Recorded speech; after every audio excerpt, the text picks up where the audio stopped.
50 और सभी को इस वर्ष में सुरक्षित रहने के लिए Are kopaneng, re nne mmogo.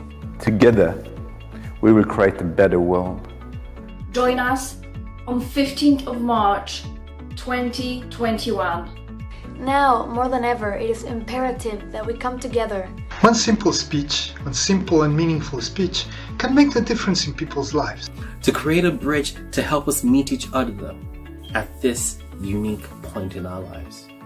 Throughout more than 100 countries, the power of the spoken word. 记得3月15号世界演讲日，一定要上线看我们的24小时直播。 I'm looking forward to see you there.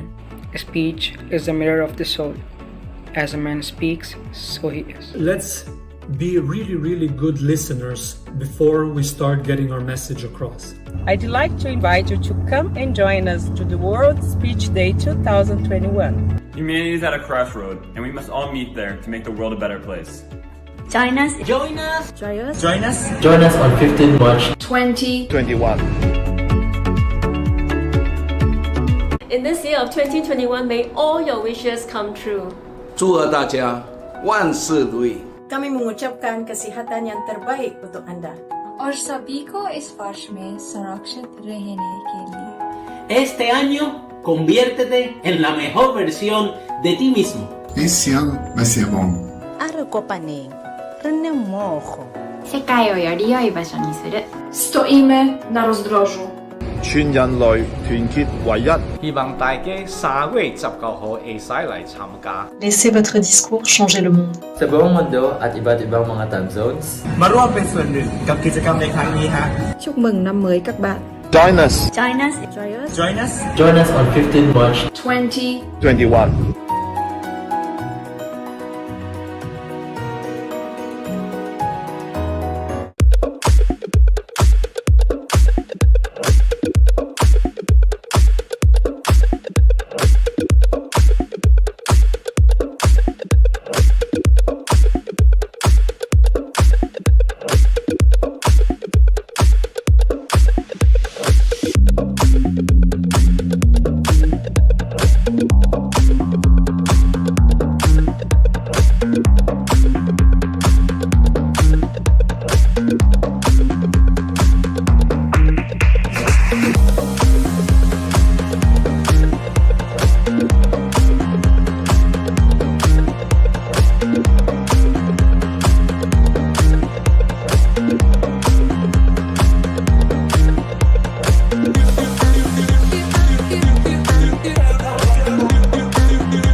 A day dedicated to celebrating the power of speech through a slew of speaking events across the globe.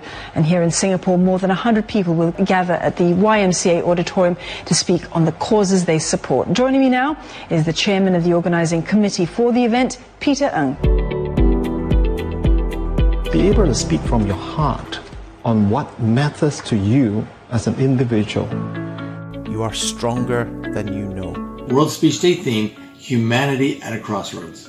We as society can definitely get through it. 世界をより良い場所にする Sa buong mundo at iba't ibang mga time zones. Multiracial society. So, come on! Chúc mừng năm mới các bạn.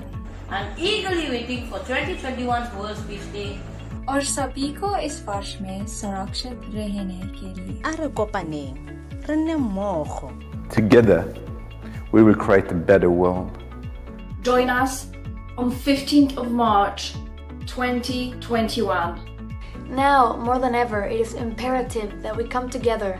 One simple speech, one simple and meaningful speech, can make the difference in people's lives. To create a bridge to help us meet each other, though, at this unique point in our lives. Throughout more than 100 countries, the power of the spoken word. 记得3月15号世界演讲日，一定要上线看我们的24小时直播。 I'm looking forward to see you there. Speech is the mirror of the soul. As a man speaks, so he is. Let's be really, really good listeners before we start getting our message across. I'd like to invite you to come and join us to the World Speech Day 2021. Humanity is at a crossroad, and we must all meet there to make the world a better place. Join us. Join us. Join us. Join us. Join us on 15 March 2021. In this year of 2021, may all your wishes come true. 祝贺大家万事如意。 Kami mengucapkan kesihatan yang terbaik untuk Anda. और सभी को इस वर्ष में सुरक्षित रहने के लिए Este año, conviértete en la mejor versión de ti mismo. Esse ano vai ser bom. 世界をより良い場所にする Stoimy na rozdrożu. 全人類團結為一。希望大家3月19號會使嚟參加。 Laissez votre discours changer le monde. Sa buong mundo at iba't ibang mga time zones. มาร่วมเป็นส่วนหนึ่งกับกิจกรรมในครั้งนี้ฮะ Chúc mừng năm mới các bạn. Join us. Join us. Join us. Join us. Join us on 15 March 2021.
a day dedicated to celebrating the power of speech through a slew of speaking events across the globe.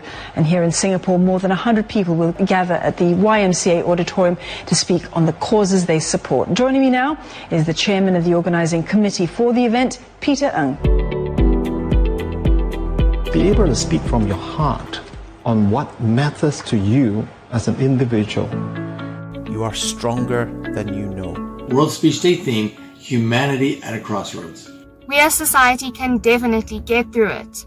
世界をより良い場所にする Sa buong mundo at iba't ibang mga time zones. Multiracial society. So, come on! Chúc mừng năm mới các bạn. I'm eagerly waiting for 2021 World Speech Day. और सभी को इस वर्ष में सुरक्षित रहने के लिए Together, we will create a better world. Join us on 15th of March 2021. Now, more than ever, it is imperative that we come together. One simple speech, one simple and meaningful speech, can make the difference in people's lives. To create a bridge to help us meet each other, though, at this unique point in our lives. Throughout more than 100 countries, the power of the spoken word. 记得3月15号世界演讲日，一定要上线看我们的24小时直播。 I'm looking forward to see you there. Speech is the mirror of the soul. As a man speaks, so he is. Let's be really, really good listeners before we start getting our message across. I'd like to invite you to come and join us to the World Speech Day 2021. Humanity is at a crossroad, and we must all meet there to make the world a better place. Join us. Join us. Join us. Join us. Join us on 15 March 2021. In this year of 2021, may all your wishes come true. 祝贺大家万事如意。 Kami mengucapkan kesihatan yang terbaik untuk Anda. और सभी को इस वर्ष में सुरक्षित रहने के लिए Este año, conviértete en la mejor versión de ti mismo. Esse ano vai ser bom. 世界をより良い場所にする Stoimy na rozdrożu. 全人類團結唯一。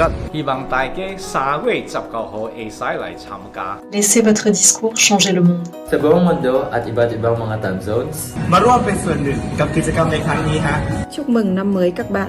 Join us. Join us. Join us. Join us. Join us on 15 March 2021.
a day dedicated to celebrating the power of speech through a slew of speaking events across the globe. And here in Singapore, more than 100 people will gather at the YMCA auditorium to speak on the causes they support. Joining me now is the chairman of the organising committee for the event, Peter Ng. Be able to speak from your heart on what matters to you as an individual. You are stronger than you know. World Speech Day theme, Humanity at a Crossroads. We as society can definitely get through it. 世界をより良い場所にする Sa buong mundo at iba't ibang mga time zones. Multiracial society. So, come on! Chúc mừng năm mới các bạn. I'm eagerly waiting for 2021's World Speech Day. और सभी को इस वर्ष में सुरक्षित रहने के लिए Together, we will create a better world. Join us on 15th of March 2021. Now, more than ever, it is imperative that we come together. One simple speech, one simple and meaningful speech, can make the difference in people's lives. To create a bridge to help us meet each other at this unique point in our lives. Throughout more than 100 countries, the power of the spoken word. 记得3月15号世界演讲日，一定要上线看我们的24小时直播。 I'm looking forward to see you there. Speech is the mirror of the soul. As a man speaks, so he is. Let's be really, really good listeners before we start getting our message across. I'd like to invite you to come and join us to the World Speech Day 2021. Humanity is at a crossroad, and we must all meet there to make the world a better place. Join us. Join us. Try us. Join us. Join us on 15 March 2021. In this year of 2021, may all your wishes come true. 祝贺大家万事如意。 Kami mengucapkan kesihatan yang terbaik untuk Anda. और सभी को इस वर्ष में सुरक्षित रहने के लिए Este año, conviértete en la mejor versión de ti mismo. Esse ano vai ser bom. 世界をより良い場所にする Stoimy na rozdrożu. 全人類團結為一。希望大家3月19號會使嚟參加。 Laissez votre discours changer le monde. Sa buong mundo at iba't ibang mga time zones. มาร่วมเป็นส่วนหนึ่งกับกิจกรรมในครั้งนี้ฮะ Chúc mừng năm mới các bạn. Join us. Join us. Try us. Join us. Join us on 15 March 2021.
a day dedicated to celebrating the power of speech through a slew of speaking events across the globe. And here in Singapore, more than 100 people will gather at the YMCA auditorium to speak on the causes they support. Joining me now is the chairman of the organising committee for the event, Peter Ng. Be able to speak from your heart on what matters to you as an individual. You are stronger than you know. World Speech Day theme, Humanity at a Crossroads. We as society can definitely get through it. 世界をより良い場所にする Sa buong mundo at iba't ibang mga time zones. Multiracial society. So, come on! Chúc mừng năm mới các bạn. I'm eagerly waiting for 2021's World Speech Day. और सभी को इस वर्ष में सुरक्षित रहने के लिए Together, we will create a better world. Join us on 15th of March 2021. Now, more than ever, it is imperative that we come together. One simple speech, one simple and meaningful speech, can make the difference in people's lives. To create a bridge to help us meet each other at this unique point in our lives. Throughout more than 100 countries, the power of the spoken word. 记得3月15号世界演讲日，一定要上线看我们的24小时直播。 I'm looking forward to see you there. Speech is the mirror of the soul.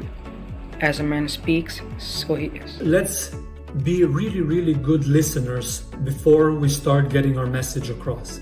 I'd like to invite you to come and join us to the World Speech Day 2021. Humanity is at a crossroad, and we must all meet there to make the world a better place. Join us. Join us. Join us. Join us. Join us on 15 March 2021. In this year of 2021, may all your wishes come true. 祝贺大家万事如意。 Kami mengucapkan kesihatan yang terbaik untuk Anda. और सभी को इस वर्ष में सुरक्षित रहने के लिए Este año, conviértete en la mejor versión de ti mismo. Esse ano vai ser bom. 世界をより良い場所にする Stoimy na rozdrożu. 全人類團結為一。希望大家3月19號會使嚟參加。 Laissez votre discours changer le monde. Sa buong mundo at iba't ibang mga time zones. มาร่วมเป็นส่วนหนึ่งกับกิจกรรมในครั้งนี้ฮะ Chúc mừng năm mới các bạn. Join us. Join us. Join us. Join us. Join us on 15 March 2021.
a day dedicated to celebrating the power of speech through a slew of speaking events across the globe.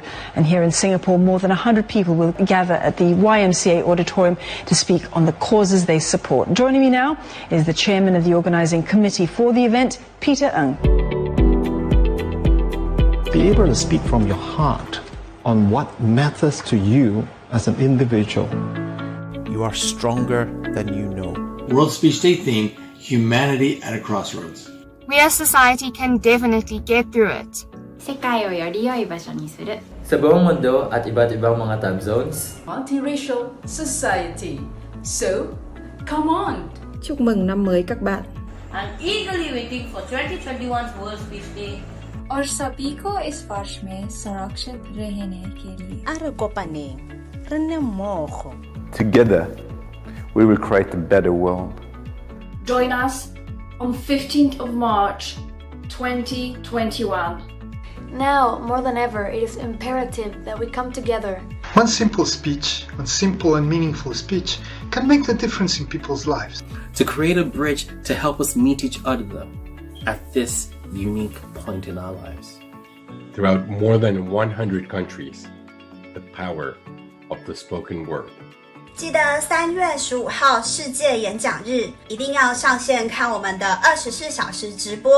I'm looking forward to see you there. Speech is the mirror of the soul. As a man speaks, so he is. Let's be really, really good listeners before we start getting our message across.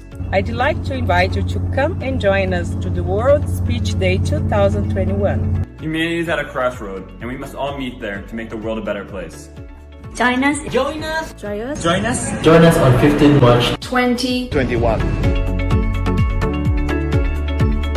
In this year of 2021, may all your wishes come true. 祝贺大家万事如意。 Kami mengucapkan kesihatan yang terbaik untuk Anda. और सभी को इस वर्ष में सुरक्षित रहने के लिए Este año, conviértete en la mejor versión de ti mismo. Esse ano vai ser bom.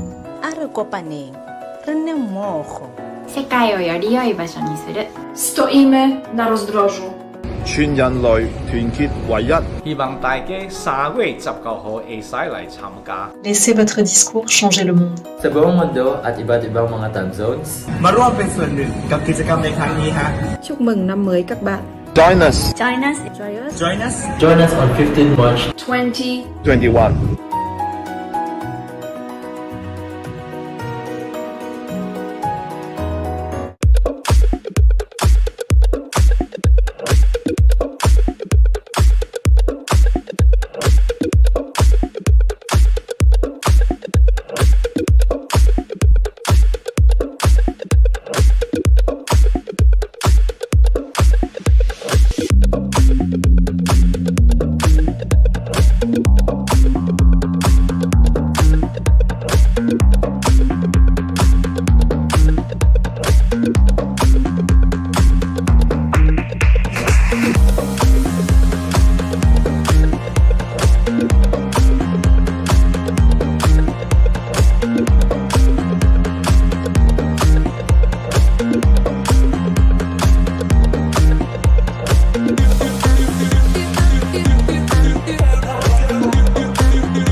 a day dedicated to celebrating the power of speech through a slew of speaking events across the globe.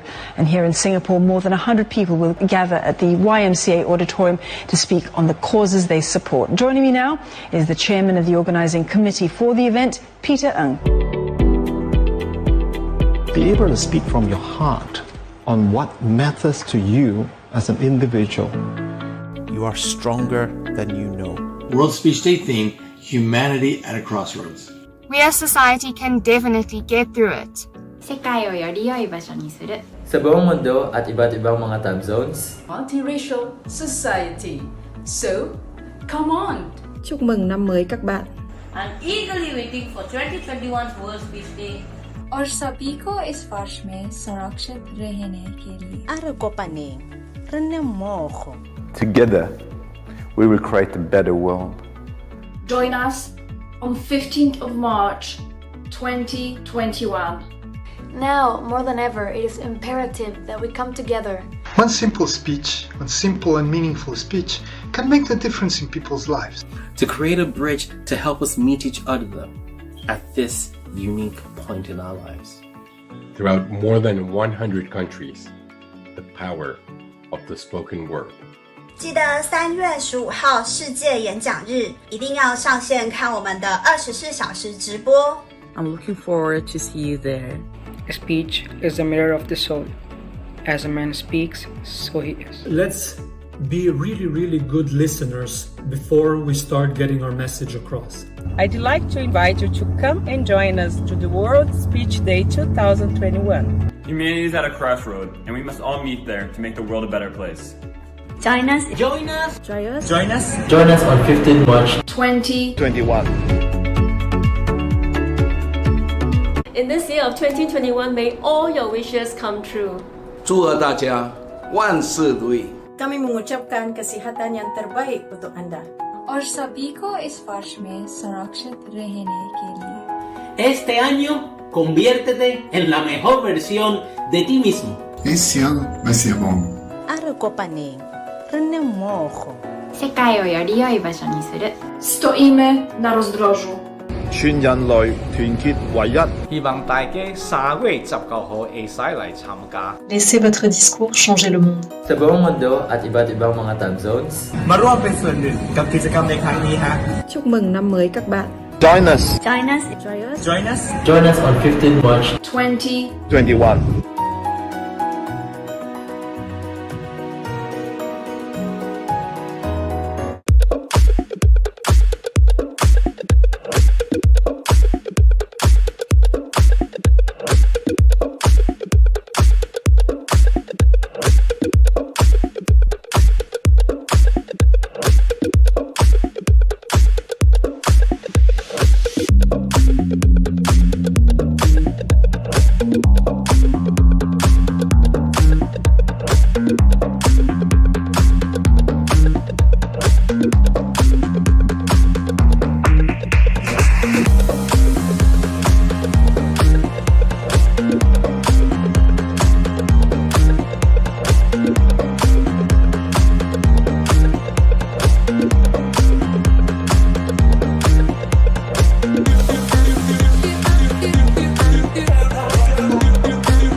a day dedicated to celebrating the power of speech through a slew of speaking events across the globe. And here in Singapore, more than 100 people will gather at the YMCA auditorium to speak on the causes they support. Joining me now is the chairman of the organising committee for the event, Peter Ng. Be able to speak from your heart on what matters to you as an individual. You are stronger than you know. World Speech Day theme, Humanity at a Crossroads. We as society can definitely get through it. 世界をより良い場所にする Sa buong mundo at iba't ibang mga time zones. Multiracial society. So, come on! Chúc mừng năm mới các bạn. I'm eagerly waiting for 2021's World Speech Day. और सभी को इस वर्ष में सुरक्षित रहने के लिए Together, we will create a better world. Join us on 15th of March 2021. Now, more than ever, it is imperative that we come together. One simple speech, one simple and meaningful speech, can make the difference in people's lives. To create a bridge to help us meet each other at this unique point in our lives. Throughout more than 100 countries, the power of the spoken word. 记得3月15号世界演讲日，一定要上线看我们的24小时直播。 I'm looking forward to see you there. Speech is the mirror of the soul. As a man speaks, so he is. Let's be really, really good listeners before we start getting our message across. I'd like to invite you to come and join us to the World Speech Day 2021. Humanity is at a crossroad, and we must all meet there to make the world a better place. Join us. Join us. Join us. Join us. Join us on 15 March 2021. In this year of 2021, may all your wishes come true. 祝贺大家万事如意。 Kami mengucapkan kesihatan yang terbaik untuk Anda. और सभी को इस वर्ष में सुरक्षित रहने के लिए Este año, conviértete en la mejor versión de ti mismo.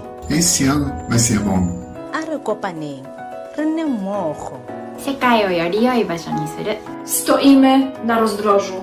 全人類團結唯一。希望大家3月19號會使嚟參加。 Laissez votre discours changer le monde. Sa buong mundo at iba't ibang mga time zones. มาร่วมเป็นส่วนหนึ่งกับกิจกรรมในครั้งนี้ฮะ Chúc mừng năm mới các bạn. Join us. Join us. Join us. Join us. Join us on 15 March 2021.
a day dedicated to celebrating the power of speech through a slew of speaking events across the globe.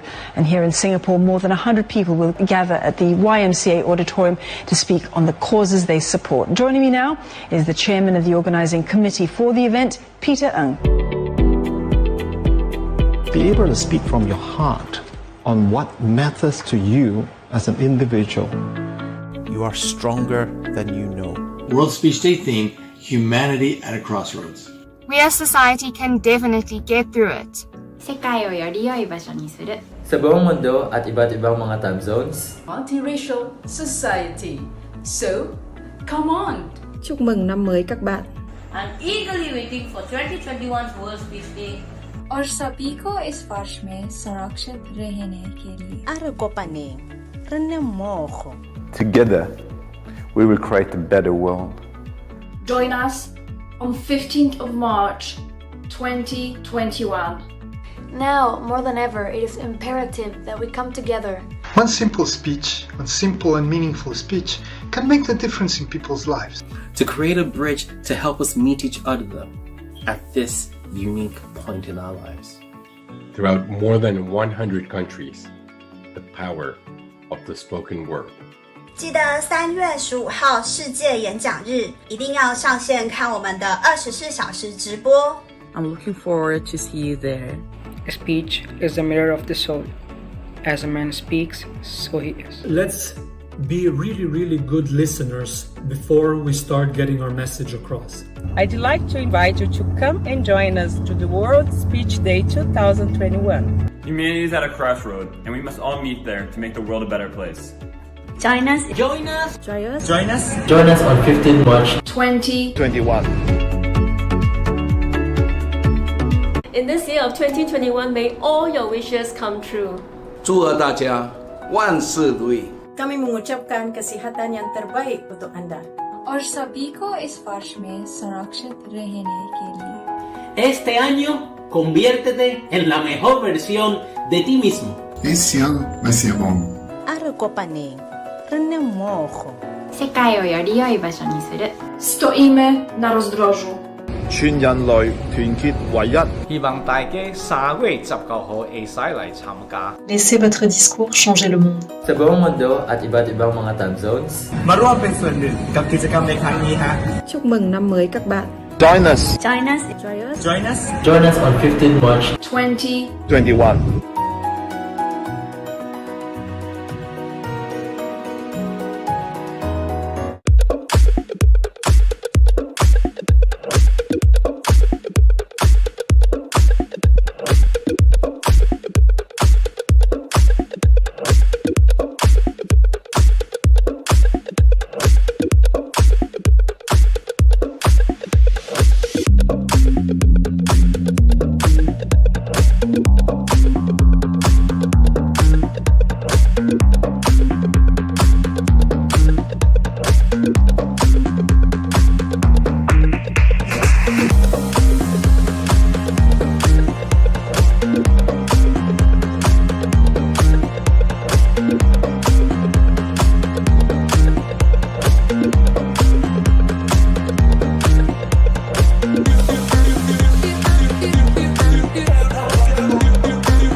evening, ladies and gentlemen.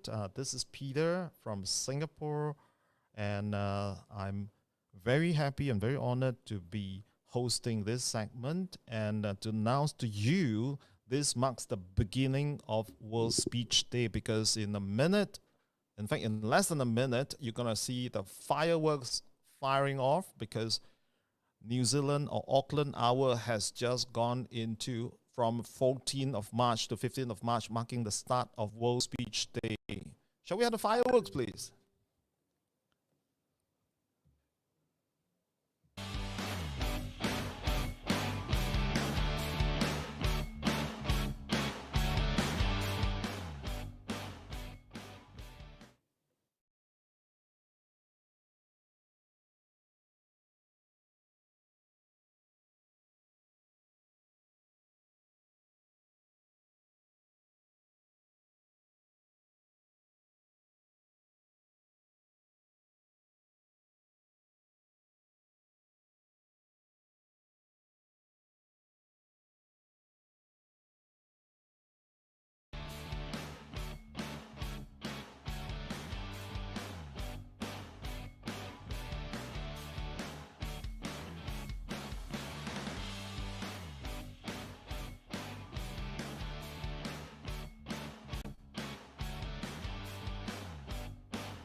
All right, ladies and gentlemen, that is the firework that's happening in Auckland from our little virtual screen here, and that marks the start of World Speech Day from Auckland. And since it's a wee early morning hours in New Zealand, so most of the Kiwis, I believe, they are still asleep.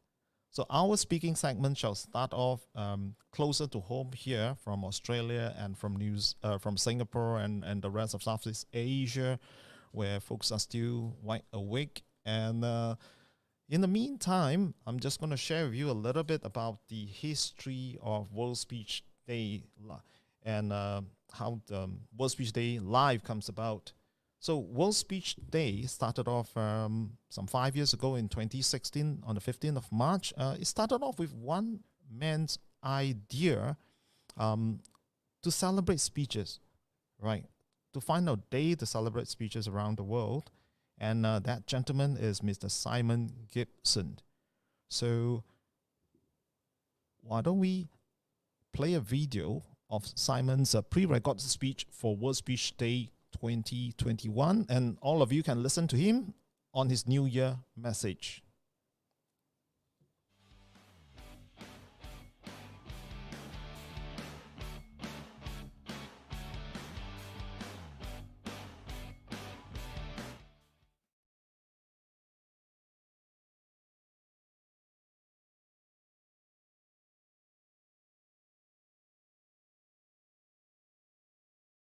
Japan, in Morocco, Ghana, in Nigeria, Mexico, Italy, France, Saudi Arabia, Qatar, India, Pakistan, China, Russia, the USA, Malaysia, Mongolia. I could go on, of course. And please forgive me if I have not mentioned your nation, because some 100 countries will be celebrating World Speech Day 2021, sometimes at live events, often by Zoom. But whatever the mechanism, the goal is always the same, to share ideas. But I think that the spread of World Speech Day also reminds us of the wider role and value of public speaking, above and beyond sharing ideas. Public speaking can be a driving force in bringing society together. Public speaking indeed brings people together. It is an act of understanding. As such, it is a precious contribution to communities in every culture. The theme for this year's World Speech Day is Humanity at a Crossroads. At a crossroads, one is faced with choices. At this point, we face the choice of what response to make to the pandemic, how we shape our future. For example, we could become more isolated and protectionist, or we can become more global in outlook. That is a choice. At a crossroads, one is forced to look both ways to determine what is valuable and worth protecting, and what can be changed. As a result, perhaps we see more clearly what really matters. At first glance, it may seem that public speaking is not what should concern us right now. It's something that, frankly, we can survive without. But in fact, when we stop and look those both ways, we realize that speeches and culture and music and the arts and our social lives matter to us. Indeed, we must protect what seems insignificant. That is a lesson for me from the pandemic. That is a lesson at this crossroads to humanity. There is a famous poem by Robert Frost, The Road Not Taken. In it, he uses the image of a crossroads, or at least two roads diverging. And he says, "I took the one less travelled by, and that has made all the difference." My point is that we should not be afraid to take the road less travelled, to protect and stand up for those parts of our lives which may seem inconsequential or simply nice to haves, but in which, in fact, are fundamental to us. They are a relief of the heart, or perhaps the heart in relief. I sometimes remark that whenever something important happens in the world, someone makes a speech. But equally, when someone makes a speech, something important happens. A kind of magic is released. Because in the act of speaking, we can become another. We step outside ourselves and become our public person. I think this may explain why so many of us are afraid of public speaking, because we are being asked to connect with a part of ourselves that we're not sure of. But this may also explain why public speaking can become so transformative, because it lets us live in a public space. It lets us live in the space of shared ideas. It sets us momentarily free through sharing. Above all, it connects us, speaker and audience, because it is an act of understanding. And ultimately, that is what we celebrate on World Speech Day. Thank you very much for being part of it.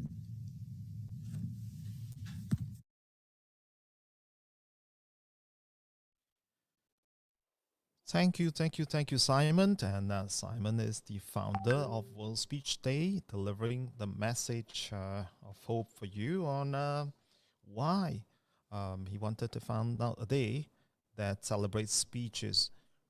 Now, the segment of speakers will not be coming on so soon. They will be coming up in about the next hour or so. So in the meantime, I'm going to invite all of you who are watching live to see some of this highlight of speakers who will be speaking in the next segment for the next hour approximately. Back to the video.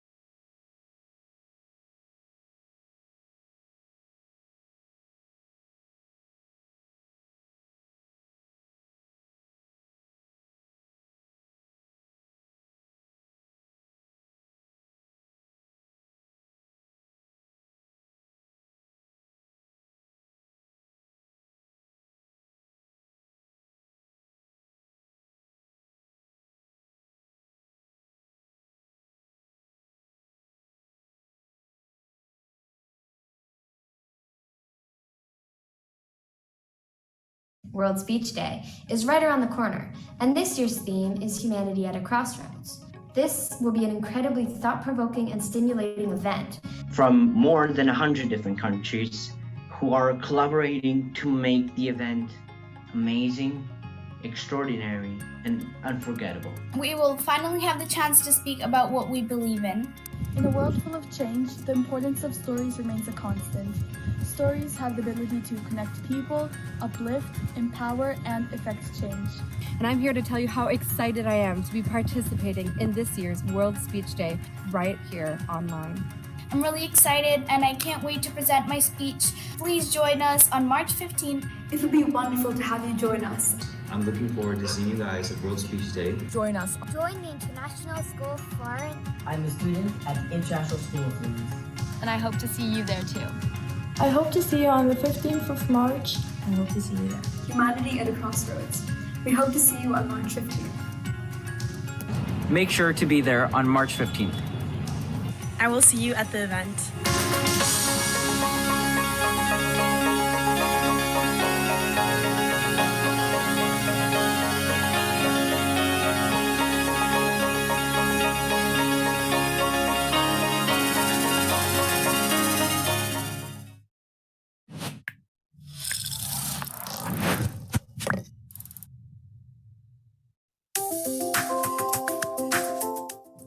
It's a day that has been put together so that different people with different backgrounds, different origins can come together and just enlightening and empower you. You could give the world your ideas or solutions that can help humanity. Loss of family members, loss of jobs, loss of livelihood. The cries that erupted from our nation for a final end to the gender-based violence pandemic. Why do people hurt the environment to live on? Pause, reflect, renew, revive. Rethink about what I should do in life. All about connecting and slowing down, taking time for ourselves and our families. See how your creativity and connectivity can help bring back society or redefine society. We need to take better care of ourselves in terms of self-care mentally. And when you start there, you start to feel love for yourself, love for others. Is there someone you know who needs magic hand? What kind of messages we want to pass on to the next generation? We took this call to action to the youth of South Africa. I can contribute to some things on how to help people with chronic illnesses or hidden disability. But through conversation and speeches, we can instill hope and confidence in people's lives.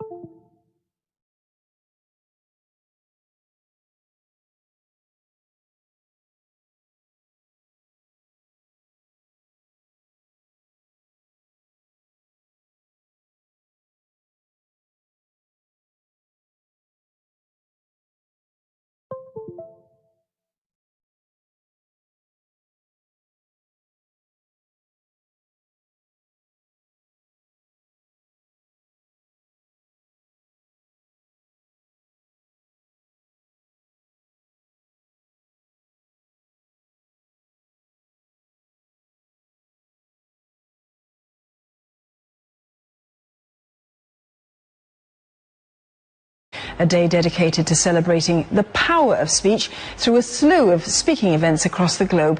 And here in Singapore, more than 100 people will gather at the YMCA auditorium to speak on the causes they support. Joining me now is the chairman of the organising committee for the event, Peter Ng.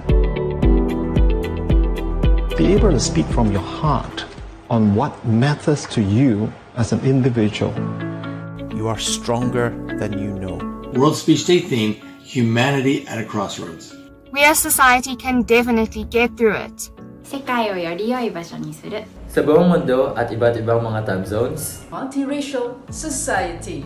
So, come on! Chúc mừng năm mới các bạn. I'm eagerly waiting for 2021's World Speech Day. और सभी को इस वर्ष में सुरक्षित रहने के लिए Together, we will create a better world. Join us on 15th of March 2021. Now, more than ever, it is imperative that we come together One simple speech, one simple and meaningful speech, can make the difference in people's lives. To create a bridge to help us meet each other at this unique point in our lives. Throughout more than 100 countries, the power of the spoken word. 记得3月15号世界演讲日，一定要上线看我们的24小时直播。I'm looking forward to see you there. Speech is the mirror of the soul. As a man speaks, so he is. Let's be really good listeners before we start getting our message across. I'd like to invite you to come and join us to the World Speech Day 2021. Humanity is at a crossroad, and we must all meet there to make the world a better place. Join us. Join us. Join us. Join us. Join us on 15 March 2021. In this year of 2021, may all your wishes come true. 祝贺大家万事如意。 Kami mengucapkan kesihatan yang terbaik untuk anda. और सभी को इस वर्ष में सुरक्षित रहने के लिए. Este año, conviértete en la mejor versión de ti mismo. Esse ano vai ser bom. Arukopane, renemojo. 世界をより良い場所にする. Stoimy na rozdrożu. 全人類團結為一。希望大家3月19號會使嚟參加。Laissez votre discours changer le monde. Sa buong mundo at iba't ibang mga time zones. มาร่วมเป็นส่วนหนึ่งกับกิจกรรมในครั้งนี้ฮะ Chúc mừng năm mới các bạn. Join us. Join us. Join us. Join us on 15 March 2021.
a day dedicated to celebrating the power of speech through a slew of speaking events across the globe. And here in Singapore, more than 100 people will gather at the YMCA auditorium to speak on the causes they support. Joining me now is the chairman of the organising committee for the event, Peter Ng. Be able to speak from your heart on what matters to you as an individual. You are stronger than you know. World Speech Day theme, Humanity at a Crossroads. We as society can definitely get through it. 世界をより良い場所にする Sa buong mundo at iba't ibang mga time zones. Multiracial society. So, come on! Chúc mừng năm mới các bạn. I'm eagerly waiting for 2021's World Speech Day. और सभी को इस वर्ष में सुरक्षित रहने के लिए Together, we will create a better world. Join us on 15th of March 2021. Now, more than ever, it is imperative that we come together. One simple speech, one simple and meaningful speech, can make the difference in people's lives. To create a bridge to help us meet each other at this unique point in our lives. Throughout more than 100 countries, the power of the spoken word. 记得3月15号世界演讲日，一定要上线看我们的24小时直播。 I'm looking forward to see you there. Speech is the mirror of the soul. As a man speaks, so he is. Let's be really, really good listeners before we start getting our message across. I'd like to invite you to come and join us to the World Speech Day 2021. Humanity is at a crossroad, and we must all meet there to make the world a better place. Join us. Join us. Join us. Join us. Join us on 15 March 2021. In this year of 2021, may all your wishes come true. 祝贺大家万事如意。 Kami mengucapkan kesihatan yang terbaik untuk Anda. और सभी को इस वर्ष में सुरक्षित रहने के लिए Este año, conviértete en la mejor versión de ti mismo. Esse ano vai ser bom. 世界をより良い場所にする Stoimy na rozdrożu. 全人類團結唯一。希望大家3月19號會使嚟參加。 Laissez votre discours changer le monde. Sa buong mundo at iba't ibang mga time zones. มาร่วมเป็นส่วนหนึ่งกับกิจกรรมในครั้งนี้ฮะ Chúc mừng năm mới các bạn. Join us. Join us. Join us. Join us. Join us on 15 March 2021.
a day dedicated to celebrating the power of speech through a slew of speaking events across the globe.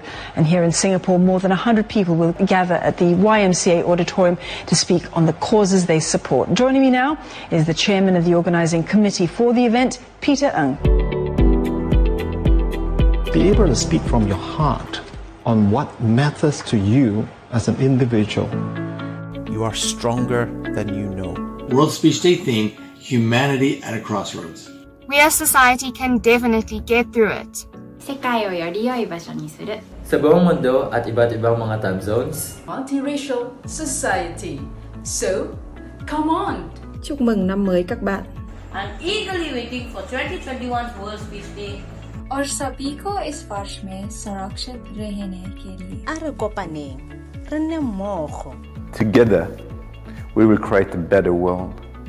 Join us on 15th of March 2021. Now, more than ever, it is imperative that we come together. One simple speech, one simple and meaningful speech, can make the difference in people's lives. To create a bridge to help us meet each other at this unique point in our lives. Throughout more than 100 countries, the power of the spoken word. 记得3月15号世界演讲日，一定要上线看我们的24小时直播。 I'm looking forward to see you there. Speech is the mirror of the soul.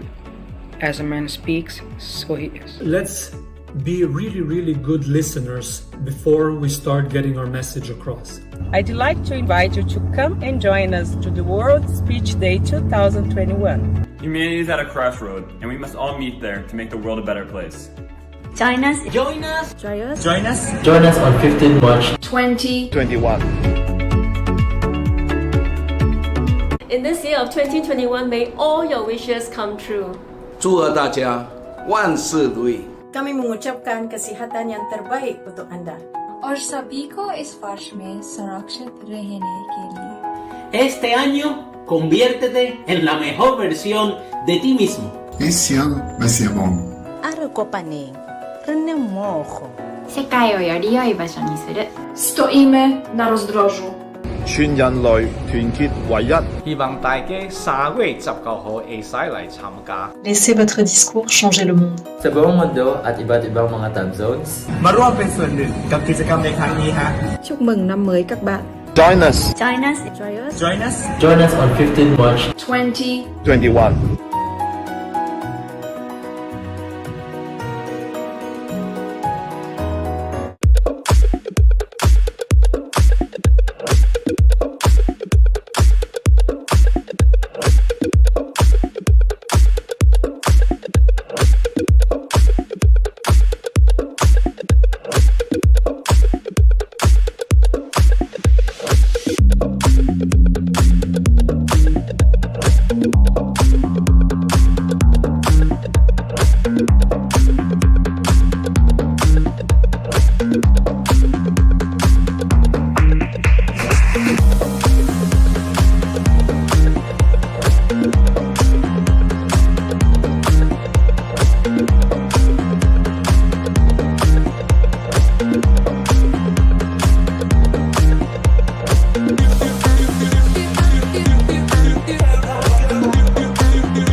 a day dedicated to celebrating the power of speech through a slew of speaking events across the globe.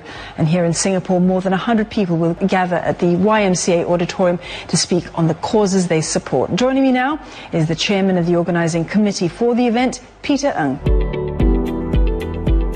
Be able to speak from your heart on what matters to you as an individual. You are stronger than you know. World Speech Day theme, Humanity at a Crossroads. We as society can definitely get through it. 世界をより良い場所にする Sa buong mundo at iba't ibang mga time zones. Multiracial society. So, come on! Chúc mừng năm mới các bạn. I'm eagerly waiting for 2021 World Speech Day. और सभी को इस वर्ष में सुरक्षित रहने के लिए Together, we will create a better world. Join us on 15th of March 2021. Now, more than ever, it is imperative that we come together. One simple speech, one simple and meaningful speech, can make the difference in people's lives. To create a bridge to help us meet each other at this unique point in our lives. Throughout more than 100 countries, the power of the spoken word. 记得3月15号世界演讲日，一定要上线看我们的24小时直播。 I'm looking forward to see you there. Speech is the mirror of the soul. As a man speaks, so he is. Let's be really, really good listeners before we start getting our message across. I'd like to invite you to come and join us to the World Speech Day 2021. Humanity is at a crossroad, and we must all meet there to make the world a better place. Join us. Join us. Join us. Join us. Join us on 15 March 2021. In this year of 2021, may all your wishes come true. 祝贺大家万事如意。 Kami mengucapkan kesihatan yang terbaik untuk Anda. और सभी को इस वर्ष में सुरक्षित रहने के लिए Este año, conviértete en la mejor versión de ti mismo. Esse ano vai ser bom. 世界をより良い場所にする Stoimy na rozdrożu.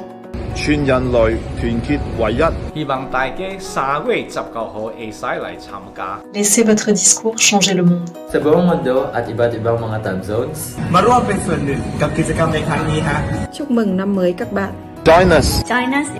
Join us. Join us on 15 March 2021.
a day dedicated to celebrating the power of speech through a slew of speaking events across the globe. And here in Singapore, more than 100 people will gather at the YMCA auditorium to speak on the causes they support. Joining me now is the chairman of the organising committee for the event, Peter Ng. Be able to speak from your heart on what matters to you as an individual. You are stronger than you know. World Speech Day theme, Humanity at a Crossroads. We as society can definitely get through it. 世界をより良い場所にする Sa buong mundo at iba't ibang mga time zones. Multiracial society. So, come on! Chúc mừng năm mới các bạn. I'm eagerly waiting for 2021's World Speech Day. और सभी को इस वर्ष में सुरक्षित रहने के लिए Together, we will create a better world. Join us on 15th of March 2021. Now, more than ever, it is imperative that we come together. One simple speech, one simple and meaningful speech, can make the difference in people's lives. To create a bridge to help us meet each other at this unique point in our lives. Throughout more than 100 countries, the power of the spoken word. 记得3月15号世界演讲日，一定要上线看我们的24小时直播。 I'm looking forward to see you there. Speech is the mirror of the soul. As a man speaks, so he is. Let's be really, really good listeners before we start getting our message across. I'd like to invite you to come and join us to the World Speech Day 2021. Humanity is at a crossroad, and we must all meet there to make the world a better place. Join us. Join us. Join us. Join us. Join us on 15 March 2021. In this year of 2021, may all your wishes come true. 祝贺大家万事如意。 Kami mengucapkan kesihatan yang terbaik untuk Anda. और सभी को इस वर्ष में सुरक्षित रहने के लिए Este año, conviértete en la mejor versión de ti mismo. Esse ano vai ser bom. 世界をより良い場所にする Stoimy na rozdrożu. 全人類團結唯一。希望大家3月19號會使嚟參加。 Laissez votre discours changer le monde. Sa buong mundo at iba't ibang mga time zones. มาร่วมเป็นส่วนหนึ่งกับกิจกรรมในครั้งนี้ฮะ Chúc mừng năm mới các bạn. Join us. Join us. Join us. Join us. Join us on 15 March 2021.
A day dedicated to celebrating the power of speech through a slew of speaking events across the globe.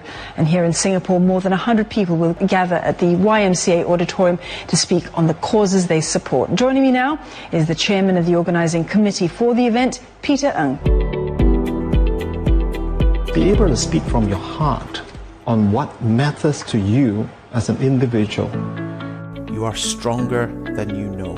World Speech Day theme, Humanity at a Crossroads. We as society can definitely get through it. 世界をより良い場所にする Sa buong mundo at iba't ibang mga time zones. Multiracial society. So, come on! Chúc mừng năm mới các bạn. I'm eagerly waiting for 2021's World Speech Day. और सभी को इस वर्ष में सुरक्षित रहने के लिए Together, we will create a better world. Join us on 15th of March 2021. Now, more than ever, it is imperative that we come together. One simple speech, one simple and meaningful speech, can make the difference in people's lives. To create a bridge to help us meet each other at this unique point in our lives. Throughout more than 100 countries, the power of the spoken word. 记得3月15号世界演讲日，一定要上线看我们的24小时直播。 I'm looking forward to see you there. A speech is the mirror of the soul.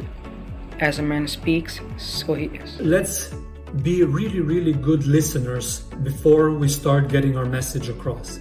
I'd like to invite you to come and join us to the World Speech Day 2021. Humanity is at a crossroad, and we must all meet there to make the world a better place. Join us. Join us. Join us. Join us. Join us on 15 March 2021.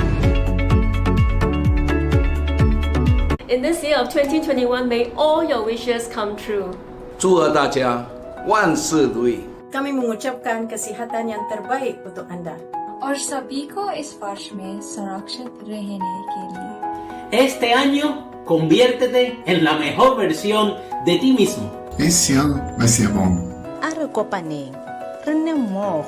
世界をより良い場所にする Stoimy na rozdrożu.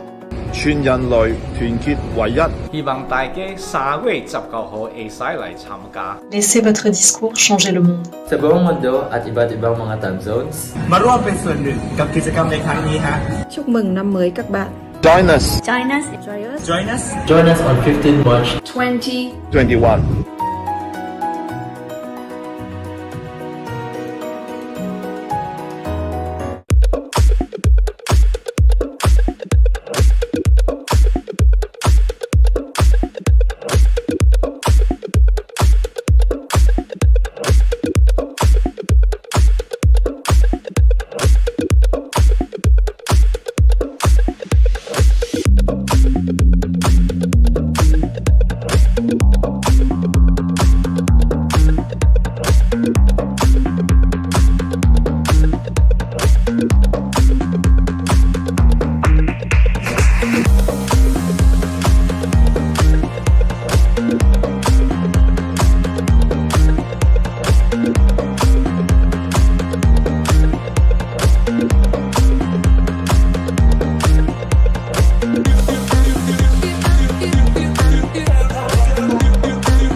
a day dedicated to celebrating the power of speech through a slew of speaking events across the globe.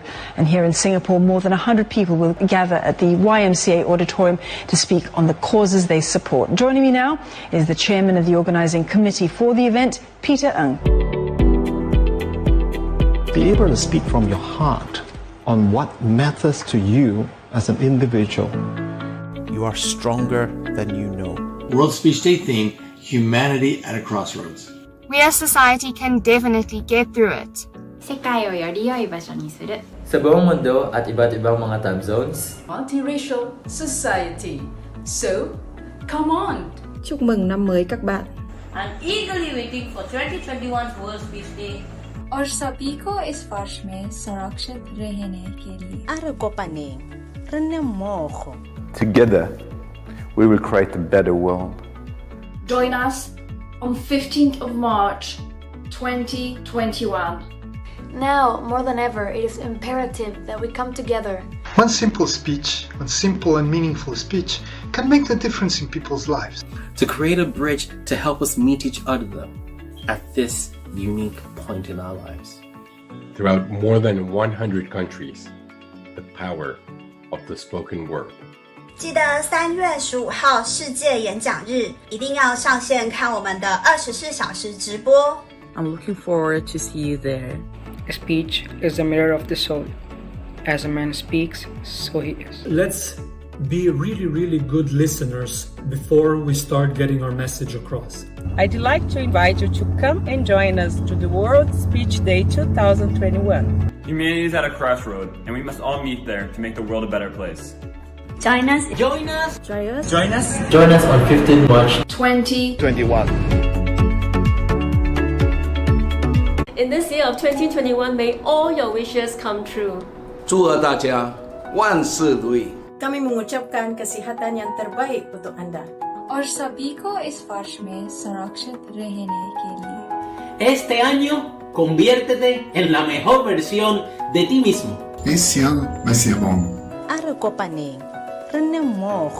世界をより良い場所にする Stoimy na rozdrożu. 全人類團結唯一，希望大家3月19號會使嚟參加。 Laissez votre discours changer le monde. Sa buong mundo at iba't ibang mga time zones. มาร่วมเป็นส่วนหนึ่งกับกิจกรรมในครั้งนี้ฮะ Chúc mừng năm mới các bạn. Join us. Join us. Join us. Join us on 15 March 2021.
Insight Coach, and on a mission to support people to become the creators of their life by shifting paradigms that are outdated and no longer serving them.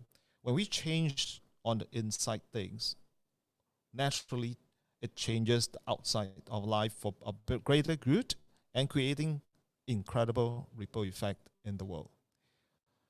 And bringing us her speech, Conscious Parenting, The Pathway to a Better World, let us welcome Nina Cruz.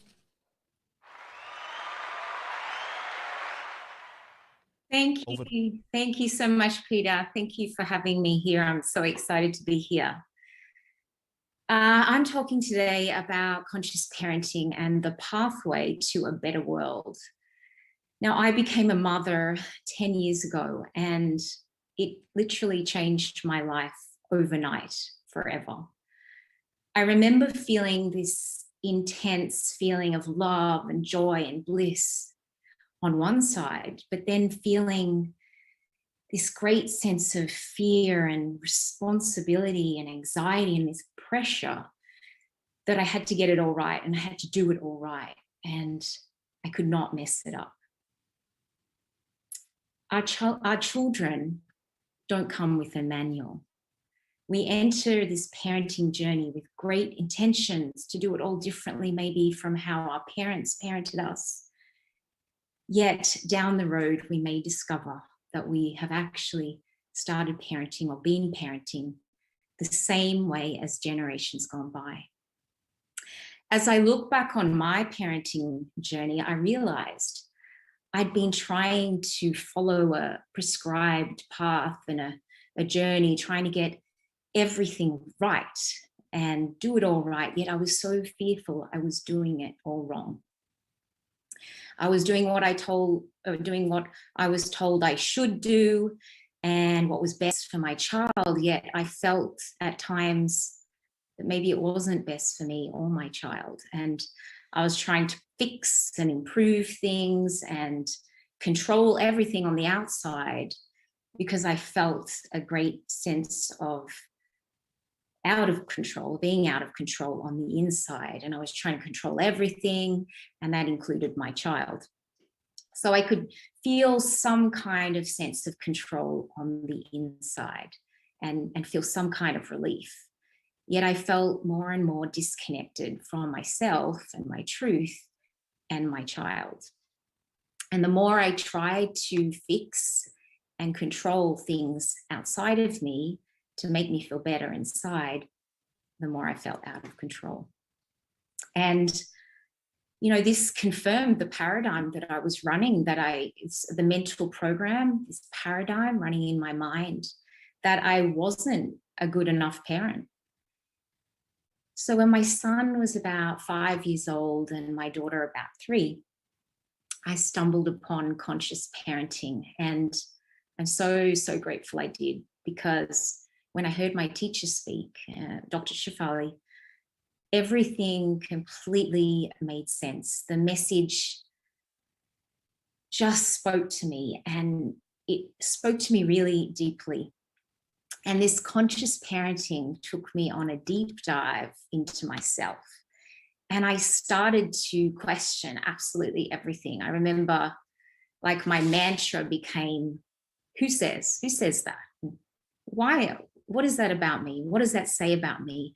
And I would ask questions like, could it really be me? Was I the reason that I was struggling as a parent? Could it actually be me and not my child? And it was in this moment of questioning and understanding that my whole parenting life shifted, and my whole life, in fact. And I couldn't turn back from here, from this point. I couldn't unlearn what I had learnt. And I couldn't blame my child any longer, nor could I blame anybody else. And realizing that it was all me, and it was me that needed to look in the mirror and look at what I was creating and co-creating in my life. And, looking in the mirror is scary, and ignorance is bliss. We can't go back and change the past, but we can create a new pathway right now and into our future. So now is the time to get really honest with you, to start looking within and to see what's being reflected to you from the outside world, because our outside world is mirroring our inner world, and vice versa. To ask yourself some big questions like, what is this moment saying about me? And where do I need to grow? What do I need to let go of? And where do I need to see beyond my child's behavior to see the need that they're trying to meet? Conscious parenting turns the mainstream model of parenting upside down. We are not greater than our children. We are seen as equals. We're not seeing ourselves as greater and our children as lesser than. It exposes us to see how we've been looking at the parenting journey through the lens of our own childhood patterns and paradigms. And it shows us how we've been parenting from these wounded parts inside of ourselves. And it can be quite confronting. And that we need to start to put the spotlight on ourselves instead of spotlight on our children. And we need to start to take a look in the mirror and uncover what's going on beneath the surface for us, so that we can see our child's truth and we can see their true essence, because the truth is they are pure perfection, just like us, but we have forgotten. So let's not let our children forget this truth of who they really are.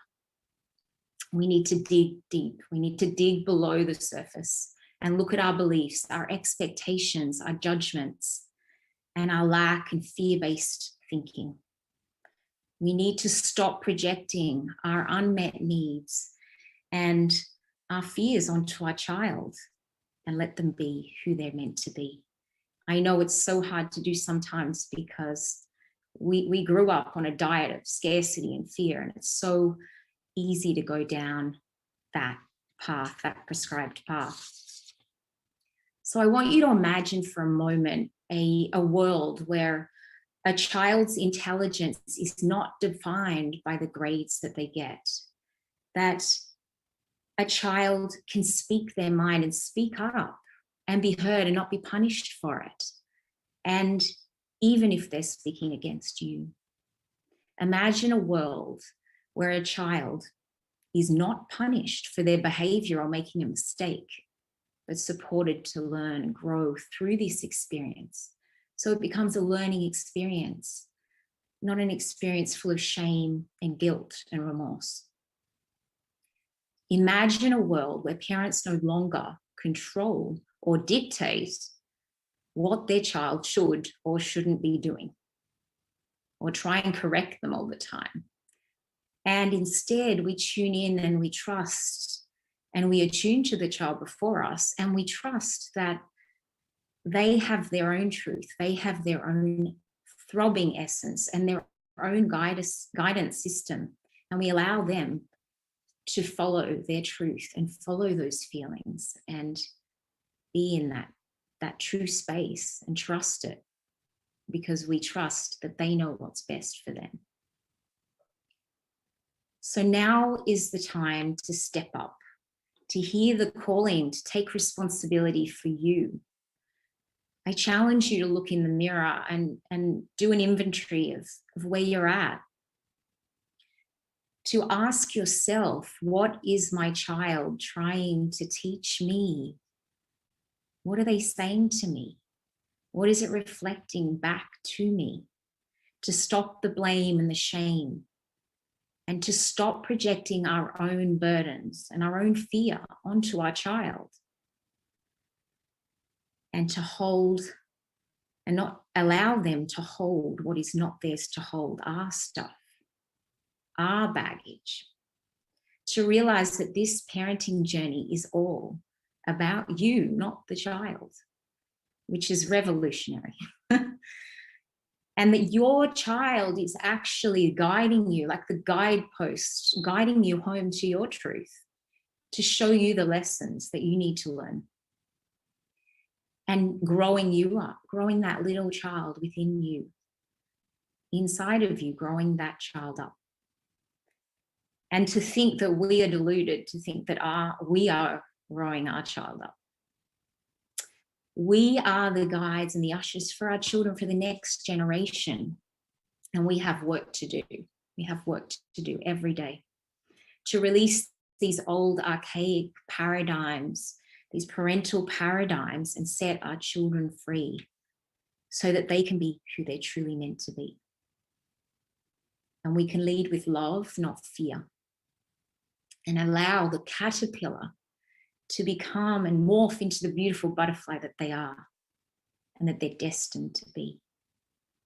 And this is the pathway, the road humanity needs to cross to create a better world, by healing the parent, one parent at a time, and setting our children free. Thank you for the time today. Thank you for listening. And thank you, Peter and Suzanne, for an incredible event, for allowing me to speak my truth and speak up about what's really passionate to me, and for everybody else to have a voice and share. Thank you. Thank you, Lena. Thank you very much for that conscious parenting speech. I'm not very sure whether am I a very conscious parent. But I'll just share a little bit about how I interact with my son. Yes. Because of the fact that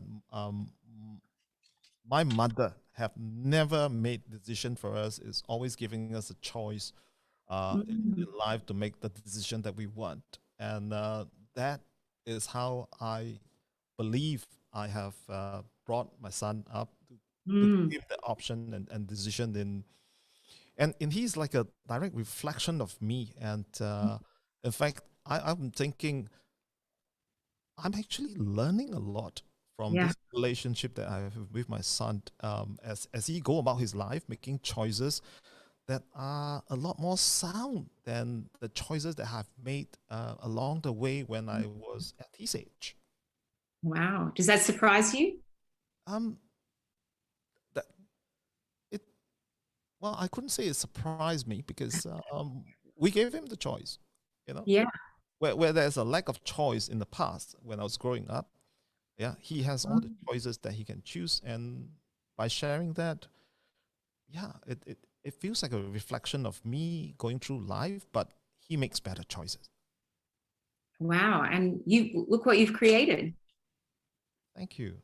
So does that fall into a That's incredible, because a lot of children struggle to make decisions. And like, if you think about how many decisions we make in our life, every moment there's a constant decision-making process.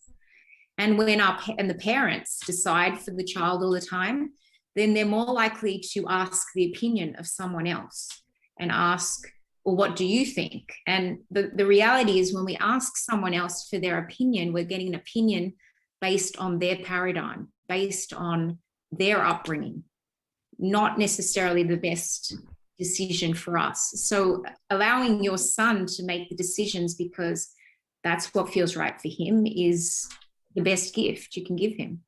Yeah. So yeah, he chose his own choice. He chose his. Yeah. He chose where he wants to even work as a holiday job. Yeah. And if he stumbles and falls and makes a choice that doesn't work out, he's totally responsible. You can't say, sorry, Dad, how could you chose that? He can't blame you.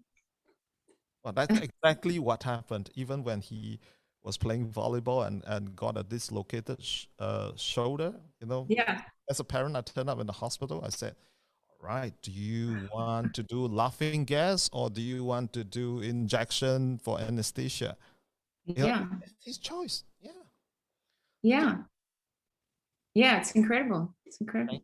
Thank you. Anyway, thank you, Nina. Nina representing Australia has been for the last 1 hour. I feel like I should have the flag, but I don't have anything. Well, we'll find a flag later and go. In any case, Australia will only cross over the 15th of March in approximately 40 minutes. Or 40 I'm early. See, I was a premature baby. I'm early. Going off early. Okay, once again, thank you. Thank you, Peter. Thank you. Thank you very much. And a round of applause for you again.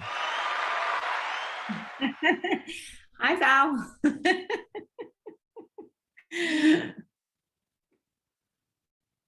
And next, before I bring in Val, let me just bring in Val. All right. Val's here. I'm just going to add spotlight on Val. Hi, Val. How are you? I am so excited to be here with all of you. Thank you for allowing me to serve and speak our hearts away to lift humanity through this beautiful project that you and Suzanne and so many people behind the scenes have put together. I'm just in awe of waking up next to all of you. Thank you for this opportunity. Thank you. Val, you always have the most beautiful remark to give, and we totally appreciate that. Now, Val, you may have sent your speech title and your introduction. However, because I'm already in the room, so I'm just going to ask you then, what speech are you bringing us this evening, right? And anyway, ladies and gentlemen, Val has spoken in the International Women's Day together with all the World Speech Day live women speakers. And Val, incidentally, will also be co-hosting the last segment of World Speech Day Live, which is happening on the 16th of March between 9 a.m. and 12 p.m. or 12 noon Singapore time. So yes, Val is both a speaker, a host, and a wonderful coach, and always shining her light on everyone. So the only thing I didn't get was your speech title.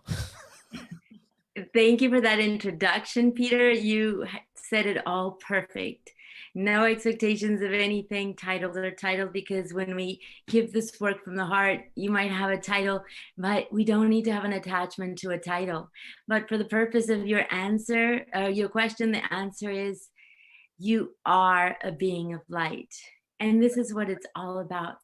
So I'm Val Alino as a conscious parenting coach, life coach, spiritual coach, and a speaker that is privileged and grateful to speak around the world about opening people's heart and allowing people to tap into your heart. I am here to remind you that you are watching at this particular moment, or perhaps later. It does not matter. You are here for some reason to join us in this incredible event, World Speech Day Live.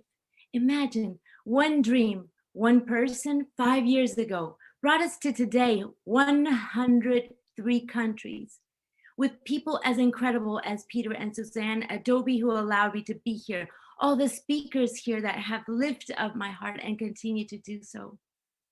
This reminds me that we are beings of light, that there are resources, opportunities near and far, that you can tap into your heart to revive, give CPR to your heart. This light that you have within, No one can take it away. Yes, it's times of uncertainty. You can't see clearly. You can't feel clearly. You might forgotten who you really are. But I am here on this day to remind you that you are an infinite being of love. And should you have those up days, down days, happy days, sad days, honor them. Because thanks to those moments, you are that being today. These 3 seconds, because I want you to know that in the next 3 seconds, you are someone else. And you are who you need to be, who you are meant to be, not who you are told to be. And sometimes we miss that strength of reminding ourselves and tapping into who we were meant to be. And all you have to do is close your eyes. I want you to close your eyes and just imagine the kind of power that your heart has, that is willing to operate day and night. If you're up or sleeping, if you're happy or sad, if you have a problem, if you are thriving, this is yours.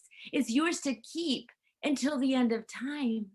So should you lose your power, your light, your vision, all you need to do is look up, let go, let God, and have some time for you to reconnect with nature, to reconnect with children.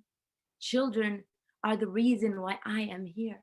As a conscious parenting that I am, a conscious parent, a conscious coach, I have devoted my life to find all the answers that I need in children, in nature, and in people's eyes.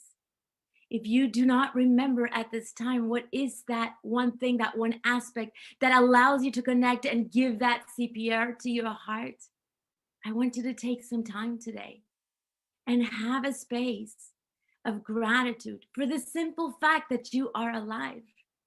You are here for a reason. You have a mission. You might not see it clearly right now, but I urge you to know and believe that everything you need is already inside of you. Spread those wings. Yes, we lose some feathers, we get wounded. Sometimes we just have one wing and it's hard to keep on going, and it is all okay. As the slogan of my company says, trust your journey. We must trust that every single thing that has happened to us is in divine alignment with heaven. And now that you are here, I know that not just my speech, but the speech of all these people from 103 countries will touch your heart in one particular way. What are you willing to do differently today? What are you waiting for to live your truth and spread your wings and share your truth and light somebody else's heart? I'm Val Alino with the most open heart, grateful heart to say thank you. Thank you for allowing me to be here, to serve you, because this is what we are here for, to spread the love and light in humanity. Thank you so much for allowing me this space. I bless you, I love you, and I send you my most uplifting heart. Thank you.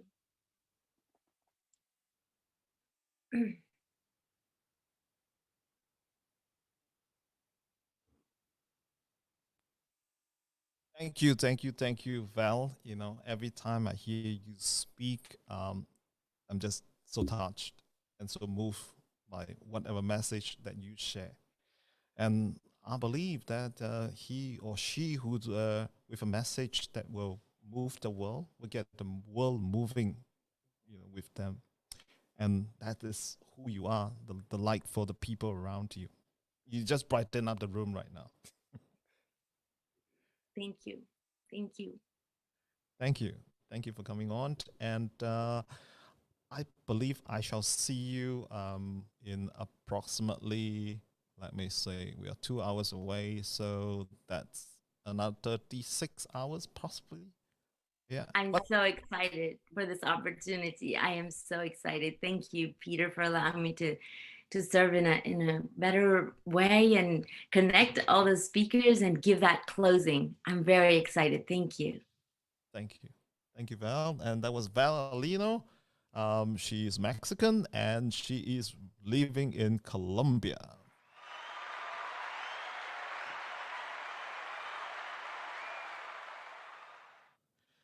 Well, before I move on to the next speaker, I have this gentleman who has already been with us since, well, an hour ago, and I'm going to bring him on and have a little talk show segment with him. And this gentleman, he is our dear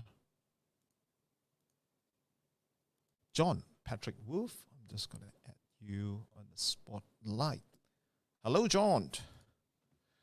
Now, John, I'm just going to give him a little introduction. According to John, he was born in Borneo and used to live among the tribes in the rainforest.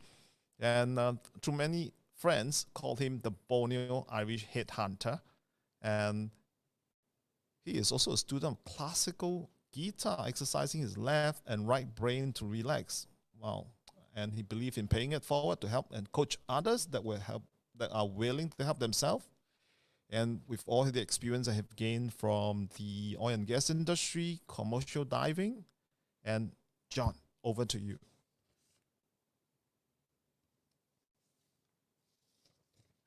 John, you got to unmute.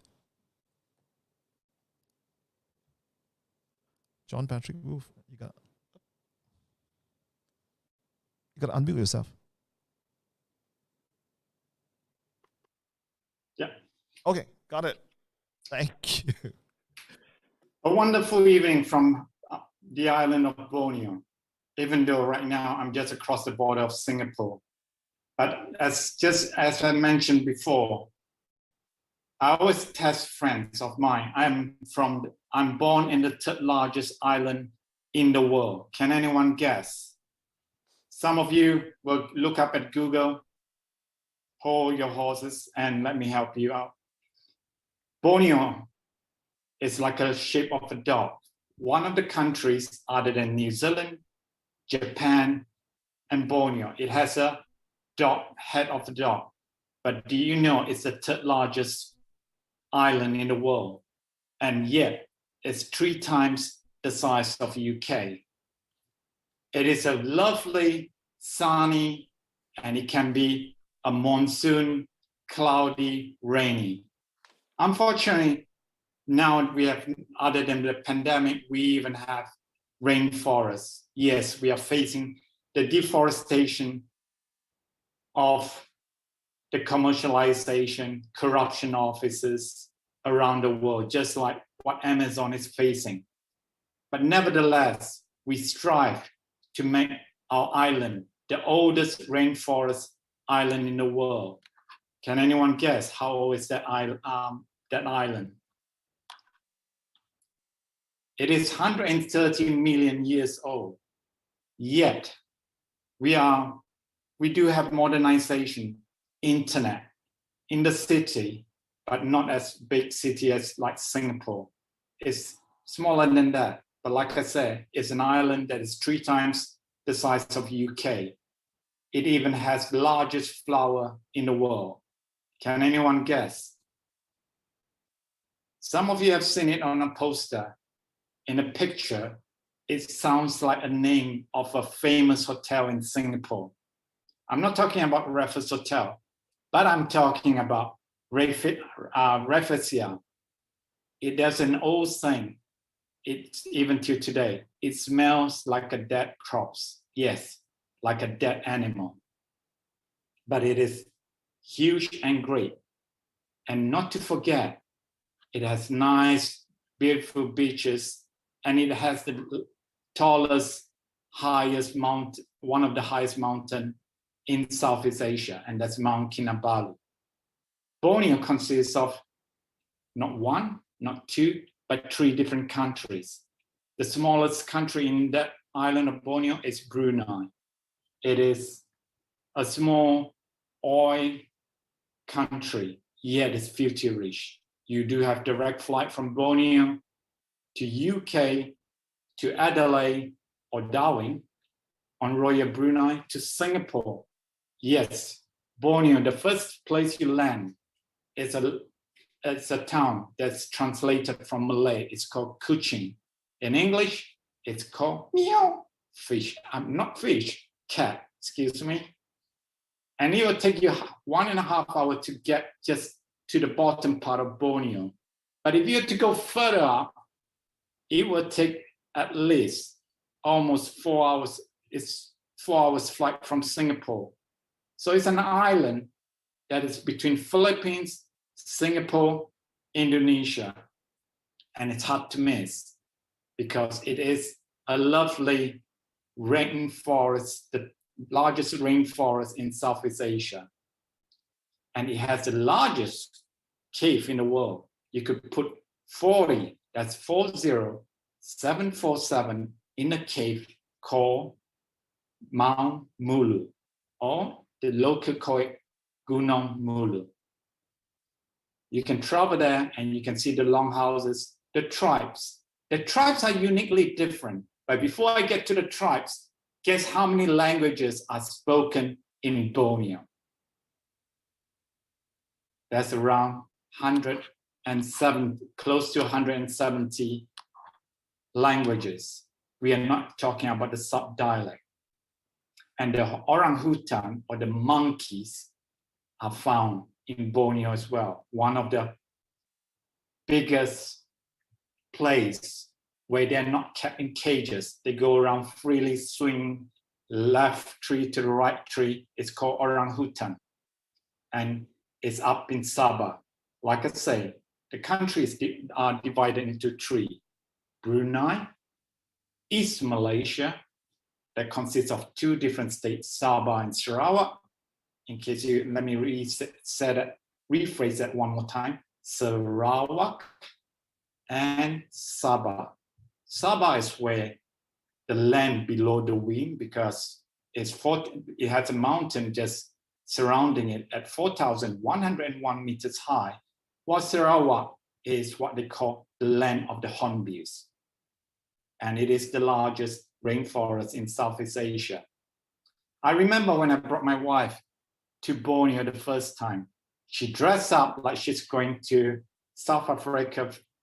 She put on long clothes, mosquito repellent, sunblock, and so on.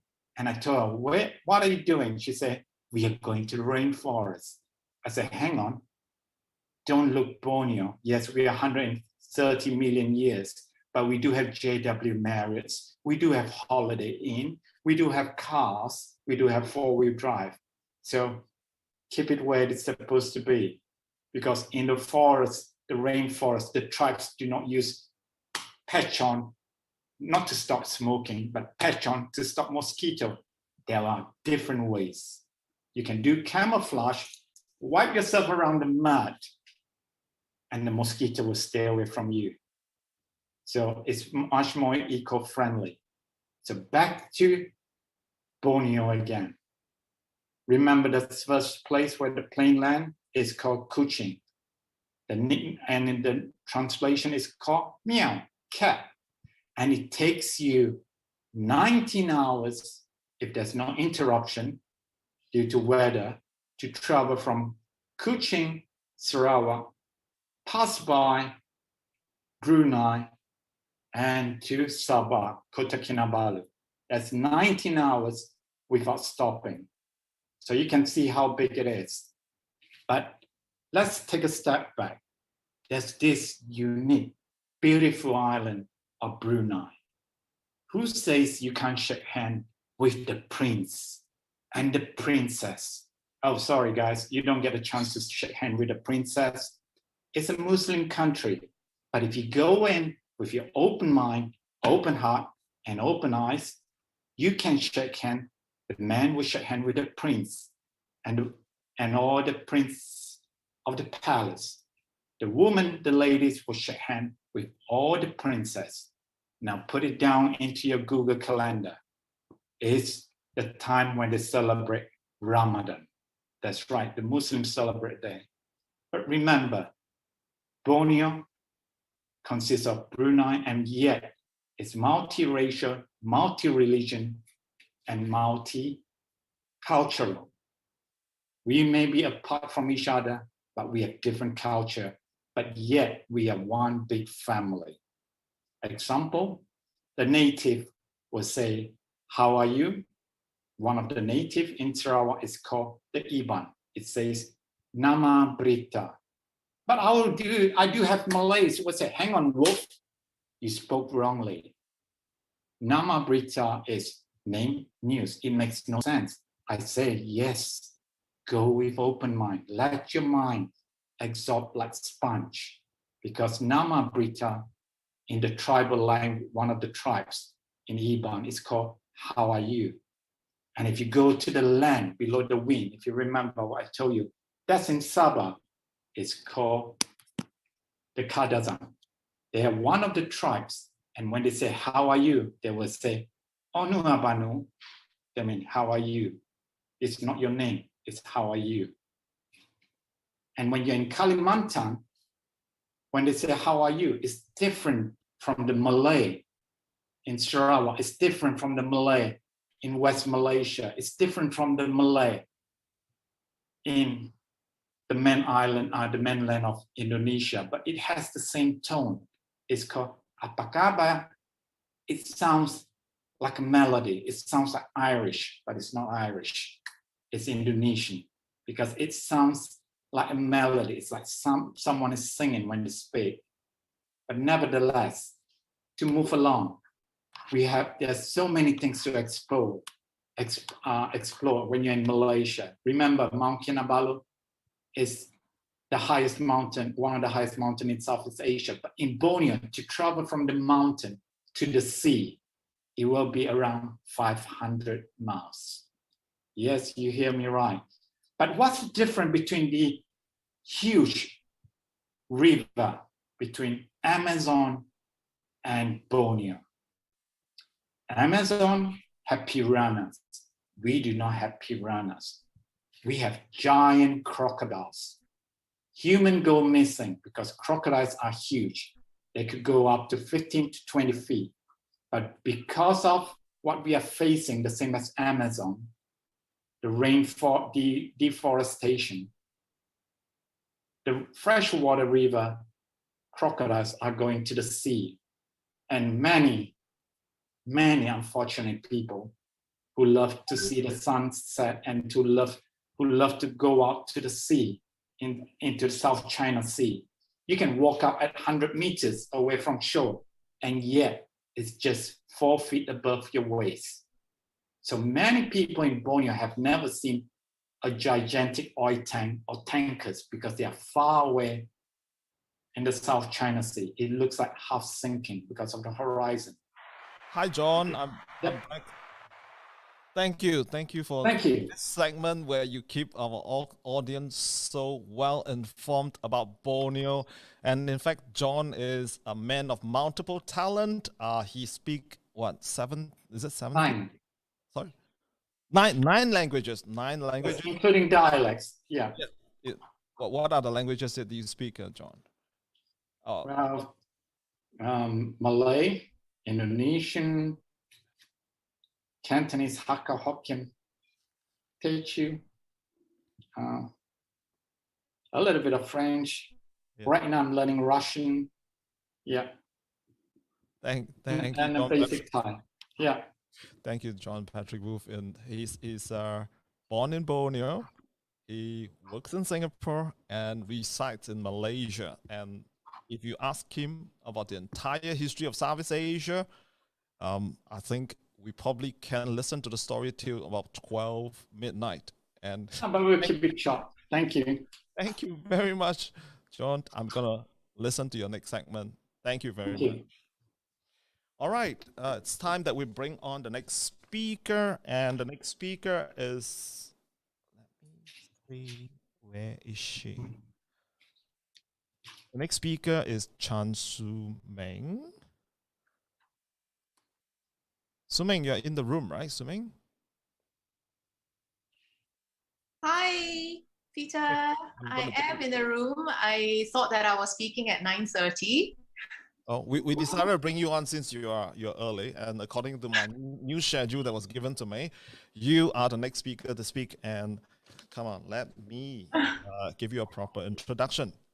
Now, Sumeng, a good friend of mine, she is Ipoh born, Singapore permanent resident, and works in the innovation, strategic communication, and sustainability space. And she returned to Ipoh in 2019 to set up a special impact project. And this speech about her is Dream for Ipoh. For those of you who are from other parts of the world, Ipoh is a beautiful city in somewhere in the very close to the capital of Malaysia, KL. All right, over to you, Chan Sumeng.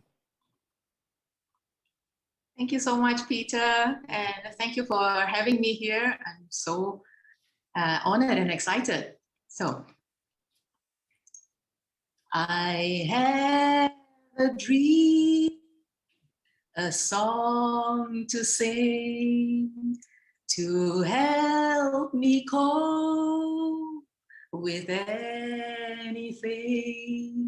If you see the wonder of a fairy tale, you can take the future, even if you fail. Hi everyone, happy World Speech Day 2021. Have you ever had people telling you to get real? Well, never ever let that get to you. I believe that we must have dreams, big dreams, because it gives us purpose. When life throws fires at us to put out, when no one believes us, when we fail and we feel so alone, it's that vision that will be your source of strength. For example, 11 years ago, I stumbled upon a secret that would help me to make a dream come true, to make a difference to my hometown, Ipoh, capital of the Malaysian state of Perak. Here was an untold story about how the townsfolk contributed to the revolutionary efforts of Dr. Sun Yat-sen, the first president of the Republic of China who toppled the Qing dynasty in 1911. This is stuff that would put the state on the world map. I'd envisioned how this story would attract history buffs, especially from China, how that would contribute to the town's transformation through tourism, leading other businesses to be founded to serve this industry. I saw Ipoh as a vibrant place with jobs that pay decent salaries, and I saw a time when it would lose its now deserving nickname of Ipoh Cheapo. And I saw a time when parents who send their children away to study would no longer tell them to not return to Ipoh because there was neither money nor future nor hope. And from those visions, my research began. And in 2013, my book was published.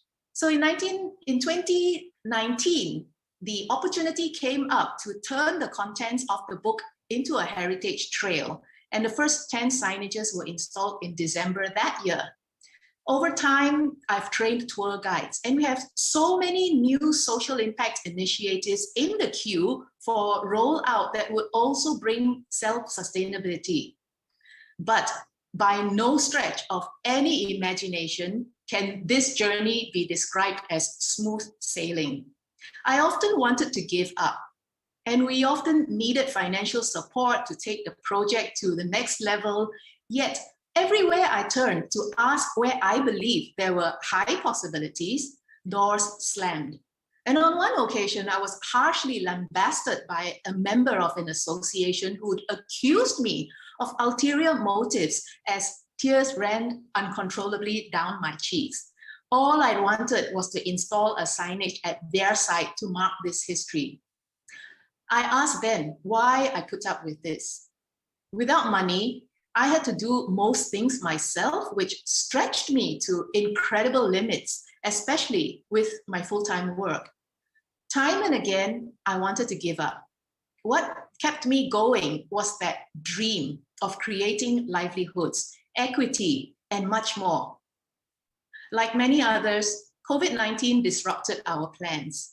Yet in 2020, the digital editions of the book were released, and this project was presented virtually to 50 museums around the world, a milestone in our vision to draw tourists to Ipoh. And we will be running virtual tours soon too, so do join us. Slowly, things changed. So in closing, it is my hope and wish for you that you keep your dreams close to your hearts and your heads. It doesn't matter if we don't achieve our dreams in our lifetimes.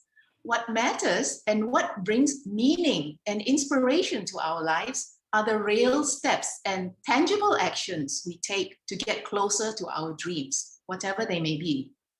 I am convinced that when we are living embodiments of our dreams, we will not only attract those who share them and join us in the journey, but also take it forward.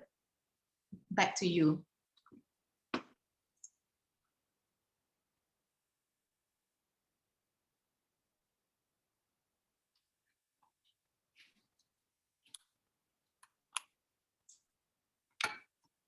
Thank you, Su-Meng. Su-Meng, you indeed are a really patriotic and altruistic person. Well, you were born in Ipoh. In case most part of the world did not know, Ipoh is well known for having the prettiest women in the whole of Malaysia. So I was told. All right, if it's not true, well, don't blame me for it, because that's what that was what I was told. Is that true, Su-Meng? Well, I think you have to come and see for yourself and experience for yourself, Peter. Thank you very much for sharing your dream for Ipoh. Thank you. Thank you. And thank you for answering our call to join World Speech Day. All right. So I'm going to move on to the next speaker. Thank you, Su-Meng.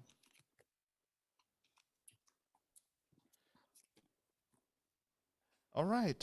Next speaker that we have is, let me just very quickly check. Yes, she is in the room. I'm just going to spotlight her. Satrin Goh. Satrin Goh. Hello. Hi, Satrin. Satrin Goh shared in International Women's Day overcoming migraine and hope with hope and courage. Will That's right. Be your speech for today? Yeah, it will be on the same side. Yeah. Okay, let me just give you a little intro. Satrin has a story to tell about her 11-year-old struggle with migraine, and today she wants to inspire the world to take action towards regaining the quality of life they deserve. Let us hear from Satrin Goh. Thank you, everyone. And really privileged to be in this World Speech Day platform to be able to share a message to people who actually suffers from migraine, so that I could actually bring them some hope with my own personal experience and breakthrough in battling migraine. And well, I triumph over it, and it's great to say that I'm migraine free for 11 years. And I believe that whoever who is watching right now who has migraine, you might be thinking, how could I find a solution? Well, actually, just 1 year ago, I was a different person. I was pretty introverted and never thought that I would do what I'm doing right now, let alone to be a speaker to share my experience in such a platform. And I was in Kyoto with my sister on a business trip in Japan on a rest day, and we decided to chill. So we rented bicycle. We thought it's very gung-ho, to ride a bicycle in Japan and like, wow, enjoying our trip. And we decided to ride about 15 kilometers from the Kyoto city all the way up to Arashiyama, the famous bamboo forest. So we were riding and enjoying the breeze, the sun and everything.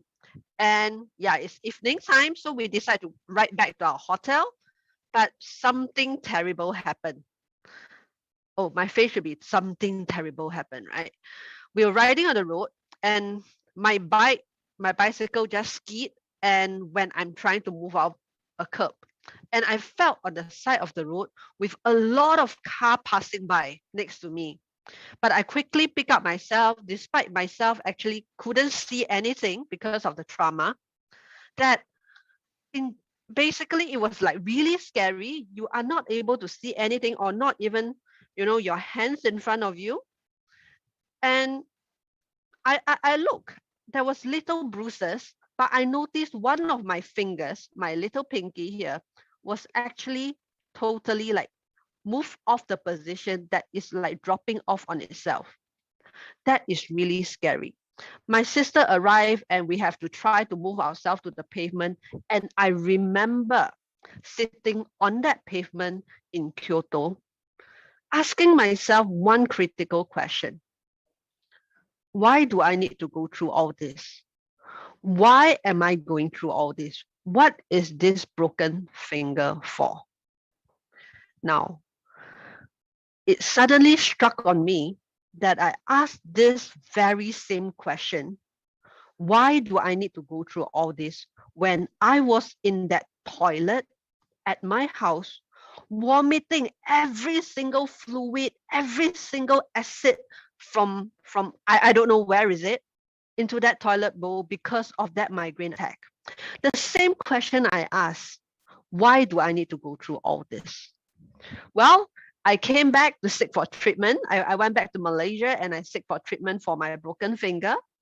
And this word migraine keep harming me. I mean, keep coming to my mind like, what migraine? You know, I'm free for migraine for 11 years.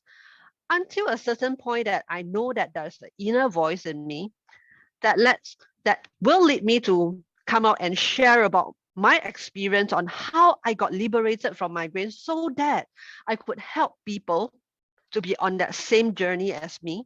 And for people who knows migraine, you will know that to be able to liberate, it is really, thank God. And for those of you who do not know what is migraine all about, I can tell you that it is not an ordinary headache. And the pain could be so intense every single time that it is comparable to a broken bone, if you ever had that, childbearing, if you're a lady, and sometimes the pain intensity could be even 1 or 2 times more than that of childbearing. So I remember many episodes of me enduring the pain, vomiting, pressing the pillow on my head, and even banging my wall against not my wall, it's my head against the wall. So migraine in actual is affecting 1/7 of the world population and affecting the quality of life of people. Now, how did I become migraine free for 11 years? First of all, it starts with your mindset, your perspective of what migraine is all about. At a certain point in time, I decide that I shouldn't tolerate with migraine. I must overcome it, and I declare a war with it. I'm thankful I'm able to decode it and tackle migraine at the root of its problem and able to walk out of it. So I want to share with all migrainians today that I'm going to share with you a 3R daily habit that you could do to start to tackle and kickstart your journey of migraine liberation. That would be able to help you to reduce the frequency of migraine very, very well, just like what has happened to some of the people whom I'm helping right now. What is the 3R daily habit? First R, record. Record. You must record or write comprehensive migraine journals about the things you eat, the stress level, the weather, your diet, your sleeping patterns, your exercise pattern, so that you are able to know yourself well and find out the possible triggers to your migraine. That is very, very critical. And this is one part that when I speak to a lot of migrainians, they would tell me, no, I didn't know about it, despite I have migraine for like 20 years, 30 years, that kind of stuff. It is very important for you to do the first R, that is record. The second R, regulate. You need to regulate some of the patterns in your life, that is your sleep and your diet to start with. It is very simple as to what I mean by regulating. That is probably your sleeping timing and maybe your time for meals, that you have regular times that you would eat. For example, your lunch, 1 p.m., make it 1 p.m. every single time. All right. Or 2 p.m., maybe 2 p.m. Or you tell me that, Catherine, I could only eat lunch at 3 p.m. Is that good? Of course, it's not so good. Okay. But if you're able to eat lunch at 3 p.m. every day, That is regulation. And your body will be able to adjust. And even for people who is having hormonal issues, it will be able to help you to manage that hormonal problem. Okay. And the third R is relax. Now, it is very important for us that during this kind of stressful condition, whether at work or at home or whatsoever, that we must choose to relax. We must practice steps to help us to de-stress in a very small little process that we could do in our life. For example, you could actually be very conscious to speak slowly, just like what I do. Okay, I used to be a machine gun and I thought it's very fast. But we have to be very conscious to learn to talk slower so that we are actually in a more relaxed mode. All right, we don't want to rush. Well, of course, we don't want to be too slow either. All right. And of course, when you are stressed, some of the hacks that you could do is practice some simple breathing techniques. For example, the most simple box breathing, or just normal exhale and inhale. Simple stuff that you know that when you are stressed, do not keep accumulating the stress, but rather slow down. And that is how, by practicing this 3R, record, regulate, relax, it has helped a lot of the people who are helping just to reduce that frequency of the migraine. Of course, to lead to liberation, there is still more work to be done, but at least do something to cause that change in your life, that so that you do not need to keep on suffer that attack that badly. So my final message to every migrainea out here is that please do not give up hope to overcome migraine. I'm not a doctor, I'm not a neurologist, I'm just a normal person. And if I could overcome migraine and be migraine free for 11 good years now, you can do it too. And I've met too many people who gave up hope or even gave up their life, and it really broke my heart just because of migraine, ruined their life, their relationship, their work, and every single thing. Just know that we have power over migraine, and all we need to do is to take some actions, as well as to kickstart by practicing the 3R. You can connect with me on my FB page, Satrin Go, if you need more help, and let's do it. Let's lead a migraine-free life. Back to you, Peter.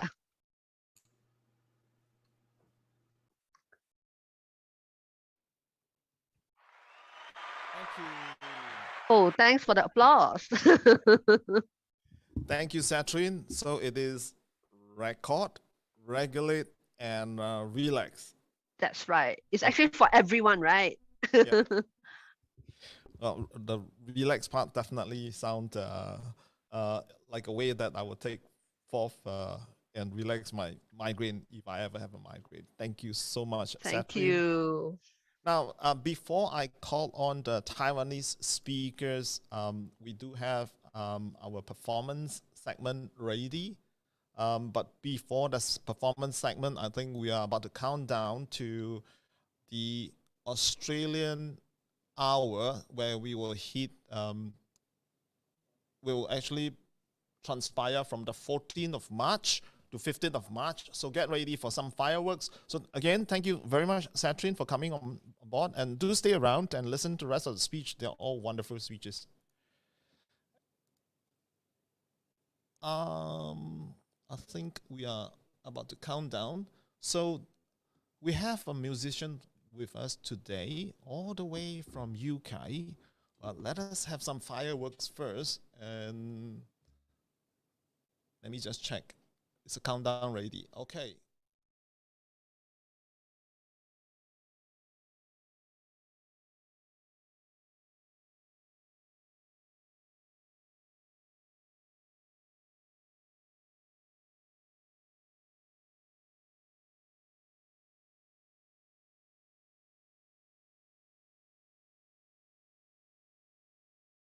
All right. We have already crossed over to the Australian hour. The fireworks is in the background. Since you can't hear it, I'm just going to play some music.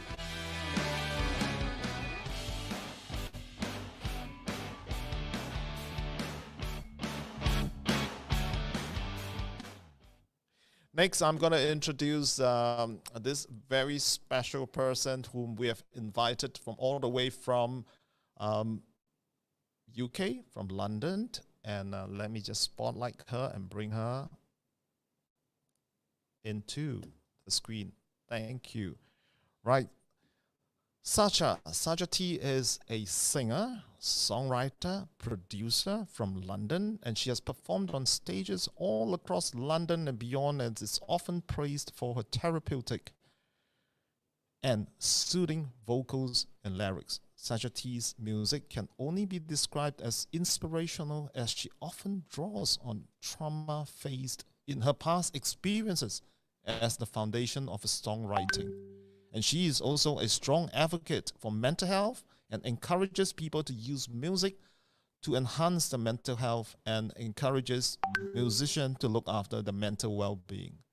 Over to you, Sacha. What have you brought us today? Hi, everyone. I hope you're having a great World Speech Day, and I hope you're all taking care of yourselves. I'm just going to sing 2 songs for you. I'm not going to be too long, but hopefully this will just give you a break from the speeches for a bit.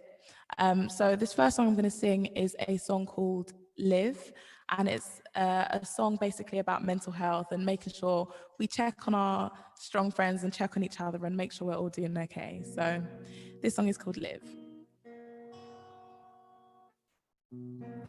I don't want to lose another soul. My heart breaks when another one goes. The pain was so deep that no one can see. You're losing this battle with life, but please don't give up now. I guarantee you get something I need. I need you to breathe and stay with me. I know it's dark, but you can't let it win. I promise to help you fight if you just let me in. Don't know what I need to tell you this, but I need you to fight. I need you to live. Oh, I need you to live.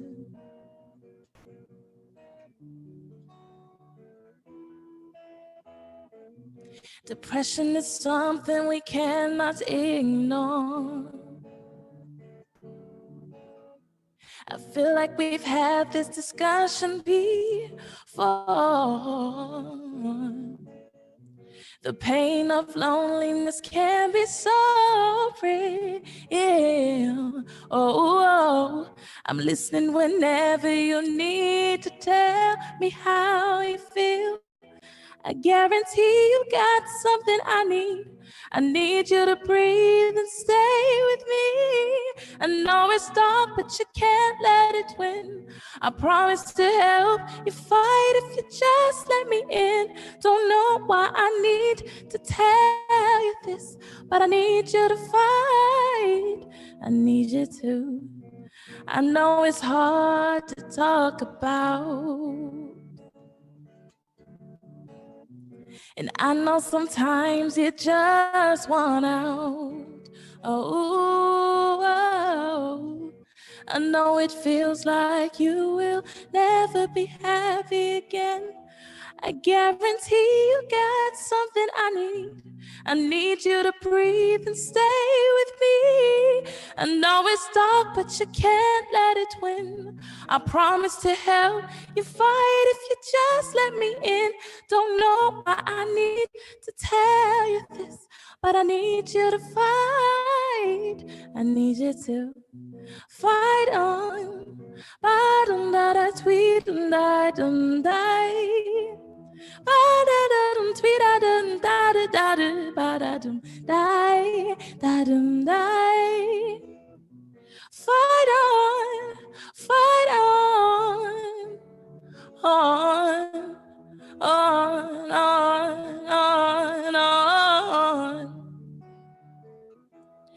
I guarantee you got something I need.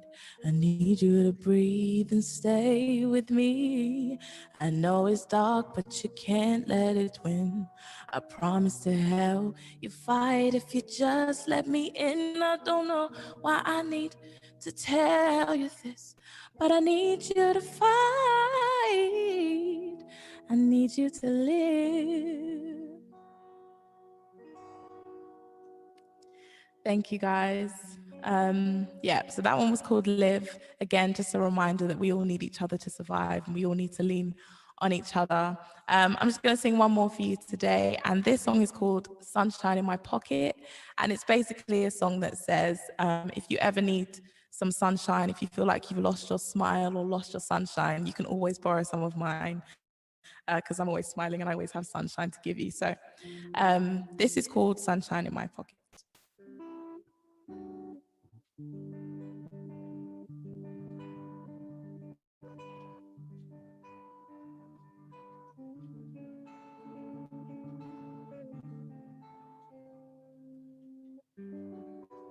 There's something in the air today.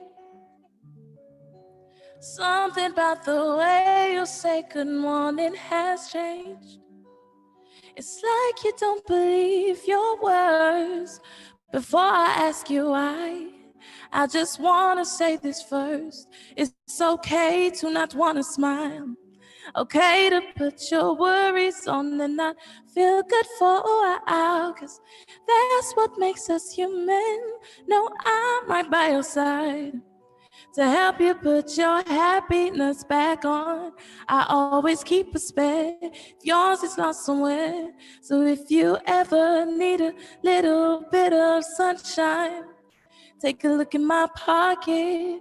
I think you like what you may find. A folded rainbow right there in my wallet with a coupon smile. Just promise you won't spend it all at once. There's plenty more where that came from. Ooh. Take a walk on the outside with me, and we can stay grounded like the oak tree. Ooh, let's plant love and make history. Oh, and watch it grow so naturally. It's okay to not want to smile. Okay to put your worries on and not feel good for a while, 'cause that's what makes us human.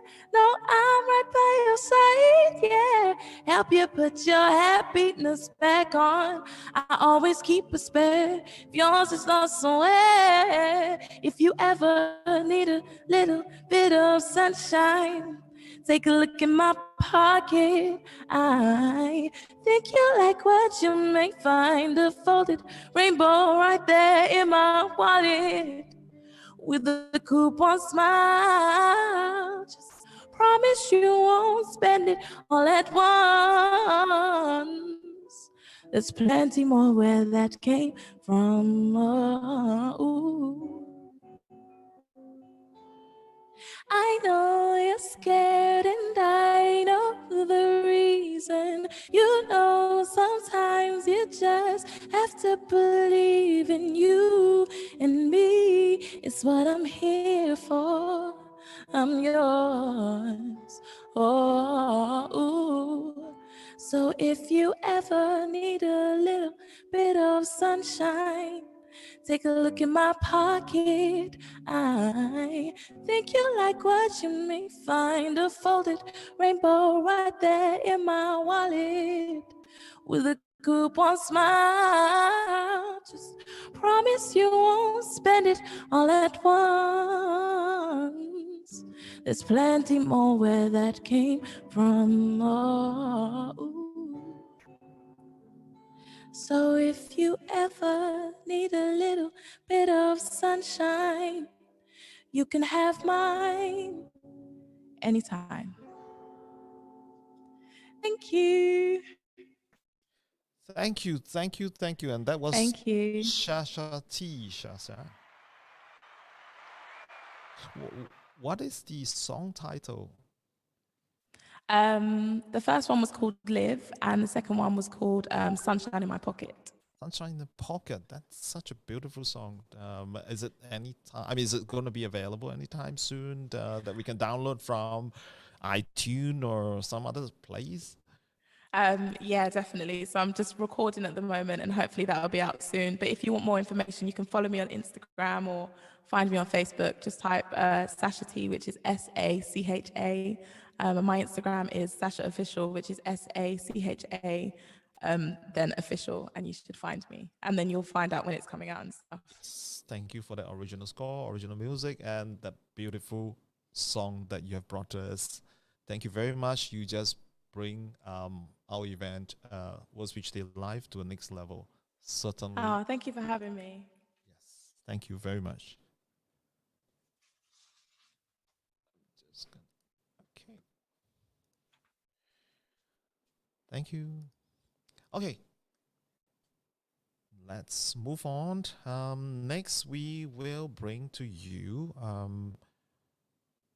two speakers from Taiwan and one speaker from Japan before we move on, before we close this segment and wait for all the Singapore speakers to arrive.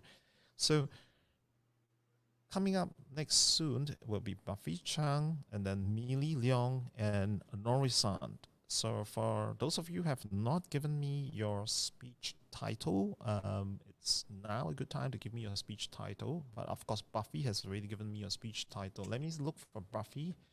And, oh, I found you, Buffy.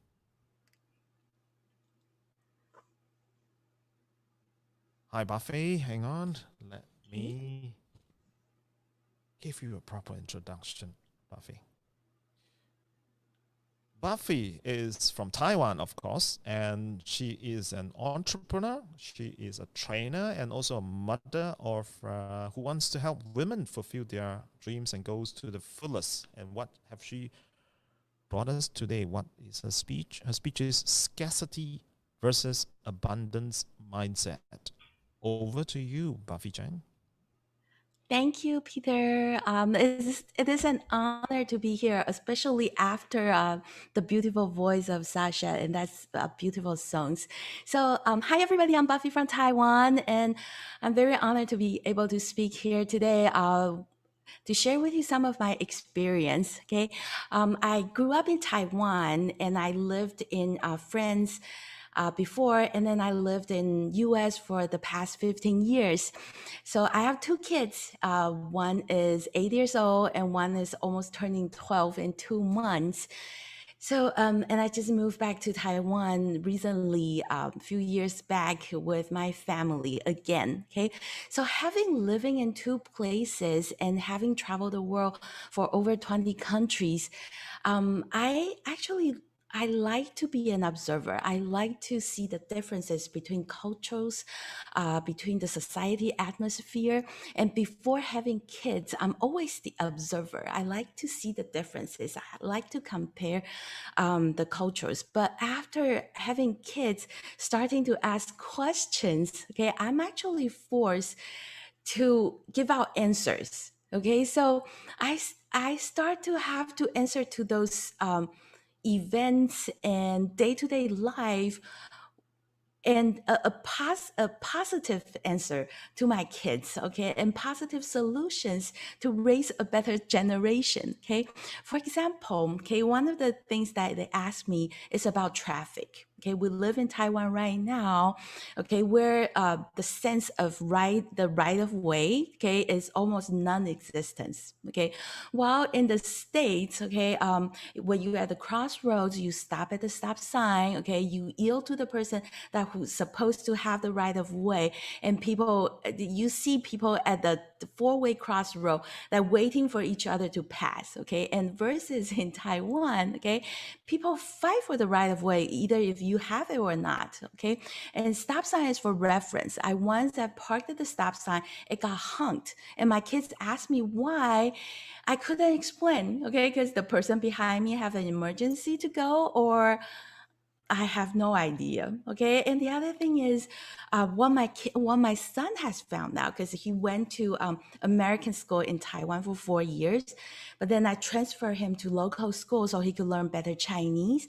And the first thing he came back home and found out about the difference is he said, Mom, American school kids, they get in line, okay, and they are not rushed to be the first in line, versus the local schools kids, okay, they fight to be the first in line so they could get to cafeteria first, so they could get on the bus first to fight for the seats.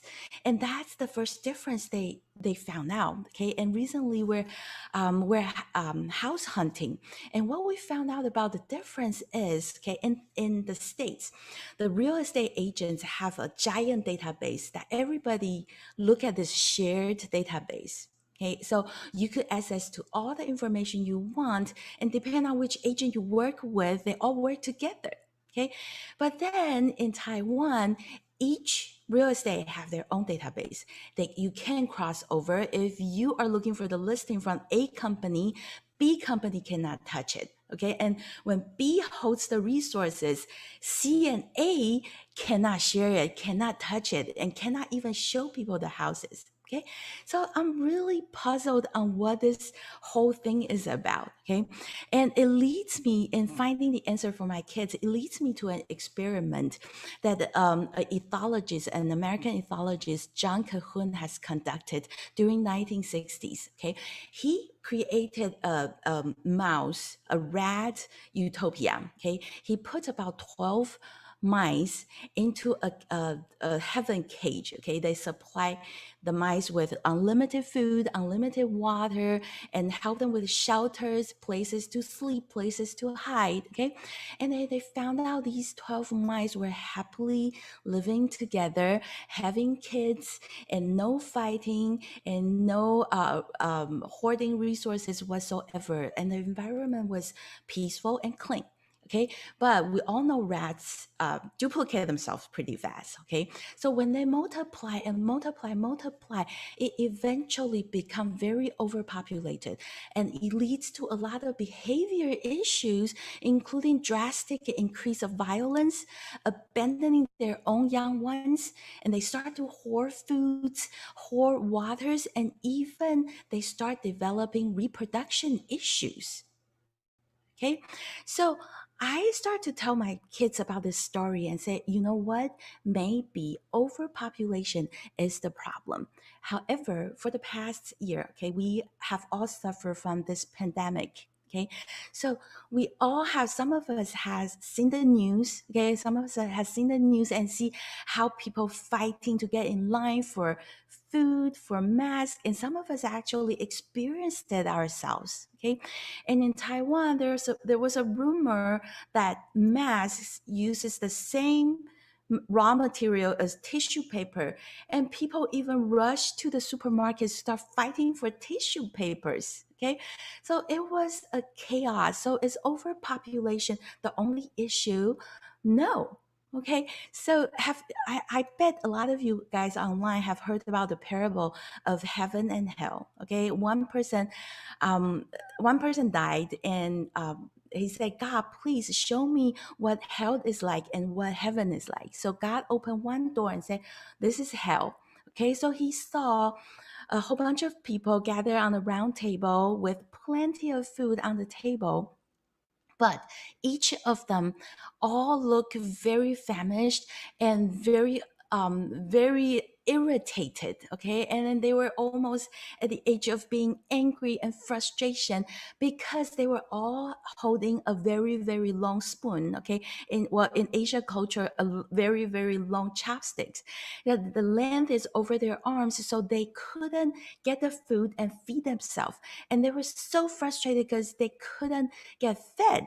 Okay, so he was scared. He said, okay, God, I have enough image of hell. Please show me what heaven looks like. Okay, so God opens another door and show him the same image. The person was puzzled. He's like, God, this is the same setting as hell, but why does those people look happy and they were having conversation and they look satisfied and fed? And God said, it is because of the mindset Okay, it's because they all learn to use that very, very long spoon or chopstick for our Asians to feed each other. So there's no fighting over food. There's no hunger because they all think for the other person.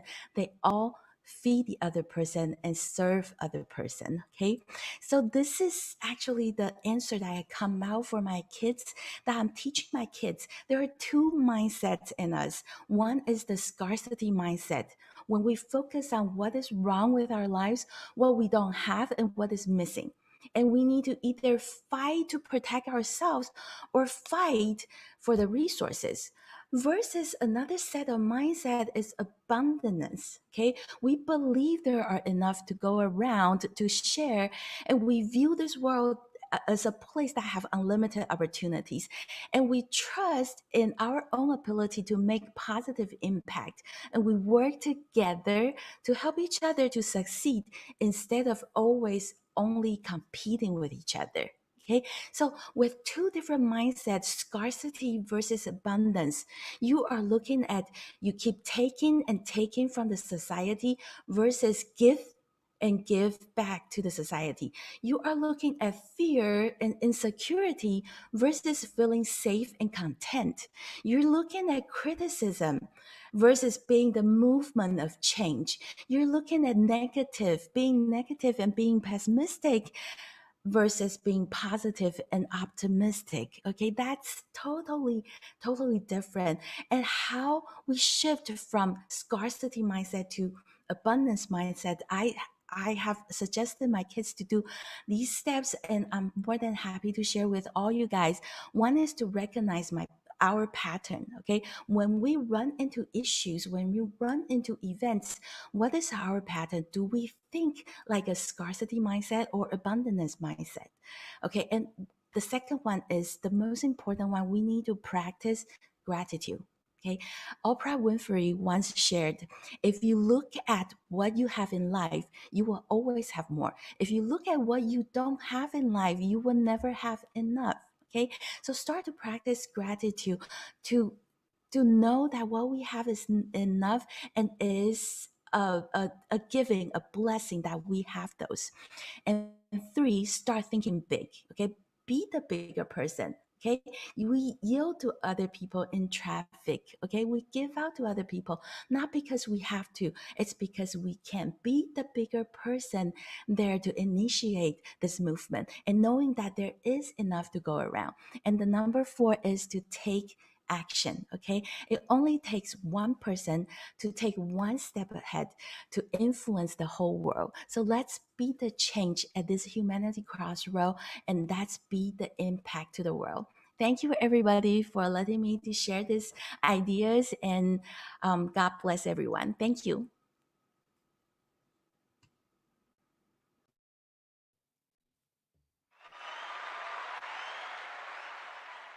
Thank you, Buffy. Thank you for sharing with us scarcity versus abundance.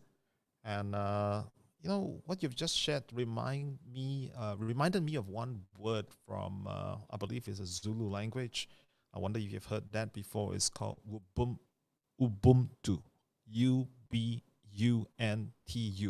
Ubuntu. Yeah, Ubuntu. Right. It basically means I am because you are. And they understand from ages ago, the Zulu race understand the meaning of abundance, you know, because they already share the same air, the same water, and the land that they live on. So only when their brothers are fulfilled in whether basic needs or a roof over their head, then they are all joyful. Yeah, so I am because you are. Thank you for sharing with us this idea of having an abundance mindset, Buffy. Thank you, Peter.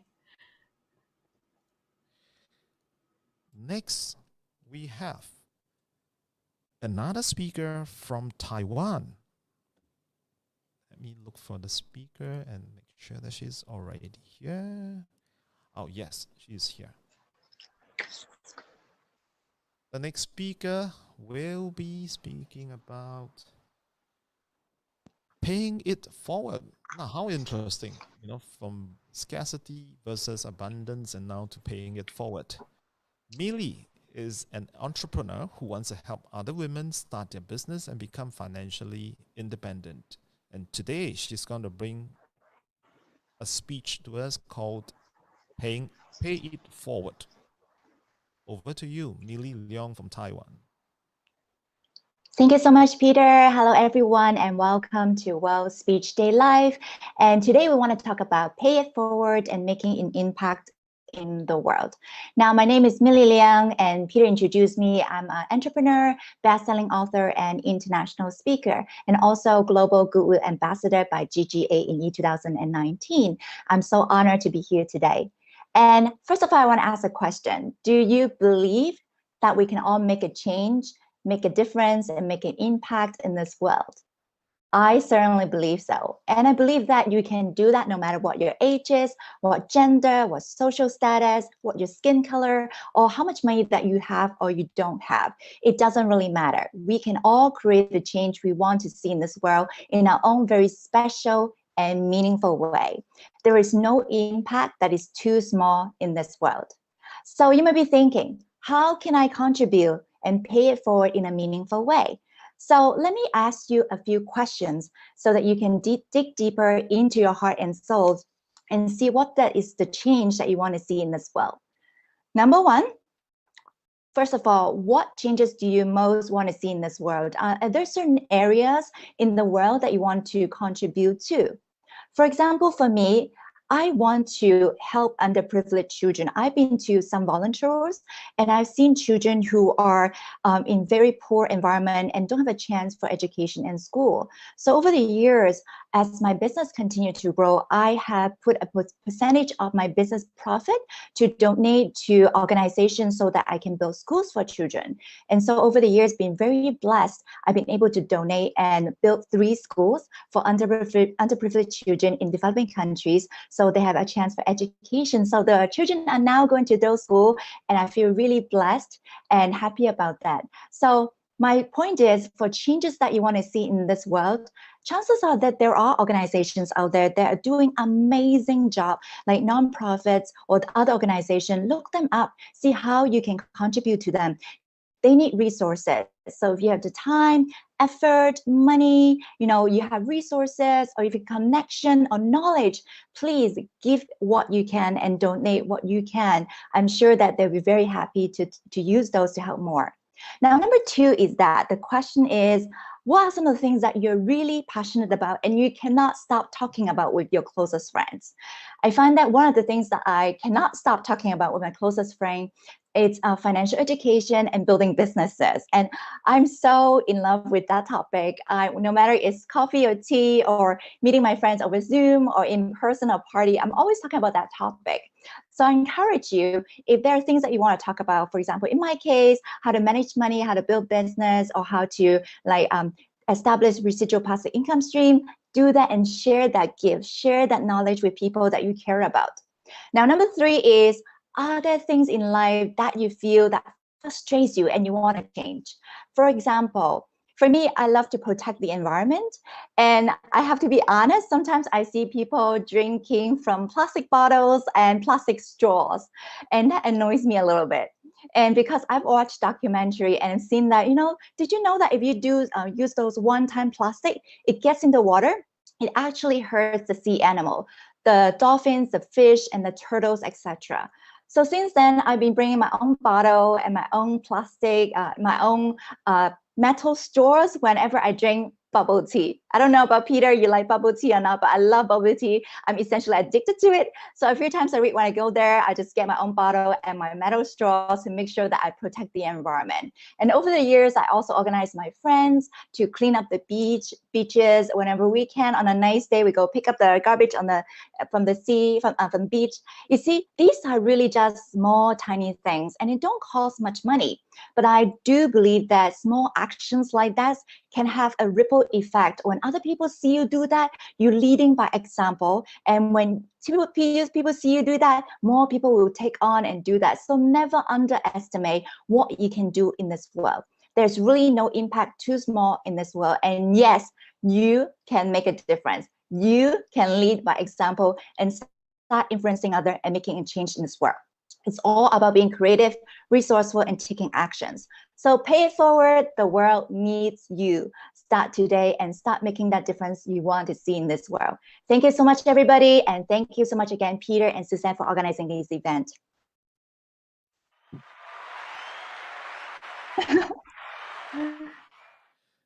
Thank you, Millie. I do love drinking bubble tea. Then I also like to eat ramen. Now that you even use straw for your bubble tea, do I bring a bowl for my ramen just to pay it forward?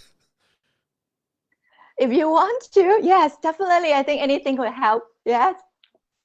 Thank you very much. Yeah, I'm all for being environmental friendly. I have a lot of recycle bag that I bring for my grocery. Thank you for that wonderful speech of paying it forward, Millie. Thank you. Thank you so much. Have a good night. Good night. All right. Next, we're going to bring up a Japanese speaker named Nori-san. Let me look for Nori-san and spotlight here. Nori-san, since I've not received your introduction, I'm just going to tell the audience your speech title and allow you to do your own introduction. Okay, Nori-san? So Nori-san is going to bring to us a speech titled, What Does Pandemic Bring to Us? Okay, yes. Nori-san, over to you. Hello, everyone. Yes, thank you for the inviting to this event, Peter-san. Thank you. So my Singapore friend, Cho-san, invited me this event the first time. So, okay. Hello, everyone. I'm Noriyuki Nakanishi. So many people call me Nori-san. This is my nickname. Thank you. I attended this event from Japan. Okay. Now we strive for a pandemic, and we suffer from a pandemic. This pandemic brought us many of tragedy. Many people passed away due to pandemic. Deep condolences to these people. Yes, but our pandemic brought us not only many tragedy, but also a new normal. Yeah, pandemic get everyone to communicate with Zoom and the other electronic meeting platform. The world community became closer together as this meeting platform make it easier for people from different countries to come together, speak to share ideas, to build leadership. In my case, I belong to Rotary Club. I attend many of the meetings in the world after breaking the pandemic. Yeah. For instance, in India Rotary Club meeting, guest speaker talked about the polio problem. I didn't know how did they overcome polio problem detail before I attend this meeting. Just a case, I attend the Singapore Rotary friend Cho-san Zoom meeting. This club try to improve Indonesia rural areas sanitary problem. Before pandemic, I couldn't know my friend club's activity. Yeah. I understand Nigeria and Indian good relationship after attending the Zoom event in Rotary Club. In short, I realized many of country activity through Zoom meeting after pandemic. Yeah. So this time too, I can meet you through the Zoom event, this event, World Tour 2021. Yeah. So we will overcome this hardest near future. And then I would like to go abroad for a meeting with many friends who met at a Zoom meeting. Of course, you. Of course, Peter-san. Of course, Singapore, many friends. Just a country friend too. Of course, you. Yeah. Yes, we can. Thank you. That's all.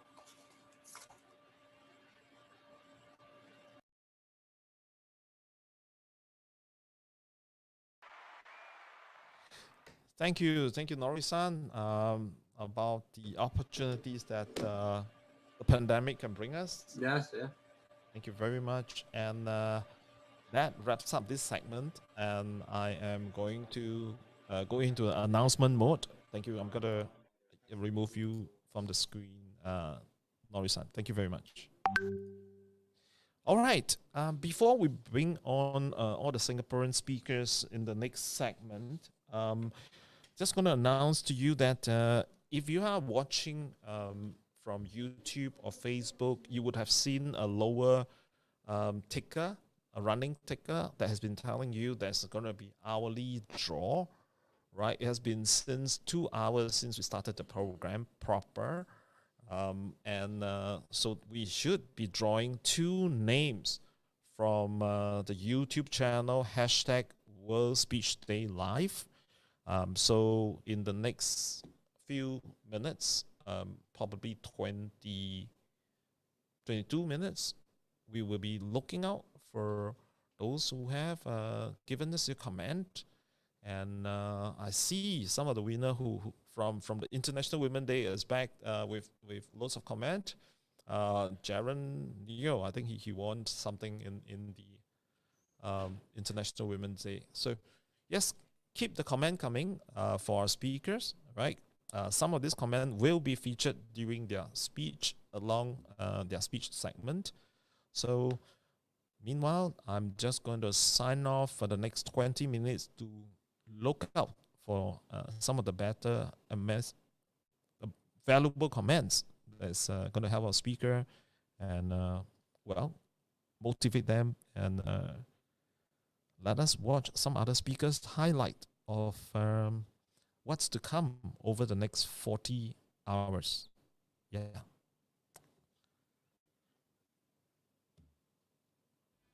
Let's play the video.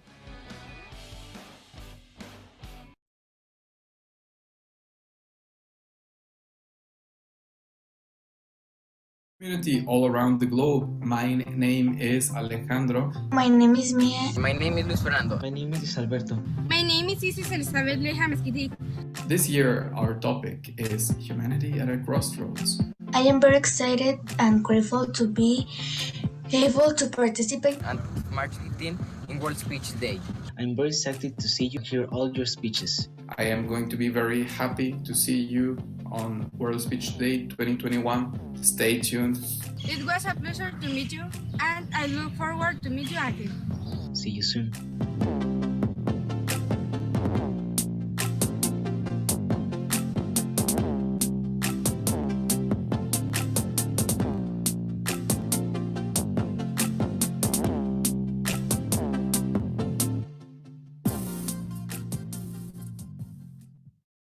World Speech Day is right around the corner, and this year's theme is Humanity at a Crossroads.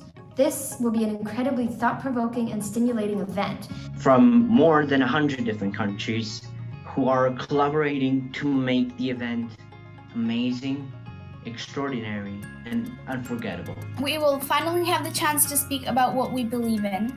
In a world full of change, the importance of stories remains a constant. Stories have the ability to connect people, uplift, empower, and effect change. And I'm here to tell you how excited I am to be participating in this year's World Speech Day right here online. I'm really excited and I can't wait to present my speech. Please join us on March 15th. It will be wonderful to have you join us. I'm looking forward to seeing you guys at World Speech Day. Join us. Join the International School of Foreign. I'm a student at International School of Queens. And I hope to see you there too. I hope to see you on the 15th of March. I hope to see you there. Humanity at a Crossroads. We hope to see you on March 15th. Make sure to be there on March 15th. I will see you at the event.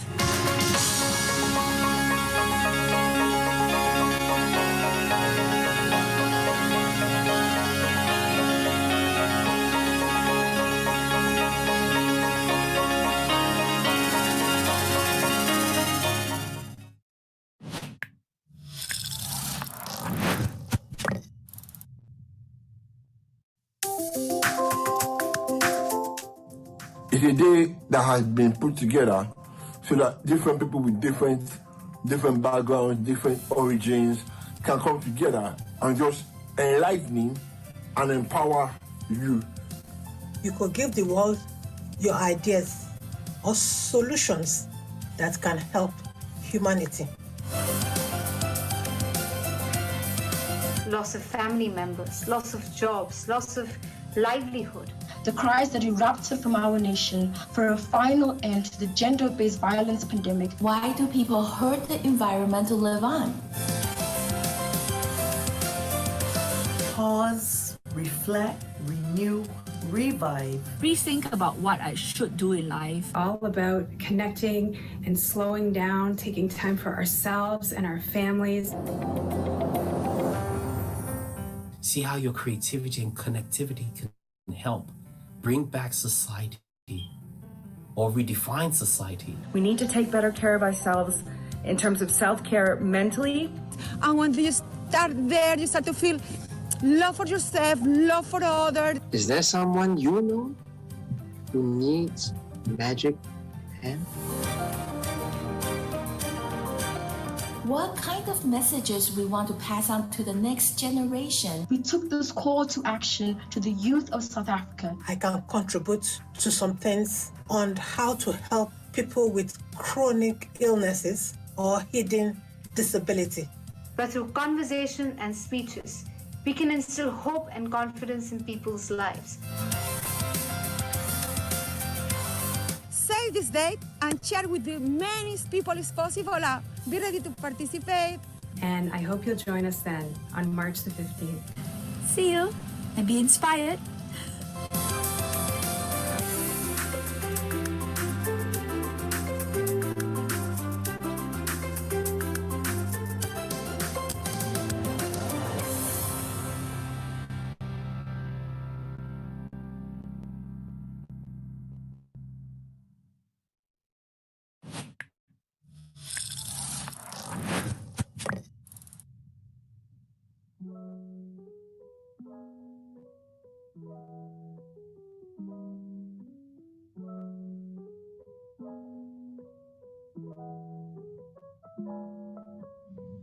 Mentoring. This word wasn't in my vocabulary back when I grew up. Largely due to my upbringing. Since I was about 8 or 9, I cultivated this belief inside me that help or support wasn't a tool that was readily available to me. Is it better to be feared or respected? Is it too much to ask for both? I'm joking, of course. This was something that Robert Downey Jr. said as the character Tony Stark in the Iron Man films. Focus on the positive. I build awareness of my thoughts and feelings, as well as their influence of it on others. I noticed a quotation I had written on a piece of paper by my desk. And the quotation was, "A clear vision should never be confused with a short distance." I think everybody in the room will tell you that a good teacher can change your life. I'm here today to tell you that a bad teacher can change your life too. So rewind the clock. We're going back to 1979.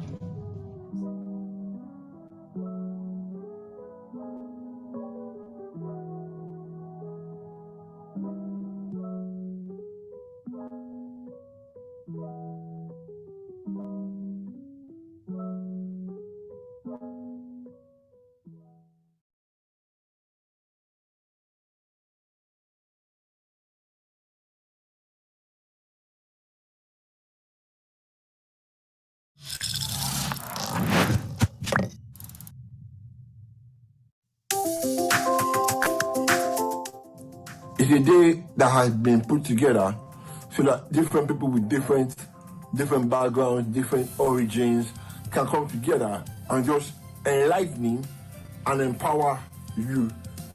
You could give the world your ideas or solutions that can help humanity. Loss of family members, loss of jobs, loss of livelihood. The cries that erupted from our nation for a final end to the gender-based violence pandemic. Why do people hurt the environment to live on? Pause, reflect, renew, revive. Rethink about what I should do in life. All about connecting and slowing down, taking time for ourselves and our families. See how your creativity and connectivity can help bring back society or redefine society. We need to take better care of ourselves in terms of self-care mentally. And when you start there, you start to feel love for yourself, love for others. Is there someone you know who needs magic hand? What kind of messages we want to pass on to the next generation? We took this call to action to the youth of South Africa. I can contribute to some things on how to help people with chronic illnesses or hidden disability. But through conversation and speeches, we can instill hope and confidence in people's lives. Save this date and share with as many people as possible. Be ready to participate. And I hope you'll join us then on March the 15th. See you and be inspired.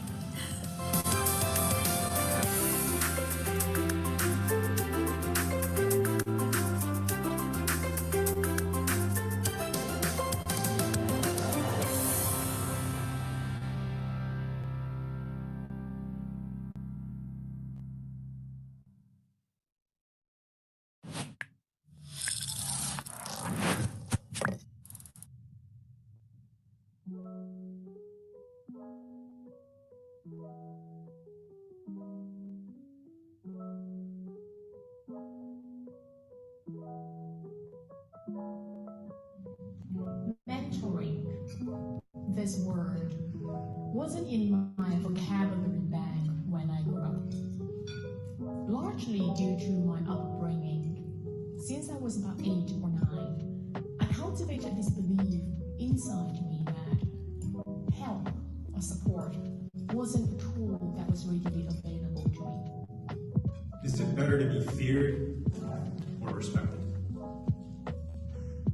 Is it too much to ask for both? I'm joking, of course. This was something that Robert Downey Jr. said as the character Tony Stark in the Iron Man films. Focus on the positive. I build awareness of my thoughts and feelings, as well as their influence of it on others. I noticed a quotation I had written on a piece of paper by my desk. And the quotation was, "A clear vision should never be confused with a short distance." I think everybody in the room will tell you that a good teacher can change your life. I'm here today to tell you that a bad teacher can change your life too. So rewind the clock. We're going back to 1979.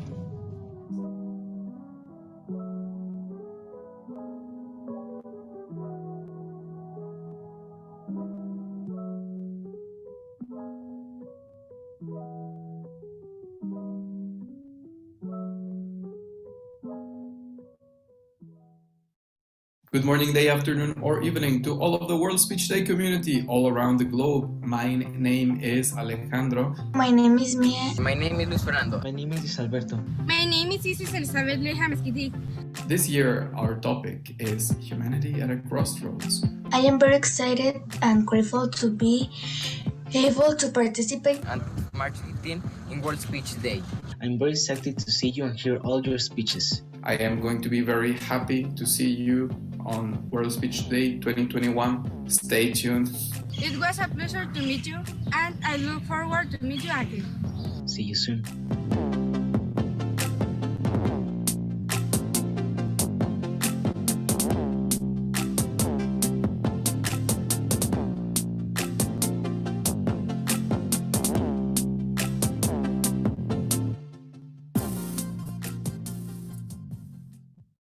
World Speech Day, is right around the corner, and this year's theme is Humanity at a Crossroads.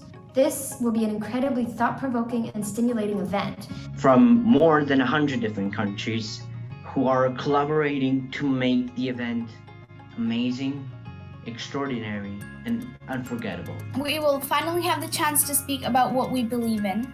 In a world full of change, the importance of stories remains a constant. Stories have the ability to connect people, uplift, empower, and effect change. And I'm here to tell you how excited I am to be participating in this year's World Speech Day right here online. I'm really excited and I can't wait to present my speech. Please join us on March 15th. It will be wonderful to have you join us.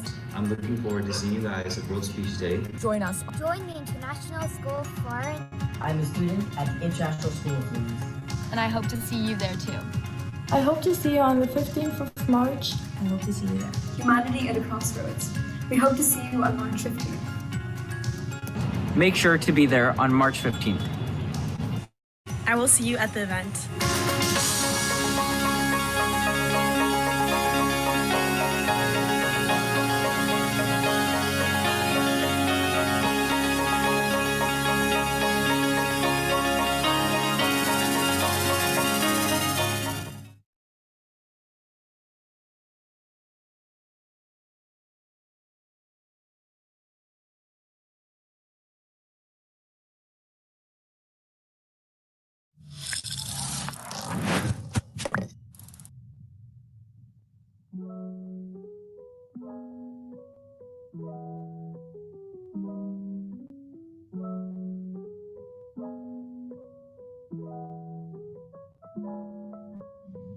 Mentoring. This word wasn't in my vocabulary bag when I grew up. Largely due to my upbringing.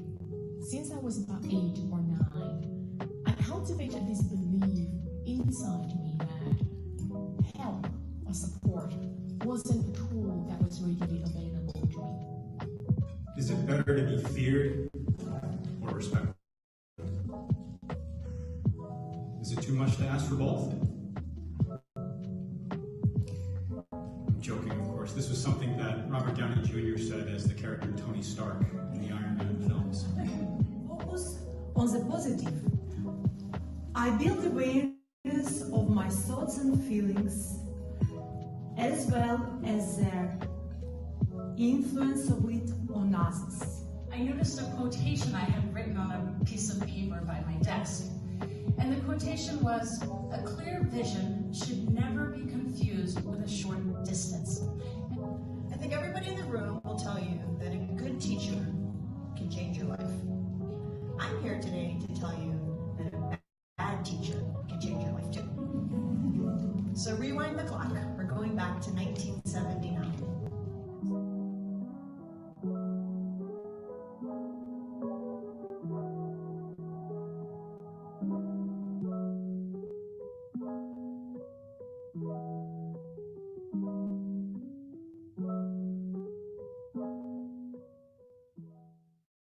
Good morning, day, afternoon, or evening to all of the World Speech Day community all around the globe. My name is Alejandro. My name is Mia. My name is Luis Fernando. My name is Alberto. My name is Isis Elizabeth Leja Mesquiti. This year, our topic is Humanity at a Crossroads. I am very excited and grateful to be able to participate On March 15 in World Speech Day. I'm very excited to see you and hear all your speeches. I am going to be very happy to see you on World Speech Day 2021. Stay tuned. It was a pleasure to meet you, and I look forward to meet you again. See you soon.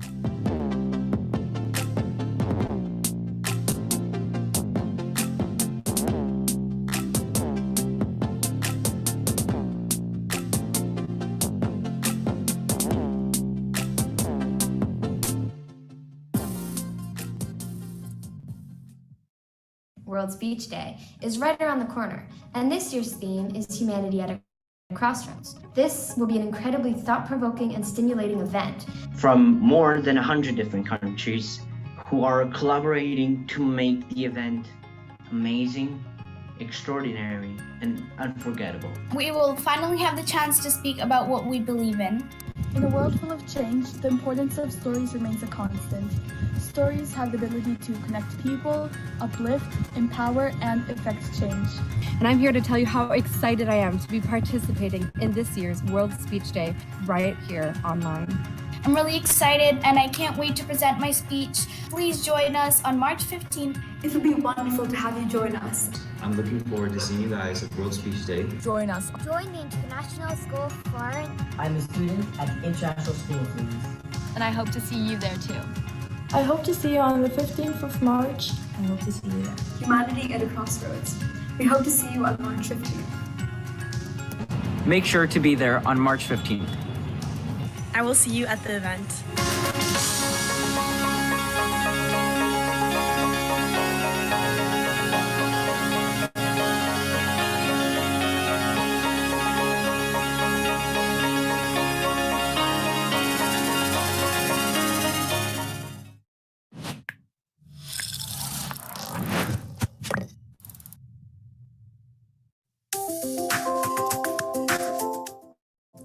It's a day that has been put together so that different people with different backgrounds, different origins can come together and just enlighten and empower you. You could give the world your ideas or solutions that can help humanity. Loss of family members, loss of jobs, loss of livelihood. The cries that erupted from our nation for a final end to the gender-based violence pandemic. Why do people hurt the environment to live on? Pause, reflect, renew, revive. Rethink about what I should do in life. All about connecting and slowing down, taking time for ourselves and our families. See how your creativity and connectivity can help bring back society or redefine society. We need to take better care of ourselves in terms of self-care mentally. And when you start there, you start to feel love for yourself, love for others. Is there someone you know who needs magic hand? What kind of messages we want to pass on to the next generation? We took this call to action to the youth of South Africa. I can contribute to some things on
Hello, ladies and gentlemen. This was the firework that happened 57 minutes ago, and when Australia crossed over from 14th of March to 15th of March. We did not manage to grab the screen earlier, so we're going to showcase to you the firework that went on in Australia. Now, next, we're going to bring on the next segment. We're going to bring on the next segment, which will be hosted by a wonderful and dear friend of mine who has been an MC for Hang on. Let me just bring him on.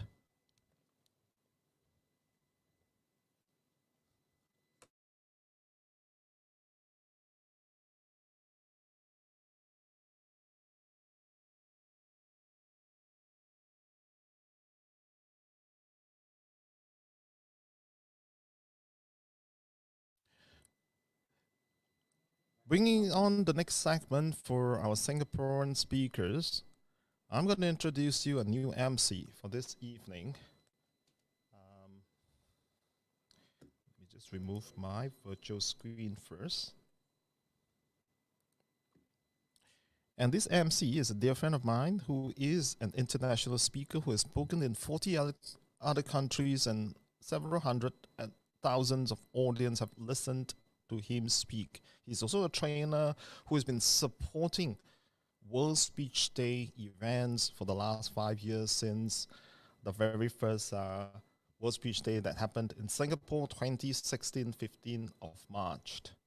And may I bring you on to our MC for the Singapore segment, Mr. Tan Kwang Hong. Hello everyone, ladies and gentlemen watching from all over the world. I'm Kwan Hong, your MC for the next 2 hours. So I hope you are enjoying your time so far. And our very next speaker is a coach on a mission to help those in need to help themselves. Her speech title is Believe That You Can and You Are Halfway There. Let us welcome our speaker, Lynette Ha. Hi, Kwan Hong. Thank you for the introduction. Hi, everyone. As a global citizen, I'm humbled to be a part of World Speech Day and to be given this opportunity to share my story with you when I transitioned from a full-time corporate life to a mompreneur and now a peak performance coach, as I chose the roles I played in. It is with the hope that it will help bring about a better tomorrow for you as you about to be a better version of yourself. As Mother Teresa said, yesterday is gone, tomorrow has yet to come, we only have today. So let us begin. Let me take you through my journey of how when you believe you can, you are already halfway there, by Theodore Roosevelt. It's a quote. When you want to achieve something in life, the first thing you must do is to believe you can achieve that. And if you don't believe you can, then who can and who will? The first battle to be won is always with yourself. It's not about planning, it's not about thinking of ways to achieve that goal, but to put your mind in that right place and believe that you can. After leaving corporate, I was in limbo and didn't quite know what to do, but I knew I wanted to spend more time with my family. I also knew I wanted to spend my time purposefully, and I wanted to help. I wanted to help humanity, but didn't quite know how to. And that's when I discovered coaching. So in 2019, after completing the International Coaching Federation's certifications program, I embarked on my coaching journey, choosing youths as my beneficiaries, because for every client that I coach, I will in turn mentor or coach an underprivileged pro bono. At this same time, I was challenged to complete my professional coaching certification, which included 500 hours and 2 recordings with very strict competencies. For those coaches out there, you know what I'm referring to. Self-doubt set in, and I wasn't sure if I would be able to. Who am I? I was a new kid on the block. Now, let me share with you 3 tips of what I did that helped me, on reflection now, achieve that not only the 500 hours, but I'm on my way to complete the recordings. The first thing is examine your why. What's your purpose? What's your dream? So set a goal, share it with your friend, announce it to the world, because that's the scary thing I started doing. I set a target of actually 3 years to run the marathon with my child towards his national exams. And people kept asking me, so Lynette, what's your niche? What's your target audience? And friends and families would question me on, How are you going to finish 500 hours when you just like are at zero and get paid on top of that? It was a tall order. But my why was strong, and I knew I wanted to help. And that desire to try and help uncover what is beneath was so strong. I put my blinders on and focused on just being a coach. And I loved the journey afterwards, because he who has the why to live for can bear almost anyhow. The second thing I did was to execute, to action, to believe that you can. You must learn to master the basics. So I started participating in coaching labs, peer coaching sessions, and my confidence grew strength to strength with each feedback as I refined my skills. Much like life skills, like riding a bike, it takes time. Afraid of falling, I was afraid of making a fool of myself. But once you get a hang of the bike, the momentum, the adrenaline rush takes over and you're on the roll. The aha moment that I saw on my client's face, that sense of relief that they shared after each session was instant gratification for me. And that was enough. Because halfway makes you go all the way, and to achieve something or to change something, you need to take action and begin moving the different forces around you to make it happen. Taking action is so important and fundamental to reaching your goal, because doing is better than not doing anything at all and just sitting there. And trust me, your self-confidence will increase and you start believing that you can.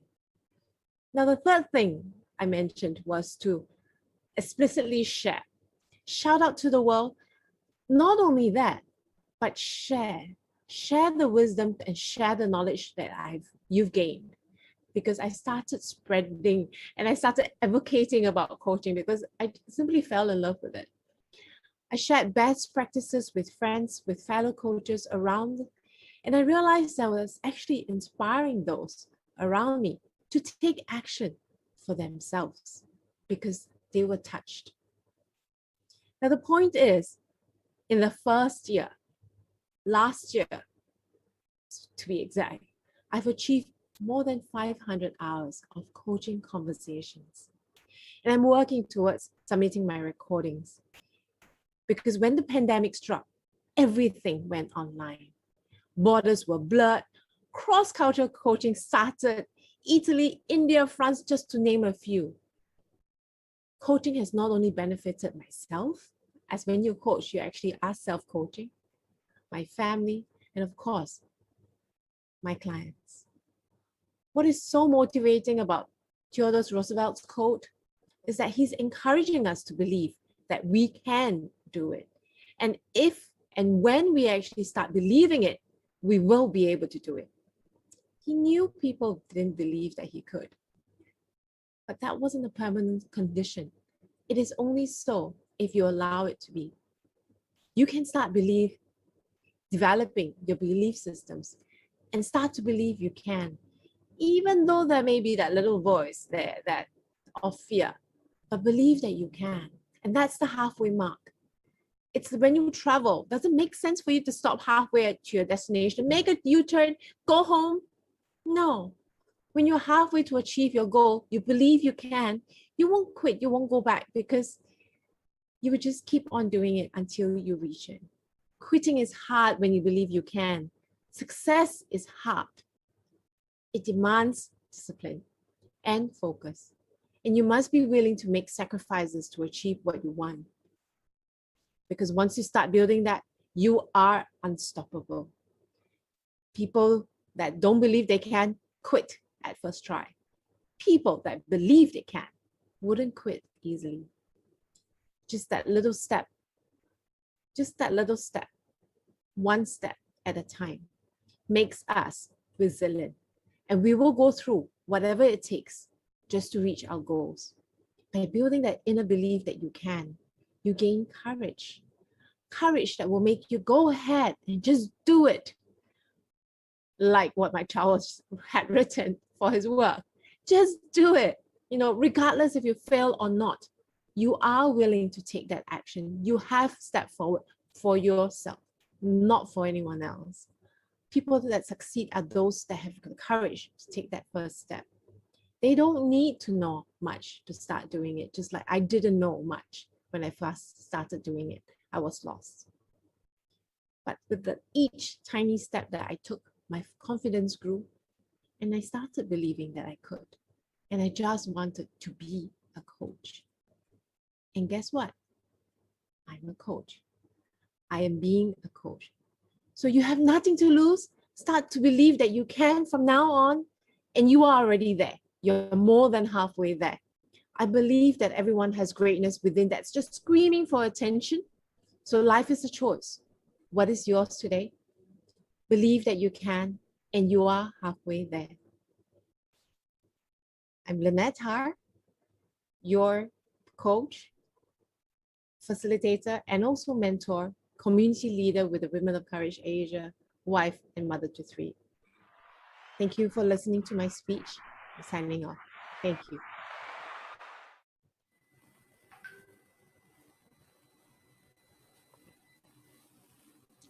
All right. Wow, that's a very inspirational speech. Thank you very much, Lynette, for sharing your tips for success as well as a wonderful story. And our very next speaker is an American journalist, author, and mental health advocate living in Singapore. The speech title, World at a Crossroad. Let us welcome our speaker, Andrea McKenna-Brandkin. Hello, everyone. Good evening, and thanks for having me today. So, mental health is definitely at a crossroads in humanity.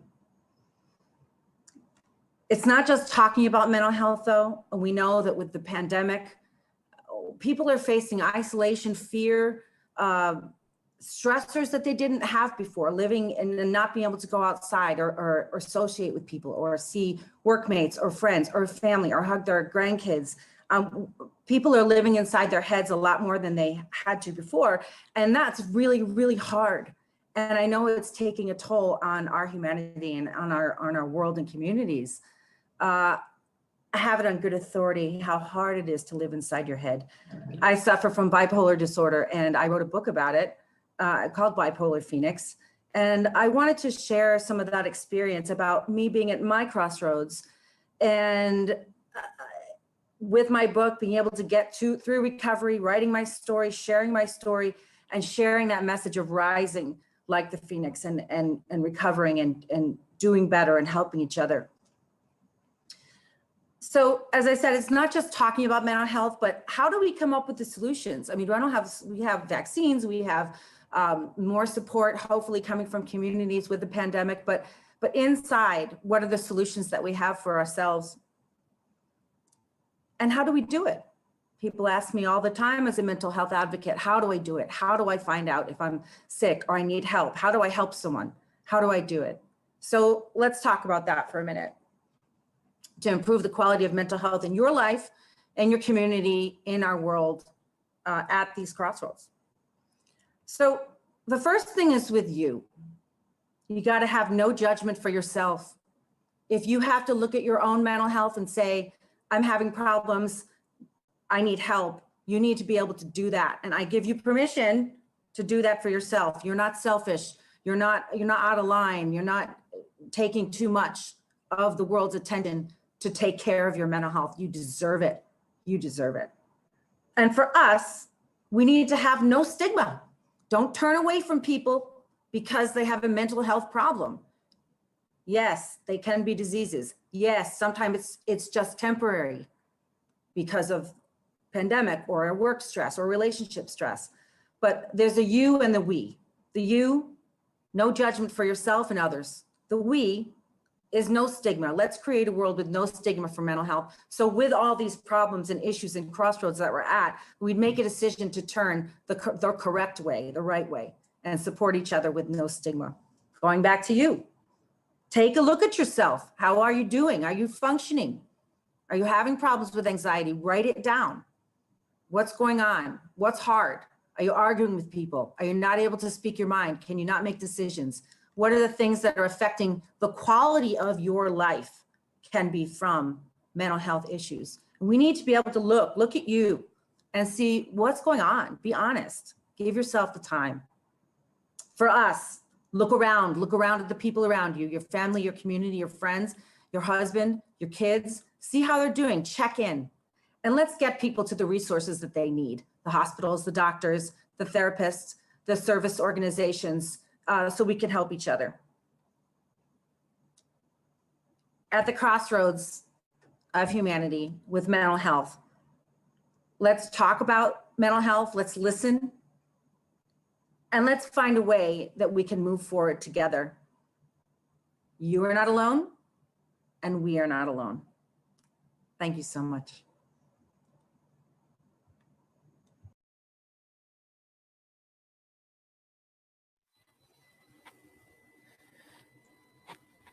All right, wonderful speech. Thank you very much for sharing about your wonderful story and experience. Our very next speaker is passionate to change the narrative of beauty and works by helping women rediscover their true self and inner confidence as a coach. The speech title, Believe You Can and You Are Halfway There. Let us welcome our next speaker, Carol Gokal. Hello, everybody, and thank you, Kwan Hong, for this wonderful introduction. A crossroad is described as an intersection where the road forms a cross. It is a term used to describe a point in your life when you must make an important decision. I've had 3 major crossroads that I had to navigate so far. I remember my first crossroad in life. I was to choose to further my education or to get married and settle down. I remember it was a time that I felt really powerful, in control, and I was very, very hopeful that I can make a difference. The next major crossroad was when I had to decide to give up my career, to start a business, or to raise my unborn child as a stay-at-home mother. And I was to decide amidst plans to move halfway across the globe to live in a non-English speaking country. It was a tough call. I remember feeling torn and uncertain about my future. It was a stark contrast to my first. The third and most difficult crossroad was choosing to end my life or continue to face the pain. It was the most significant moment in my life and in my entire existence thus far. The irony that this crossroad was the result of the choice from the very first crossroad that I encountered. And that decision changed my path, and that decision broke me. I believe each and every one of us are broken in some ways at some time in our lives. The question is, are we going to let that define or dictate how we communicate and how we continue our lives going forward? The first crossroad may have left me broken, but it has also led me to the most significant transformation to date. It is through that brokenness that I found beauty. The experience reminded me of kintsugi, the Japanese art of mending broken pottery with golden joinery. The result is a stronger and more beautiful piece of art. We may have our hearts and spirits broken, yet there is beauty in brokenness. It is through brokenness that we can create beauty. Being at the crossroad of humanity has never been so rife. The crossroad is a convergent point for humankind, in my opinion, a point regardless of race, spoken language, or faith.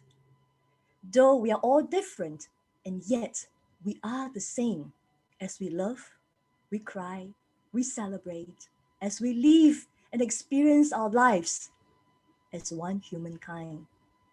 And this crossroad humanity is at is the equal ground where the world is standing on the same line. This is where we can have conversations we were afraid to have in the past to make positive changes. This is the point where tolerance, understanding, acceptance, and respect is achieved. The beauty of our current situation is we get to 4 things. 1, reset our mindset. 2, initiate dialogues. 3, submit the changes. 4, engage the community forward. So together, as we RISE, reset, initiate, submit, and engage as we rise together as one humankind. This is Carol Gawker, confidence coach and changemaker, signing off at World Speech Day Live. Thank you.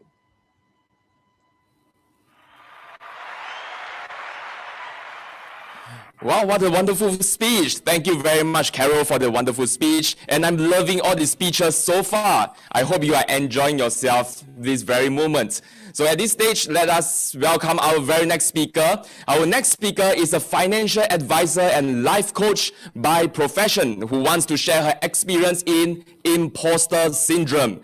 The speech title, Drive the Imposter Away. Let us welcome our next speaker, Swana Kalen.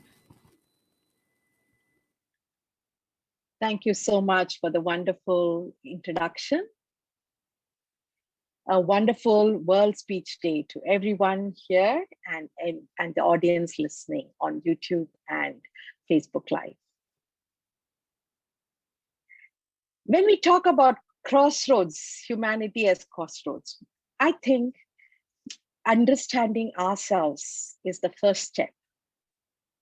Today, I'm going to share with you my journey in overcoming my self-sabotage.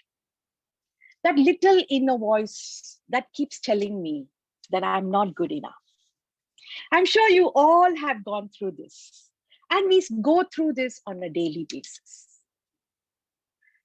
Someone telling you, this is not for you, you can't do this. And that someone is not outside, that someone is inside, in your mind. And why does that happen? Because of conditioning that we have gone through, educational conditioning, that we have to be perfect to be good. And sometimes, because of roles that we take, we want to be that superhuman, the superwoman or the superman, trying to do everything that we can do, multitasking. And sometimes just the fear of not asking for help. I like to be independent.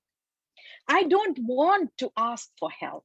I don't know sometimes to ask for help. I think asking for help is a weakness. These are many, many reasons that we keep telling ourselves that we are not good enough. And because of that, we stop and reach our peak.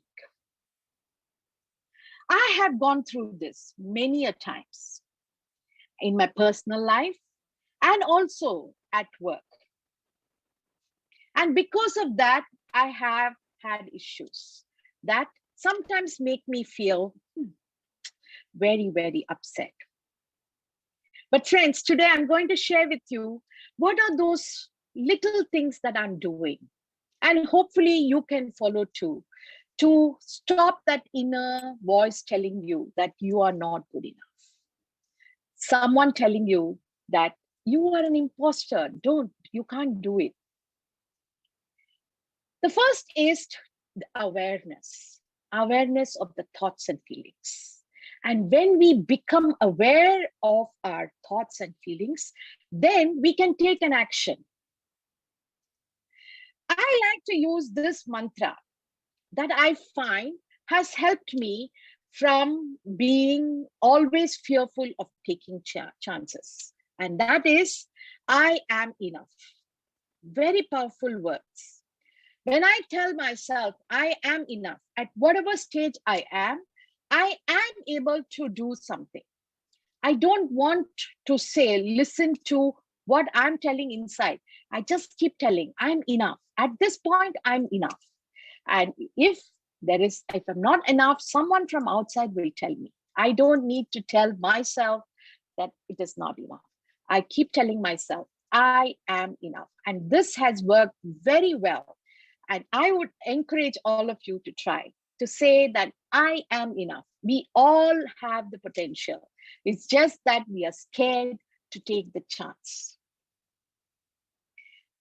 And the other thing is to have a small data collection of small things that we can post, maybe a vision board to remind us of all our accomplishments. Because when we keep looking at it, oh, yes, someone called me a superhero, or, oh, I have done this. So when I look at it, it is a way of reminding myself that, yes, I do have the qualifications. I do have the accomplishments to do something new.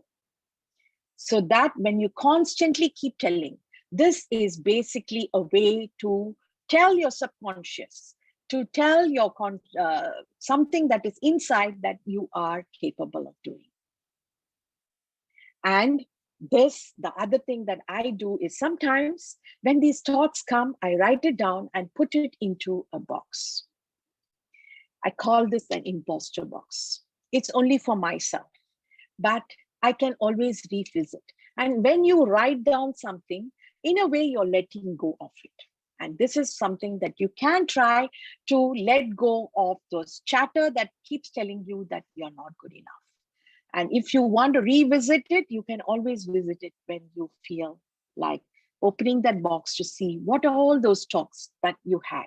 But writing it down, whenever you have a thought saying that you're not good enough, just write down, what was that? And then when you put it into a box, you are actually putting it away so that it does not disturb you. And last but not the least, friends, we are having so many of us around us. Asking for help is very important. Asking for help does not mean that we are not good enough. Finding that friend who can give you that confidence that, yes, you can do it. These are little things that we can overcome to fight the imposter syndrome that we all face on a daily basis. I would encourage all of you today, let us take an oath to start accepting and embracing our capabilities. Over to you. Thank you so much for this opportunity. Wow, very good speech. Thank you very much, our speaker, Swana, for the wonderful speech. And indeed, we can drive the imposter away. And our very next speaker is a very young boy. He's only 16 years old, studying at the GEMS World Academy. He loves to play basketball. His speech title will be Life in a VUCA World. Let us welcome our very next speaker, very promising speaker, Saikishan Subramaniam. All right. Thank you so much for that wonderful introduction, sir. Hello, everyone. I would like to thank the organizers for giving me this opportunity to share my lessons and personal experiences on life under a VUCA world with all of you today. And these are lessons that I learned during the COVID period, which I strongly believe will help all of you. As an avid basketball player, I was really upset and disappointed that all the competitions were canceled because I felt that all my hard work was going to waste. But I can't travel back in time, and it's important to move forward. So to begin with, what is VUCA? Well, VUCA stands for volatility, uncertainty, complexity, and ambiguity. So without any further ado, let's get started. Firstly, the first lesson is I learned to embrace volatility with a vision. We shouldn't resist change, but rather embrace it and create goals that will help us in the present. So, as I mentioned before, as an avid basketball player for the past 7 years, I took the opportunity to work on skill and health related fitness because it would help me ensure that I stay and compete at a high level no matter what. In terms of transferable fitness skills, I decided to work on speed, and for health related fitness, I decided to improve on flexibility. To improve on these aspects, I did a lot of resistance training and running, which actually improved my speed and power. And at the same time, I did a lot of stretching and foam rolling to loosen the muscles in my body. Eventually, this theory helped me become a better and competitive athlete. For example, I was so used to running on the treadmill before lockdown that when I began to run outdoors, my fitness level was bad. This is because the concrete is so rough, then therefore it really increases resistance. And at certain periods and time of days, it's really windy and therefore it increases the resistance. And once I began running outdoors, I realized that I was able to move on the basketball court with more explosiveness and agility. Flexibility also has helped me because I was able to move on the court with ease and stability. Therefore, since we can't go back in time, please, everyone, move forward and deal with the situation that's in front of you. Secondly, the second lesson. In these complex and ambiguous times, the number of outdoor activities have reduced as well. Nevertheless, it's really important to give back to society and help those who have been badly hit by this COVID-19 pandemic.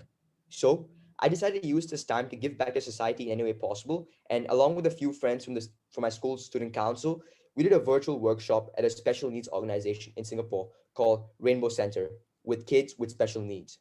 I believe that the kids enjoyed themselves, and at the same time, I was able to do some self-reflection about how lucky I am to have functioning body parts with no problems at all.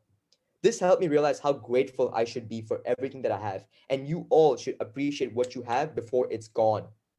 When you are at the top of the mountain, it is important to always bow down to the process and remember the tough times, because when you begin to act arrogant or cocky, things go south. And the last lesson, I learned to react to uncertainty with understanding. Rather than thinking about the past and how it has affected us, it's important to think about next steps, right? And how we can become stronger individuals mentally.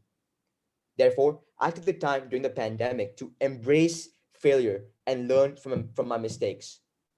I needed to switch gears from all the other extracurricular activities that I'm doing to the IGCSEs, which is an examination in grade 10. And these are certain details that would definitely help me get good grades. And there are certain details that would help me get good grades. Therefore, during this past academic year, I was looking at my previous work so that I don't make the same mistakes again. And yeah, I just want to make sure that I don't make the same mistakes again, and I'm able to improve on my work. Now, I have a question for all of you. How many of you know who Michael Jordan was? I mean, for those of you who don't know who he was, MJ was one of the greatest basketball players of all time who won 6 NBA championships and played at such a high level. He is one of my personal motivations. He's one of my personal motivations to wake up in the morning and play, because of the fact that he had a winning mentality. From an interview, MJ said that he has 6 rings because he missed 9,000 shots. So he learned from specific mistakes in his shooting technique that helped him win. And this is the same logic that I am applying to. To conclude, rather than dwelling on the past and thinking about how COVID-19 has impacted our lives in a negative way, we should think about how this pandemic has given us time to help us improve on our capabilities and made us stronger individuals. We should also think about living in the moment and not stressing ourselves with the past or the future. I have left you guys with 3 important tips on how we can move forward. It is your choice and decision on how you may want to use them. I really apologize if you weren't able to understand what I was saying, because my brain really functions at a really fast pace and I can't control the speed of my speech.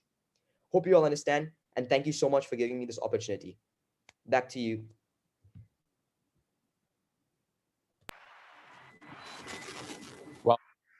Very animated and dynamic presentation from our speaker, and I wish that I can speak as well as him when I was only 16 years old. Our very next speaker is a digital entrepreneur who embraces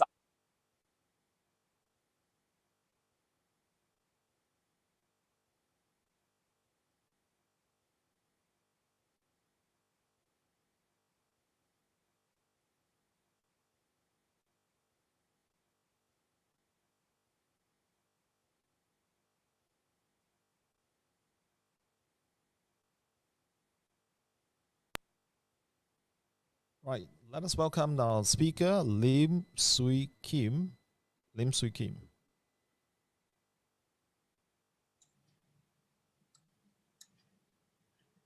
Thank you. Thank you so much, Peter. Greetings, I'm Lim Swee Kim, and a good evening to you from Singapore. It is lovely to celebrate World Speech Day with all of you as we commit to creating a more equal and better world for all.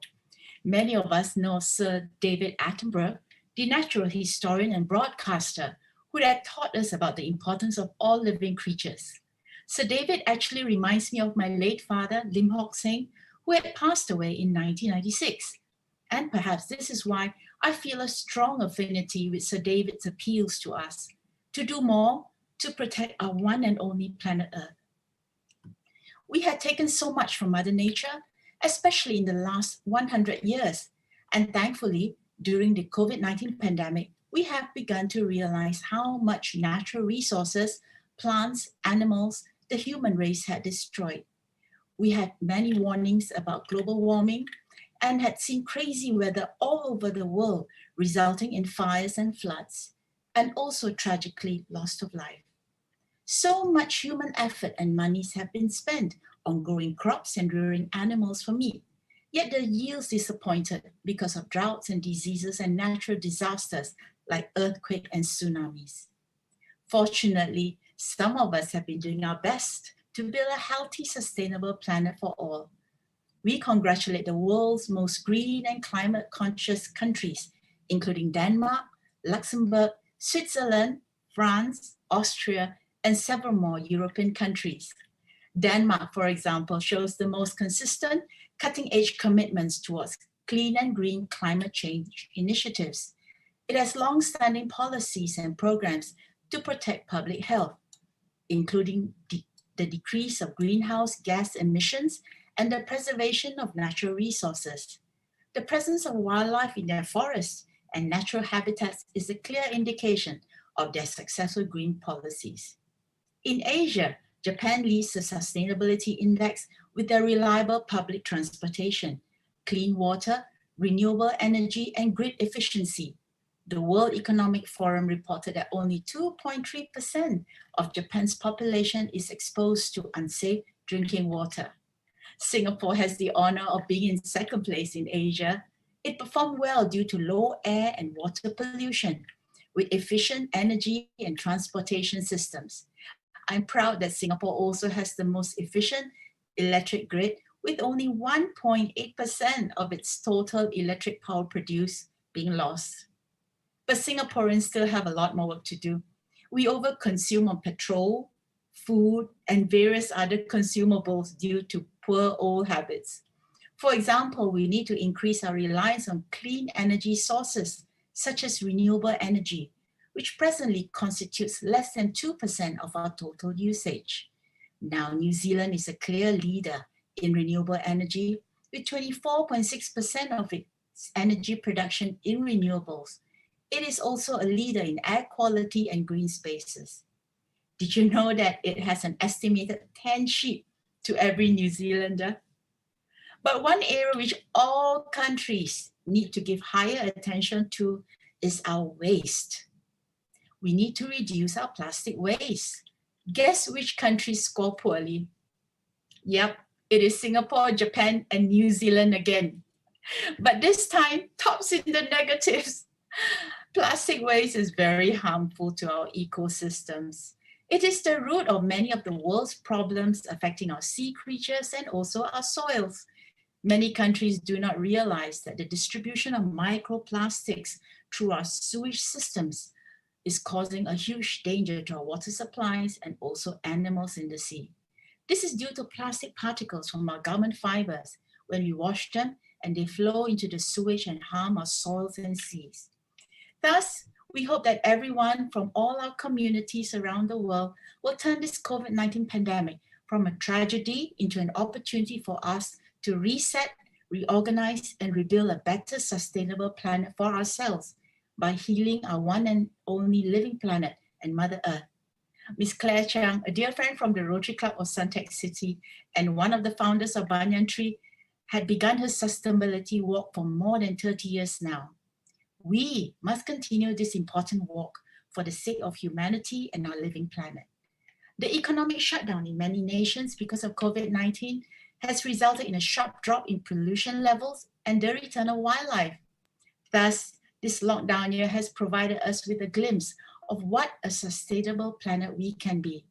Let us do more for our human race and ensure our lifestyles, policies, and practices, whether for business, community, or personal, result in a transformation towards a sustainable future, which is both economically and environmentally fit and strong. We can rebuild a healthy, sustainable planet for all. Thank you and enjoy your evening with us. Thank you.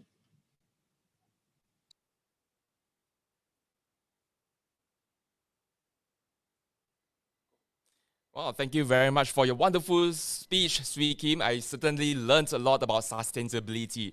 And our very next speaker is a sales trainer who desires to motivate others to be resilient in handling challenges. The speech title, Crossroads in Life. Let us welcome from Singapore our next speaker, Christina Tan. Hi everybody, this is Christina from Singapore. World Speech Day's theme, Humanity at Crossroad. My topic is Life at Crossroad.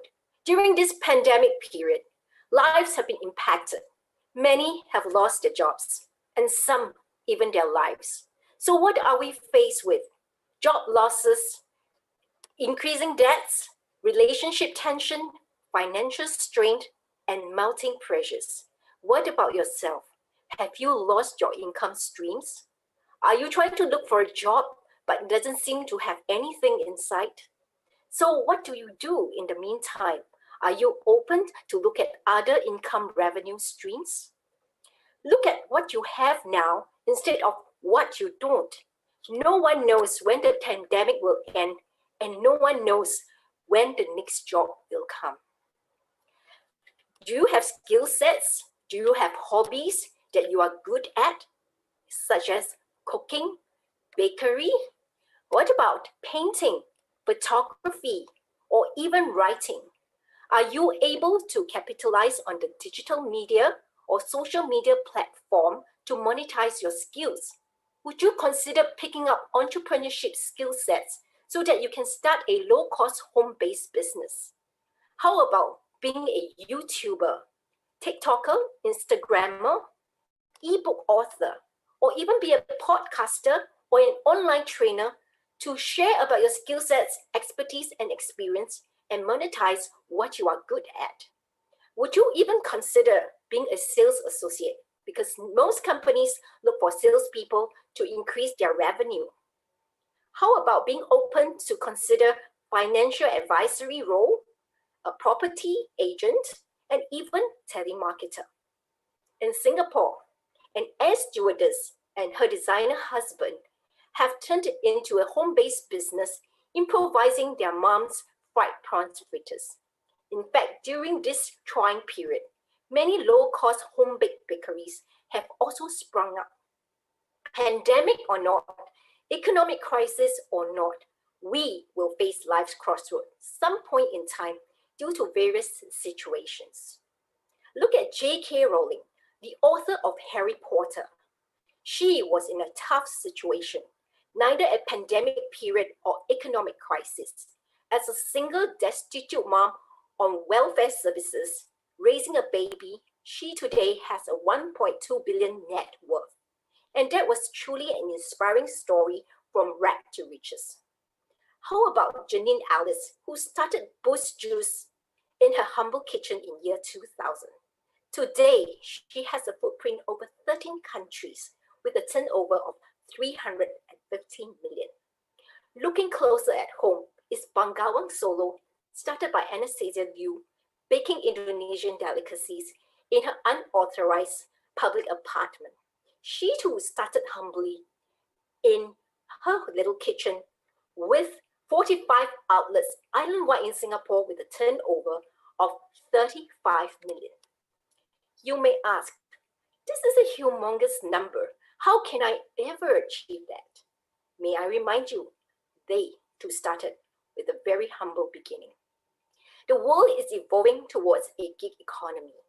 Due to the uncertainty of the pandemic, bosses, employees, and companies are looking for part-time workers temporary staff, freelancers, or outsourced contractors.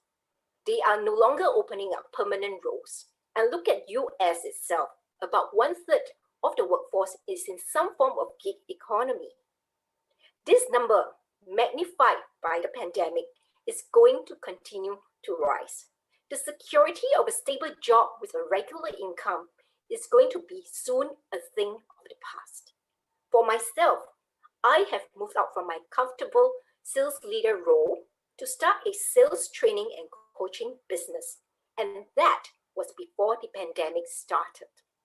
What about you? Would you learn new skill sets? Would you sharpen your current skill sets? Would you change mindset and open your eyes to different opportunities available?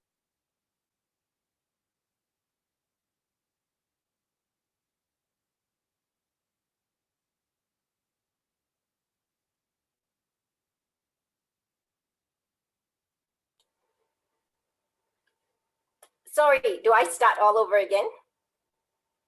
I do? I start all over again?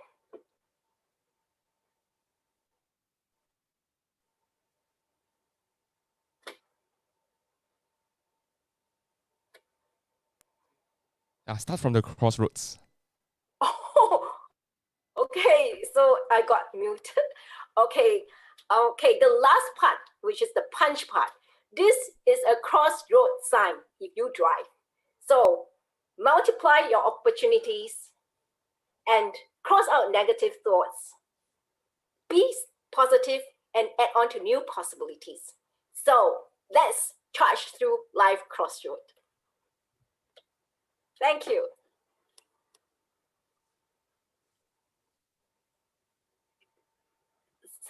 Oh, thank you very much. What a wonderful speech by our speaker, Christina. And definitely I have gained new ideas how to monetize my skill sets in the digital economy. Wow, fantastic. I'm very excited right now. And our very next speaker is an entrepreneur, speaker, and coach who helps people to unlock the power of perspectives. The speech title, The End is the Beginning. The End is the Beginning. Our speaker from Singapore, Rafia Sultana.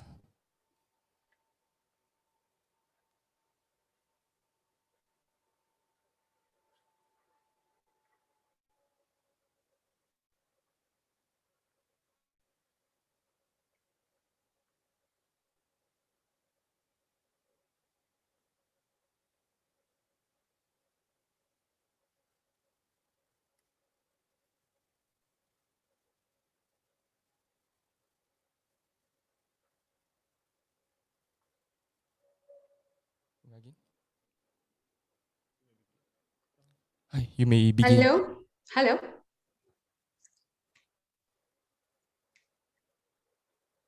Hi. Can I start? Hi, Rafia. Yes, you may start. Thank you. The new perspective. The end is a new beginning. Every home, every heart, in every part of this world have stories of pain at the crossroads of struggles, loss, fears, and death with the impact of pandemic in 2020. Yet, we have stories of survival, strength, and resilience. It was possible only because of the power of humanity. We all are collectively working to help each other to survive and thrive with the whole new perspectives of life. Year 2020 once again proved that humanity is not an option, but a priority to survive. I'm Rafia Sultana, speaker and coach from Singapore. And I'm not an exception. I have lost my loved ones too. And here are the 3 life-changing lessons that I learned through the loss of my loved ones that helped me to survive and thrive for positive change in my life. Primarily with acceptance. As Einstein says, we cannot solve the problem with the same kind of mindset that we created it. Of course, it is the impact of pandemic. Nobody wanted this pain or fears that they're going through with this pandemic. But is this okay just to say to the people, just be positive, everything is going to be okay? Because it's not. Because the pain is real, the fear is real. We cannot tell a family member to stay positive when they are at the crossroads of losing their family member and survival. We cannot tell an employee when he's at the crossroads of leaving his job. So what we can do? What I can share, what I did. I let myself to go through the pain by acceptance. I know it's not so easy, as I say, it's a process. But if you really want to heal from inside and be with a positive state of mind so that we can help our loved ones, we have no option but to accept the reality as it is. As we know, there are 5 stages of acceptance. There are 5 stages of grief that we are going through. It is denial, anger, depression, bargaining, then comes an acceptance. So acceptance is the door for a change.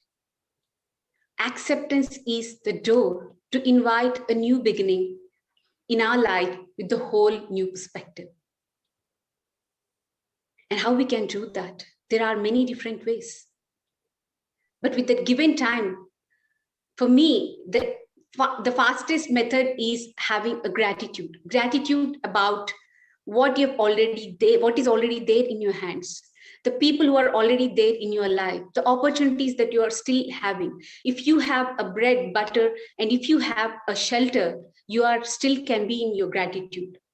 The more grateful you are, the more you can continue the positive state of mind, which can lead to help you to invite a positive changes.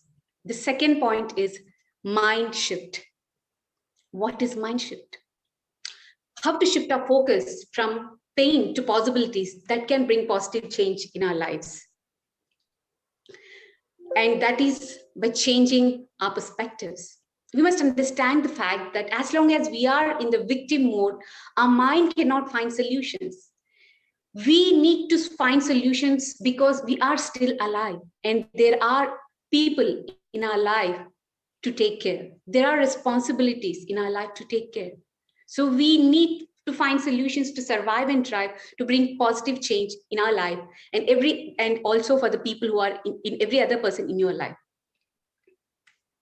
So I had my background where at some point of time, when I hit the rock bottom, I wanted to end my life. But that was the end of one chapter of my life. Fast forward today, 10 years, I have built a career as a coach and speaker where I now help others to live an abundant and purposeful life. So how did I make this happen? I did this through an astronaut's perspective. I call it as an astronaut's perspective. I'm not an astronaut. I did not live my dream of being an astronaut, but through my journey of transformation, I realized that it is possible to gain an astronaut's perspective without traveling to space. You see, the key to my transformation was unlocking this ability to take myself out of my current situation and view my world from an entirely different perspective, just as astronauts do. I have learned that we cannot see the full picture until we can step outside the frame of negativity, and we cannot solve our problems with the same kind of thinking that we created them, as Einstein quotes. So this to me is an astronaut's perspective. With an astronaut's perspective, you can stop seeing just the problems and start finding the possibilities for growth.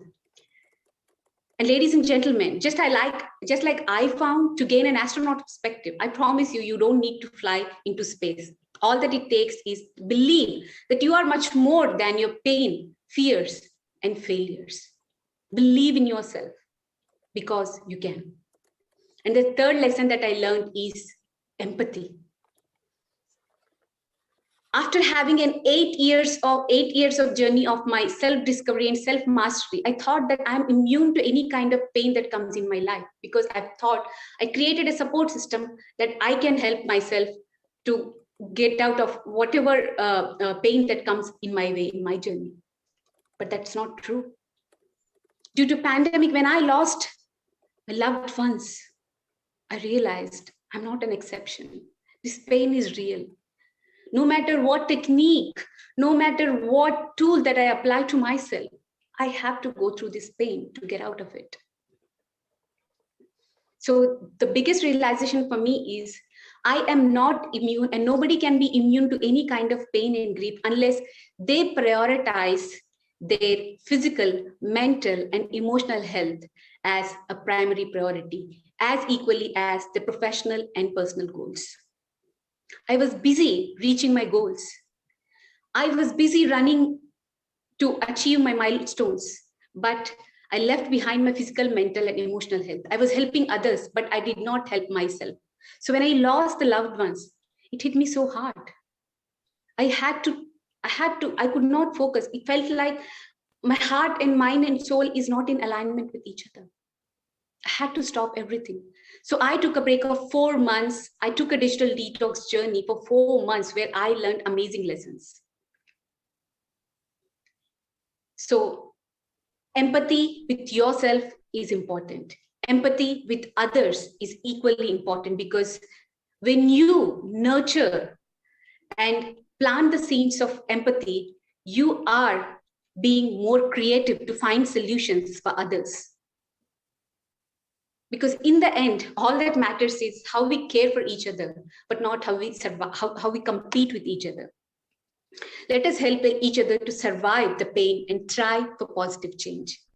You can go back and change. You cannot go back and change the beginning, but you can start where you are and change the ending to invite a new beginning with a whole new perspective. Because the end is a new beginning for positive change when we are open to life experiences with open mind and a grateful heart. We all are together in this. If you are going through the grief and pain, I am here to help you. Please do not hesitate to reach out for help. Please do not hesitate to ask for help, maybe from your family members, from your community, from your workspace, anywhere, but please reach out for help and deal with the pain rather than distracting yourself from the pain. If you need my help, I am here. Thank you so much.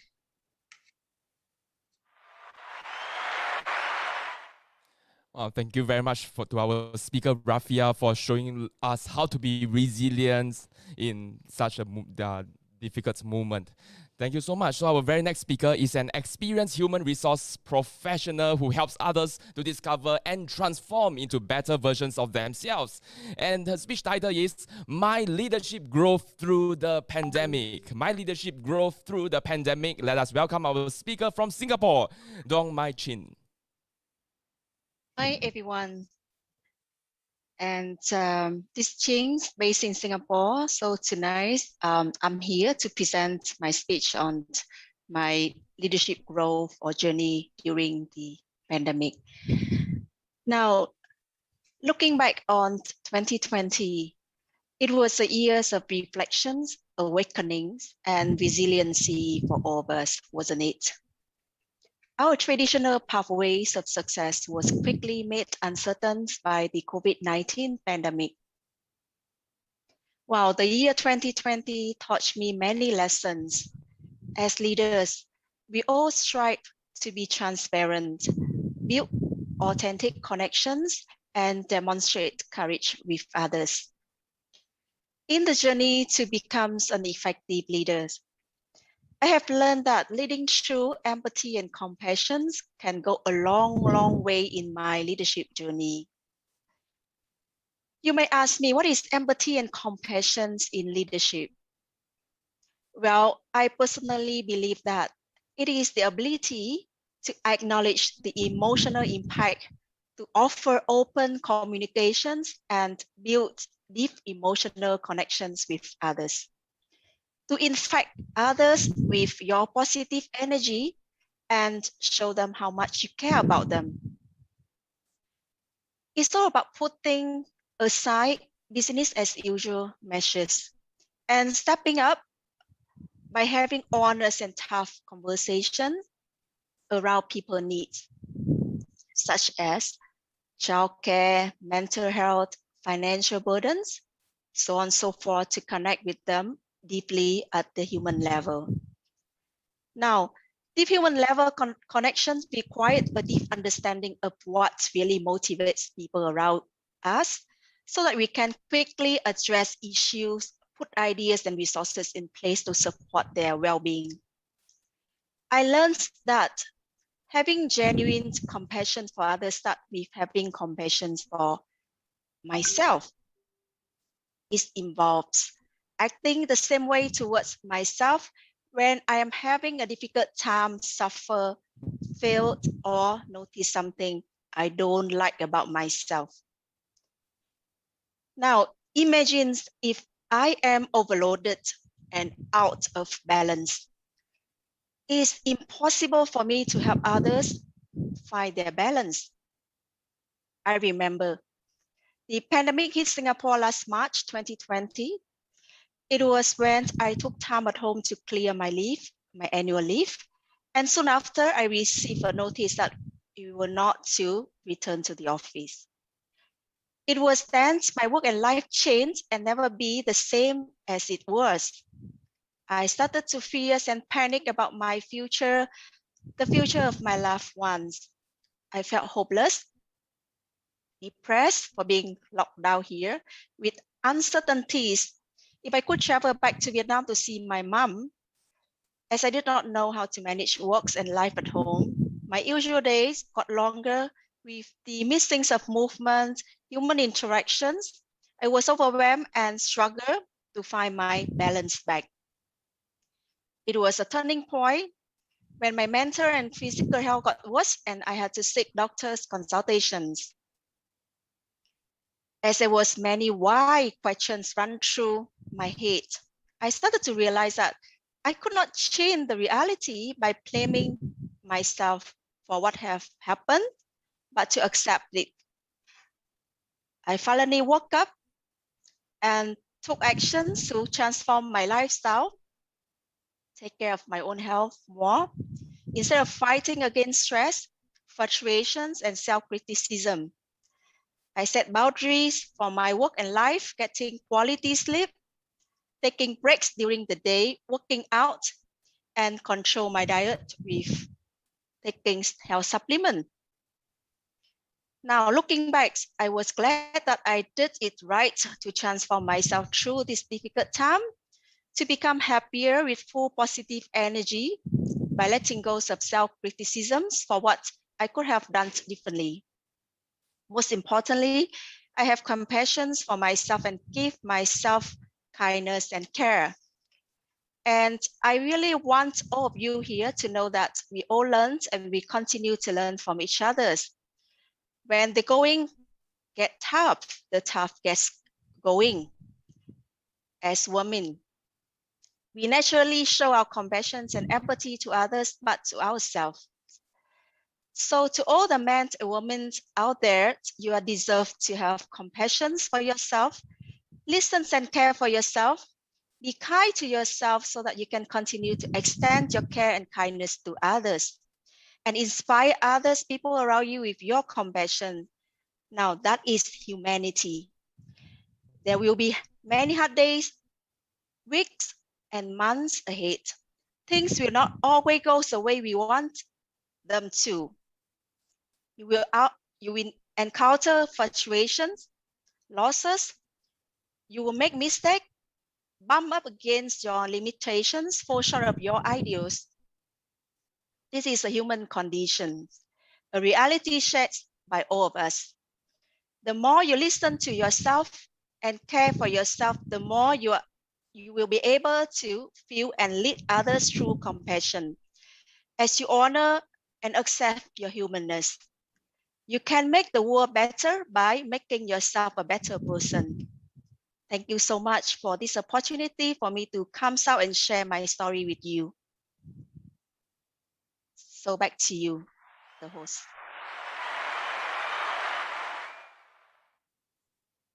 All right, thank you very much to our speaker, Mai Chin, for reminding us a very powerful message to be kind to ourselves and to be kind to others as well.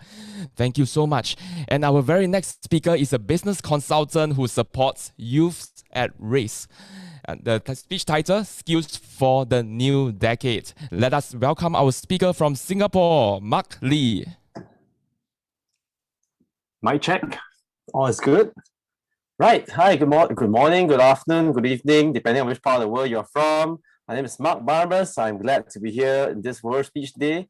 Thanks to the organizers and thanks for having me. And it's an honor to be the first gentleman this evening in Singapore.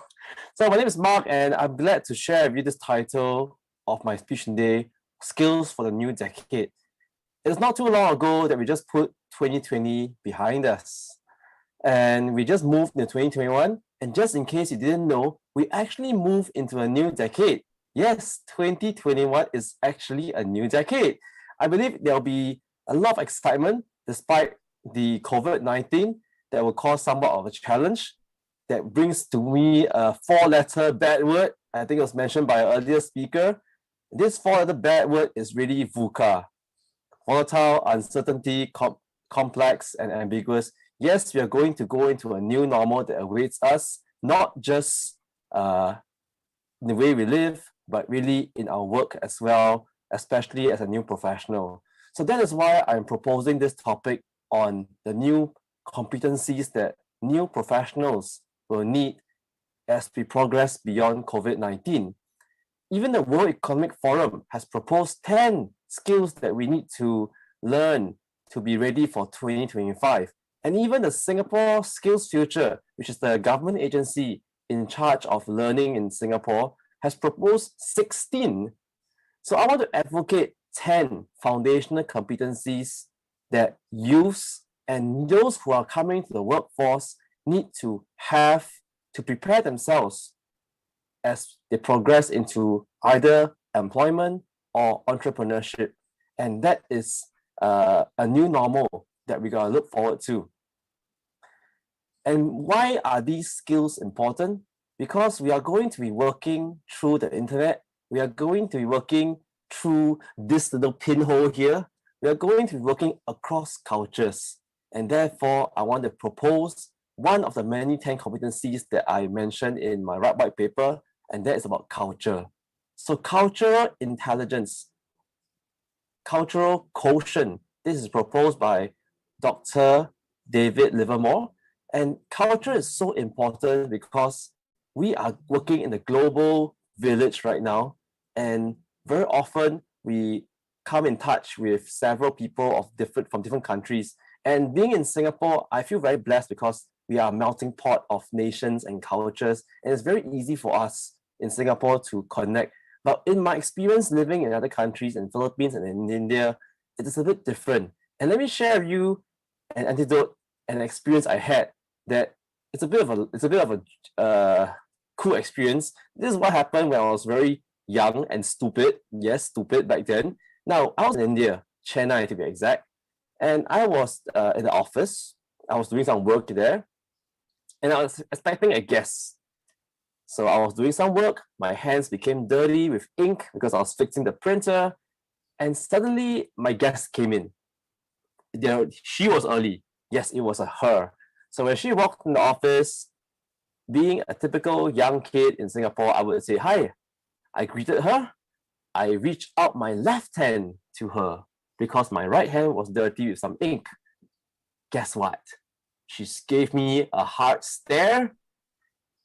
She scolded me in some words that I couldn't understand, and she turned around and walked out. I went like, what the hell just happened?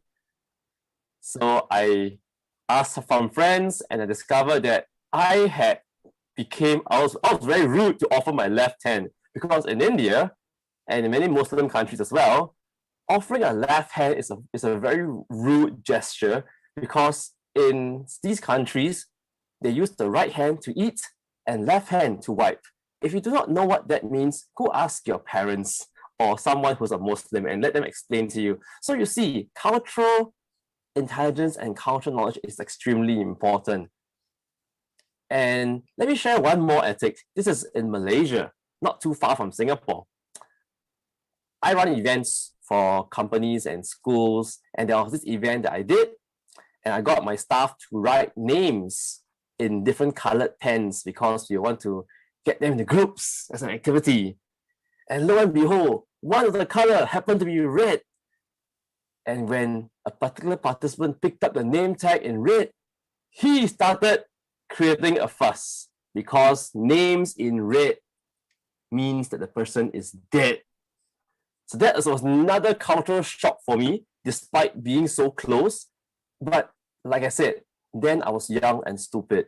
So now I've matured, I've wisened up, and I really want to share that cultural intelligence is extremely important in the 21st century as we progress to beyond COVID-19, because as we work in a small global village, we want to be effective, we want to be efficient, and we want to be respectful. So cultural intelligence is something we really need.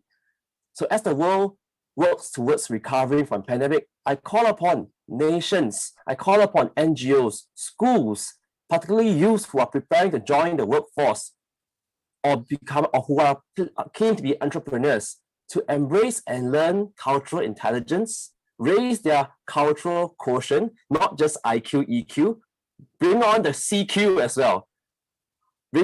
Raise the cultural quotient and all other 9 competencies towards a better future so that they can future-proof themselves. And I look forward to working with you and your team as well. So this is Mark Barnabas, also known as Data Protection Pal, signing off, and I'll see you real soon. Be good and be safe.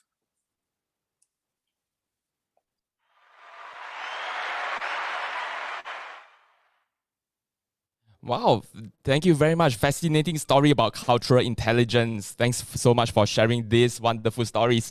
All right, our very next speaker is a resilience coach and dance fitness instructor, and she's very passionate.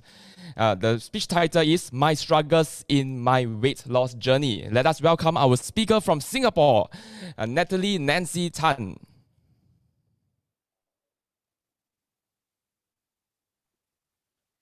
Hi, everyone.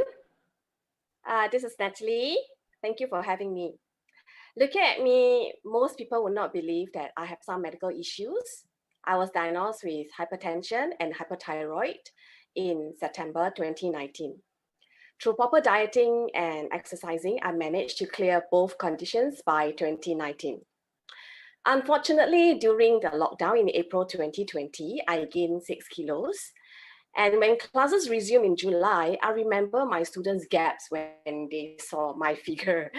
I heard whispers like, did you put on weight? Gosh, look at her tummy. She doesn't have that back then. I tried to make light of it after hearing it, but deep inside, I was ashamed of myself. How did I ever let this happen? I am that tough fitness instructor who is a mini powerhouse that everyone is trying to emulate. I'm strong, I'm resilient, I'm invisible. I'm an imposter. I hate myself. Physically, I look not much different than a little bit chubby, but mentally, it took a toll on me. On the surface, I'm still the cheerful, optimistic, tough dance fitness instructor that many love, but deep inside, I felt depressed. I locked myself away from everyone. I refused to socialize. I refused to take pictures of myself, and I functioned on autopilot. Sometimes, even when I was teaching, I was not present. I was in self-denial. Because of imposter syndrome, I refused to speak to anyone about it. I refused to face the reality that I needed professional help. So during classes, I behaved anyone would expect me to behave. Funny, encouraging, motivating, strong, resilient, you name it. But when I'm alone, I wallow in self-pity. I choose to escape instead of facing my weight issues. And many times I wanted to cry to make myself better, but there were no tears, just numbness. When I snapped out of it, I would chide myself for having a pity party, and I'll beat myself up. I'll drop action plans only to fall back to that depressed state again. It was a vicious cycle. Can you imagine my internal struggles and conflicting emotions I face on a daily basis? Last straw came when I had a relapse in hypothyroid, September 2020. It was merely a year later. On top of that, I'm also dealing with bloating issues and indigestion problem for a few years. And this is a wake-up call for me. I've decided that I've enough self-pity. I want to do something, anything to help me to gain back my health. So I decided to get in touch with my personal trainer. The exercises were hard initially, but the real challenge was the meal plan. I had to cut sugar and processed carbs. Unhealthy snackings as well, which I didn't know I had formed unconsciously throughout the years. Snacks like apple pies, fries, cakes, chocolates. Sounds familiar, right? It was a hellish time trying to cut down sugar, trying to read the labels, counting calories, eating clean and healthy. I would have salad every evening as my dinner for the first 1 to 2 months. And many times I want to give up. I ask myself, why would I want to torture myself like that? I mean, do I really want to live like this? Is this even sustainable in the long run? Besides learning to eat right and healthily, teaching high intensity classes is also a challenge with my extra weight. Because I'm used to featherweight, I'm used to fast and agile. Now with the extra weight, it takes a lot for me to jump and squat, and I pant a lot easier, and the laziness just kicked in after warm up, and I just feel very tired. My weight loss journey begins in October 2020. Till date is a little bit more than 4 months. And through this process, I learned to be honest with myself, face my fears, knowing that it is okay not to be okay. I learned that there is nothing to be ashamed of in seeking help, regardless of what others have labeled me with. Most importantly, I learned to love myself more. The mental and emotional obstacles I'd faced are way more challenging than just losing my weight, even though I'm not where I need to be, but I'm not where I used to be. In closing, I'm glad I choose to challenge myself to be better body, mind, and spirit. Through this process, I came to realize you are what you think, and I challenge you to unleash yourself from a limiting self-belief. You are the inspiration you are waiting for. Thank you for allowing me to share my humble journey with you. Aspire to inspire. I'll see you again. Thank you.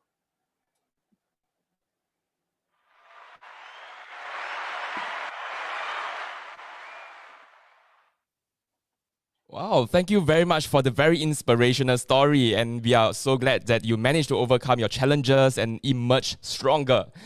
Our very next speaker wants to inspire and uplift married couples to restore their broken relationships. The speech title, Communication with Love, Building an Intimate Relationship.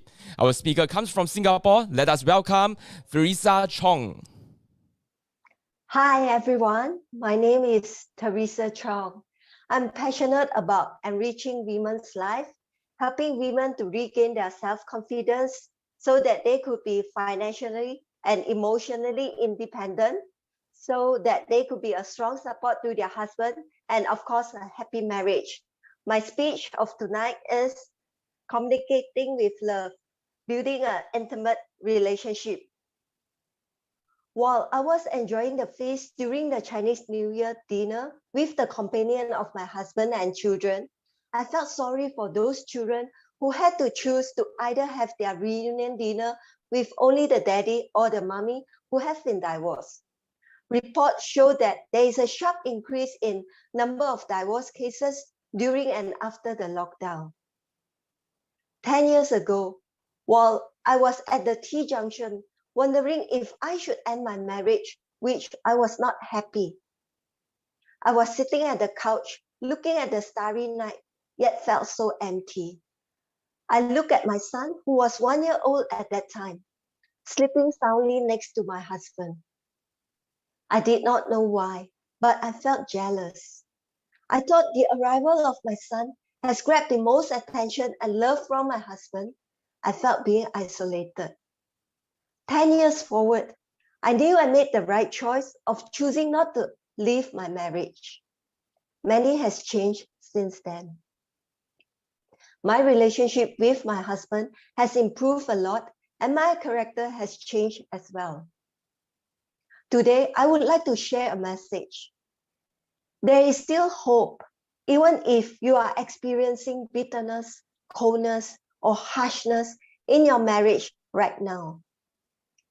Many have wondered, how do we improve our relationship with our spouse when it has already turned sour?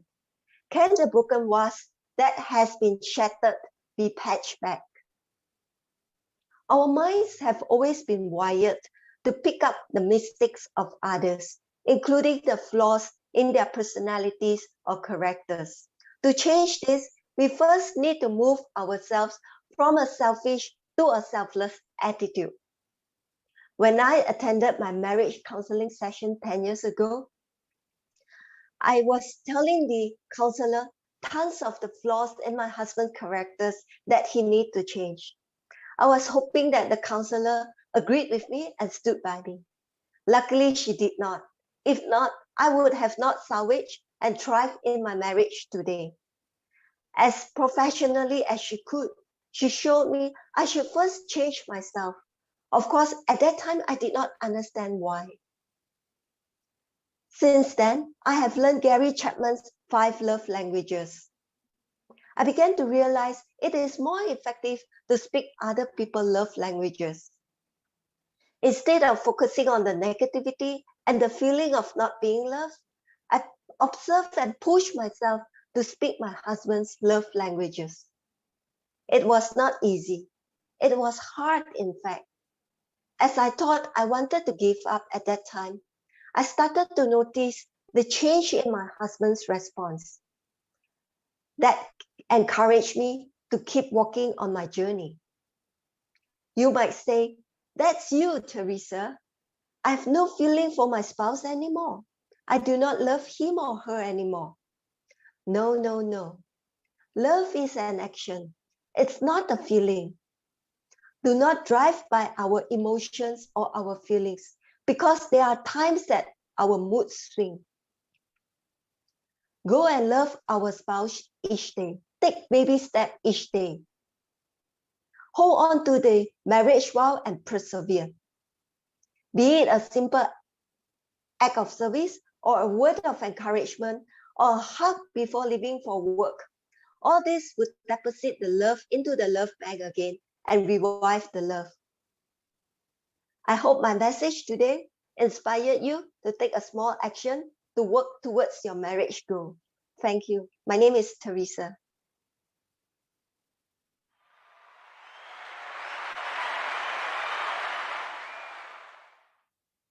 All right, thank you very much, Teresa, for your wonderful message and for all these many tips on how we can build a very strong and resilient marriage with our partner.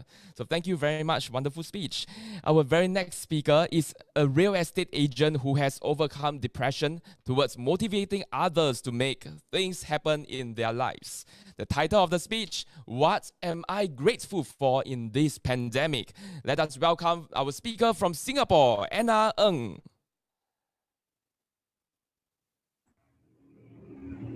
Hi everyone, I'm Anna Ng from Client Centric Property. I'm a podcaster, a co-author, as well as an online real estate agent, right? So I'm also a mother of 2 beautiful girls and a wife to a lovely husband. Okay, so my sharing today is what am I grateful for in this COVID period?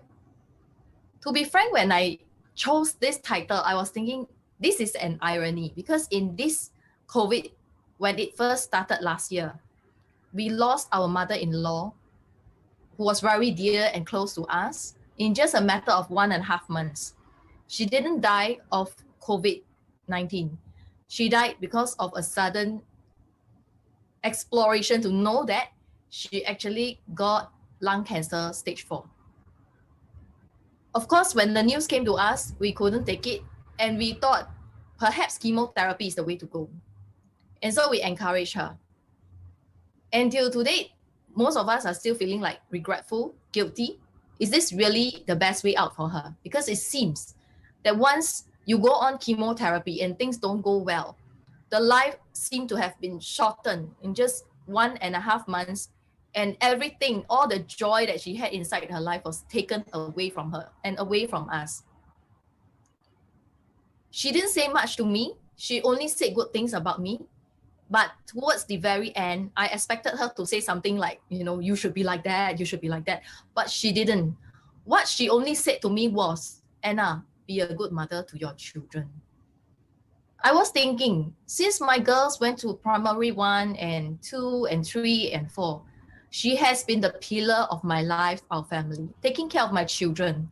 All I did was every time before I get out of my house, I'll give her a squeeze on her shoulders, give her a hug or a kiss and say, Mother, you're my clone for the day. Please take care of my children well. And I'm going out to work, and that's it. I'll be appearing at my house close to midnight after meeting all the clients, all my appointments, chasing after targets, after money, after all the awards and glory that I want for myself. For the past many years, I was a mother, but not really a mother. In fact, the real mother was my mother-in-law, a mother to my children in my absence and a mother to me.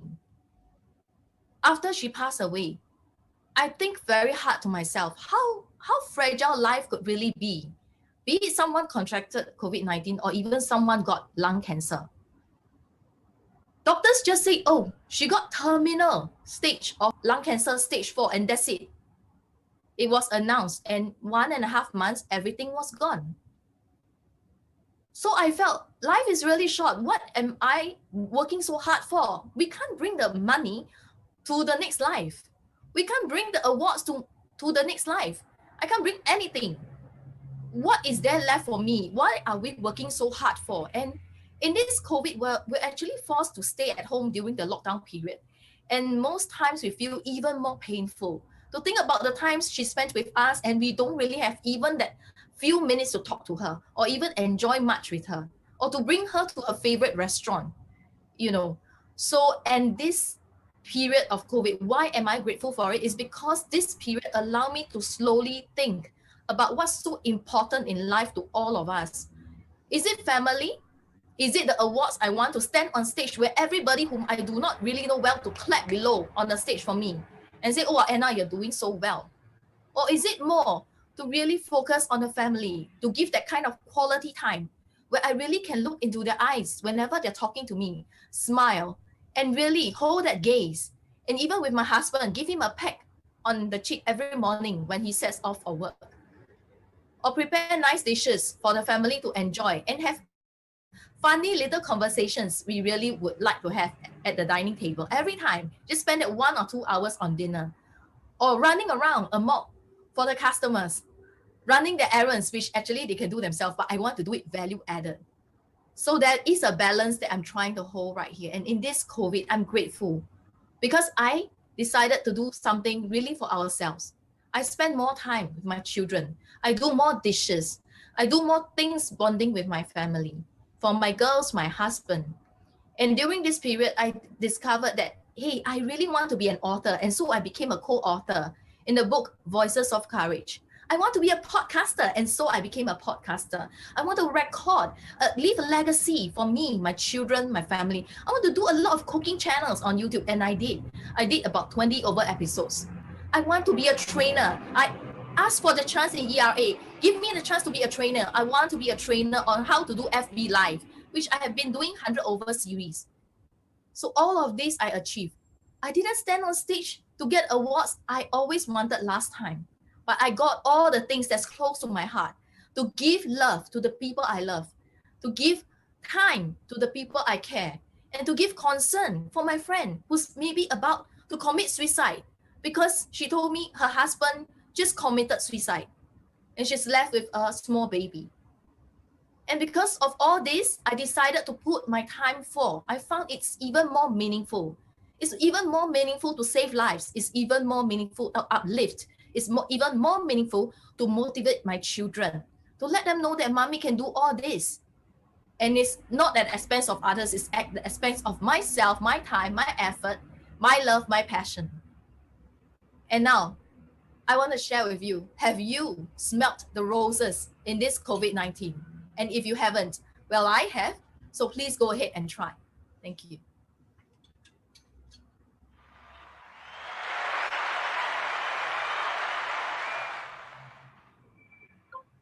Oh, very fantastic story. Thank you so much for inspiring us to be who we want to be and to go out there and pursue our dreams and share our love with people around us. And thank you so much. Wonderful message.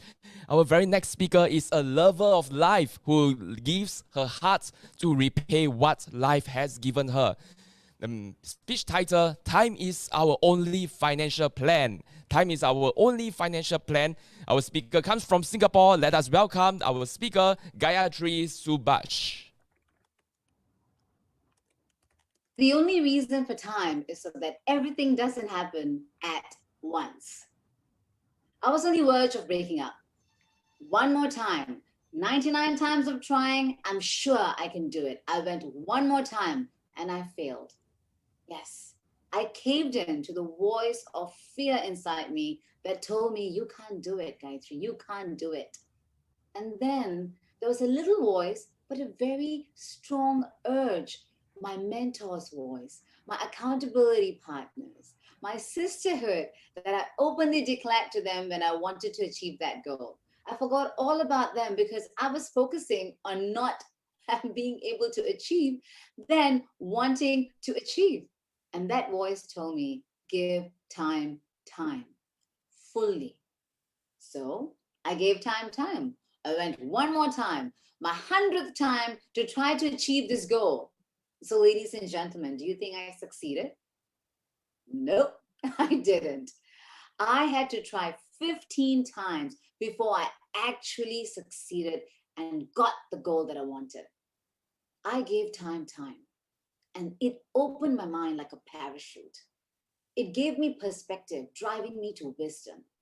It brought my discrimination to intellect than the emotion of pains and gains. My timeless greetings to my loving family over here. My name is Gayatri. I'm a wealth manager and I help people grow the money and protect it. I'm an Indian classical dancer who dances to keep myself virus-free, and I am a mother of 2. Completely time-strapped. So I realized as a mom, time can be a healer and time can also be a stealer. So my question to all of you is, one simple realization. How did all these beautiful speakers before me gain their riches, gain their success stories? How did they use their one non-renewable resource, time? What's your definition of time? How do you define yourself with time? How do you treat time in good times and in bad times? That almost rhymes. While you're pondering on this thought, I just wanted to give you a quick perspective on time. To realize the value of 1 year, ask a student who has just failed a grade. To realize the value of 1 month, ask a mother who has given birth to a premature baby. To realize the value of 1 week, ask the editor of a weekly newspaper. To realize the value of 1 day, ask a person who was born on February 29th. To realize the value of 1 hour, ask the lovers who are waiting to meet. To realize the value of 1 minute, ask a person who just missed the train. Realize the value of 1 second, ask the person who has just avoided an accident. And to realize the value of 1 millisecond, ask the person who has won a silver medal in the Olympics. I realized in order to be successful in any area of your life, you need to master this timeless resource, time. Now, time management is easier said than done. And like anything great you'll ever accomplish, the hardest step is to begin. Now, there are many art and science of time management. I'm going to touch on just the 3 things that I learned when I was diving deep into this topic. The very first thing is intention. Don't do anything without thinking the why behind it. Anything, even your breakfast, even your lunch, even your dinner. All these successful people who walked the path before us, they seem to have a very clear intention of why they do what they do. And this seems to be the mantra behind time management: intention, clarity. You have to know what you want and the best way to achieve it. And I see this same ringing tone with all the powerful stories that I've heard so far. They are so clear of why they want what they want, and they know the best way to achieve it. Clarity gives you power, power gives you confidence, and confidence leads into all the small decisions that you make so well. In the end, you have big changes in life. And the third, last thing that I have realized, the common thread, is authenticity. You don't get pulled into people's stuff that doesn't serve you well. Having that authenticity of knowing that you are the best in whatever you do, you are good the way you are, you don't need to treat yourself different, gives you a great clarity in how you treat time, even the most smallest thing. Intention, clarity, authenticity. So before I end the speech, I wish you well. Be all what you can be, not half or quarter. Be all you can be in every precious moment of your life. This is the time of your life. The time is now, and own it.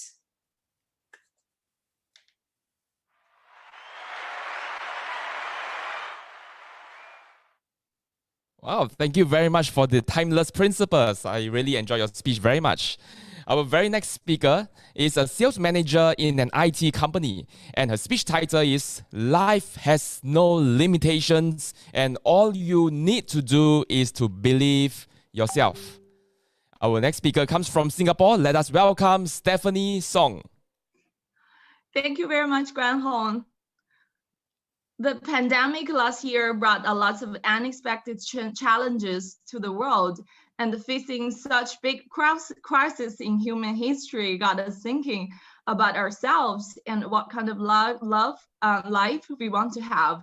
We regret that there are many things that we didn't do and many places we didn't go, and we really wish we have done more, especially during the lockdown period. Many people lost their jobs last year. Although my company is doing very good, the pandemic situation still made me feel so insecure. And then I started to think about my career plan and the dreams I have. Life have no limitations is the biggest lesson I learned. I wanted to go back to school to learn and improve my leadership skills since many years ago. But I was busy at work and the kids were too young, so there were always lots of excuses. Changes can be made immediately. One day I called the leadership development program I always wanted to go, and I was told there were only 7 days to the deadline. And within 7 days, I need to take one online test and go for one interview. Otherwise, I have to wait for the next year.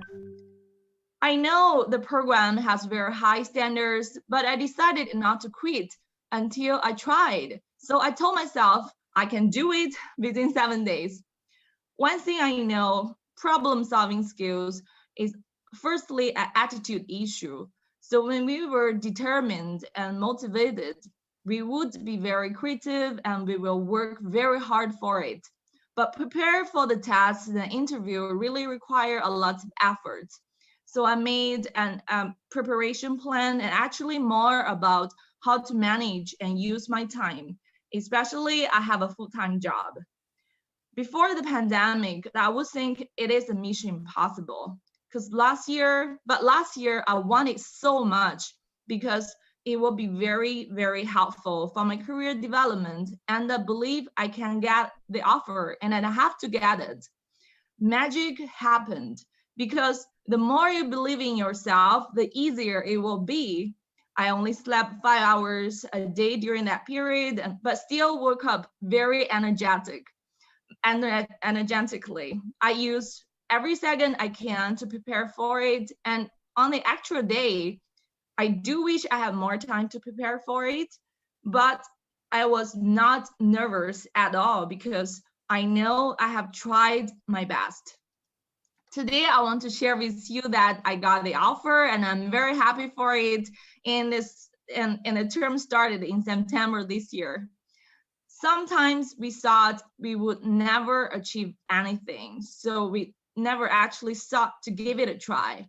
Or sometimes we don't want to leave our comfort zone. I want to tell you that you have a beautiful life. Don't let anyone else to decide your life. Trust yourself and believe in yourself. Don't underestimate yourself, and all you need to do is to initiate your first step and put the effort, and the result will always surprise you. I hope what I shared today will inspire you too. Thank you very much.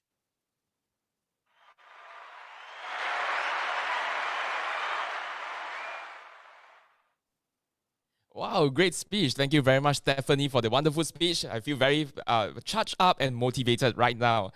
Our very next speaker is a mindset intervention coach who empowers individuals, especially youths, to create breakthroughs in their lives. The speech title, Rise to Lead. Our speaker comes from Singapore. Let us welcome Raihana Abdullah. Hi, everyone. Can you hear me okay? Can you hear me okay? Are you able to hear me?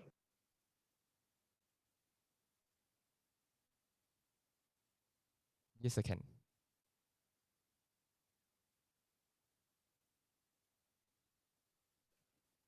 Let me start by asking everyone, how many of you have been a youth before? I can see some hands up. There should be everyone's hands up. All right, okay. So, and how many of you felt you were awkward, you were uneasy, and you felt, not in the right place? How many of you felt that way when you were a youth? Yeah, I know I did.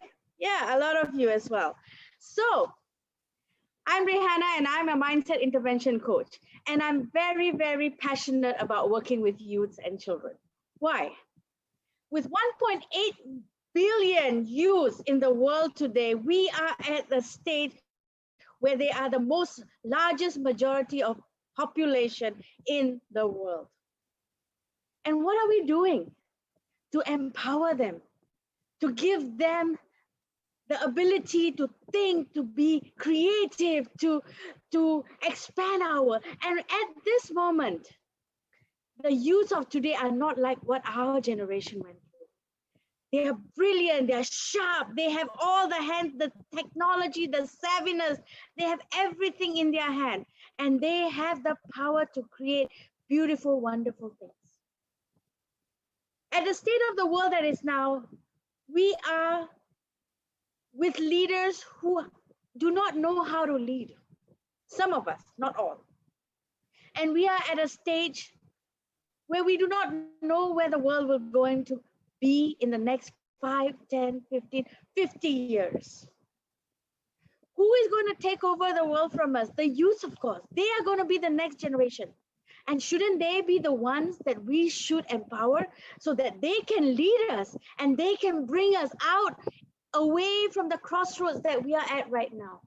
We are at a crossroads. Humanity is at a crossroads. We are facing many different problems. Poverty, education. In 100 years, we still haven't been able to eradicate these problems. We still haven't been able to come up with solutions to empower the women, the children. Still 1 million of the children are not educated. They don't go to schools. They don't have the proper facilities. They have to end up working. So this is the population of the people that we really need to work with, to empower them. How else are we going to create beautiful, wonderful leaders? How else are we going to create a beautiful, wonderful world if we do not empower the next generation of leaders? So as a community, as a humanity, as a race, we need to empower the youth. And they can do so much for us by educating them, by giving them the empowerment through education, to give them the skills they need, to give them the chance and the opportunity to become creative leaders, to give them an opportunity to be able to do something in the world. And the youth of the world are doing so many things. There's one youth all the way in Alaska fighting for clean water for her people, for her village, for her town. You know, there are people fighting for human rights, for women's right to be educated. There are youths who are fighting for eradicating plastics in Bali.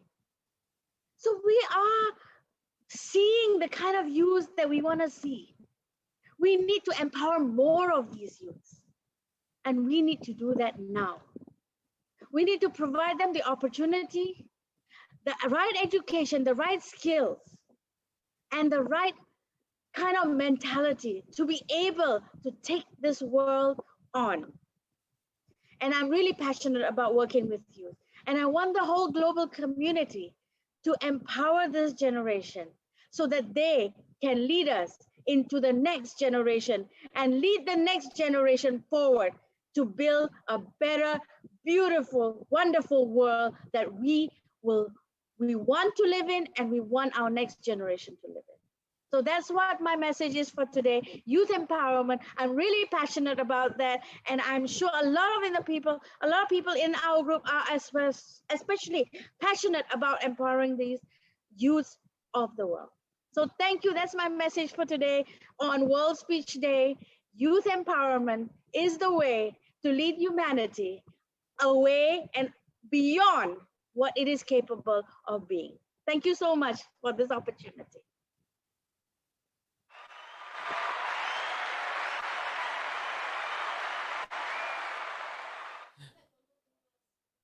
All right, thank you very much to our speaker Raihana for the very empowering speech. Wow, I have enjoyed myself tremendously. I think all the speakers were fantastic. Thank you very much for giving such wonderful and well-prepared speeches. So I will be signing off as your MC for now, right? And I will be your speaker for the next speech. Let me introduce you to the next speaker. And the next speaker is none other than our MC himself, Tan Kwan Hong, and he is going to speak to you about doing business in Asia. Over to you, Kwan Hong. All right, thank you very much to Peter for introducing my speech. Wow, thanks so much. Peter has been a very key person in the Anobi group, doing lots of miracles. And in fact, this is one of the miracles he has created.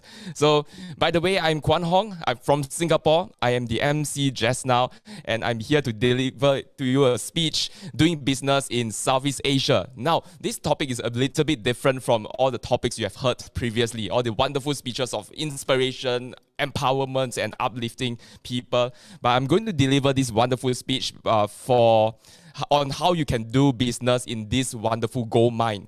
And the gold mine that we have always been missing out on is the doing business in Southeast Asia. Do you know that Southeast Asia is one of the highest population regions around the world? We have more than 655 billion people, for 655 million people in Southeast Asia alone, 11 different countries with a $10 trillion GDP growth. $10 trillion GDP. So you see that Southeast Asia is one of the most lucrative places to do business. And apart from that, Southeast Asia is not only very diverse, very dynamic and very vibrant. It has also lots of opportunities from agriculture to mining to consulting to education and much more. But many people, when they come to talking about business in Asia, they only focus on China and India, but they forgot about Southeast Asia. So Southeast Asia is actually one of the gold mines. And I can tell you that for sure because the people in Southeast Asia are the game changers. The youths in Southeast Asia, they are doing things that are very different from their previous generations. They are going out there to challenge the norms, challenge culture, build different things and transform their country. And I share that from experience. Now, I have spoken to more than 40 different countries and I can share with you that the people in Southeast Asia are one of the the most voracious learners. They learn a lot. They are so hungry and so respectful of teachers and knowledge that they are willing to learn as much as they can. And that despite not being fluent in English itself, despite not having English as their first language, they still continue to sit throughout my classes. They continue to learn and invest their time and energy to learn as much as they can. And I can see the hunger in their eyes. They're so hungry for success, so hungry for knowledge, and so hungry for self-improvement that I began to become very inspired to teach them. So that was really interesting to me because for countries that have a very hungry population, a population to want to learn more, to improve their lives, these are the countries that will go very far in the future. So I encourage you to look into Southeast Asia, and I personally invested a lot in Southeast Asian businesses, not just in education and consulting, but I also invested in startups, venture funds, and lots of other projects that is reaping benefits for me as well. And more importantly, when we invest in the country, we don't just invest for the dollars, we actually invest for the people. We invest to make the people's life better. And I'm here to build Southeast Asia to become the next gold mine. All right, so I hope you enjoy my speech and I hope to see you soon. Thanks so much for being here in this World Speech Day community. Thank you.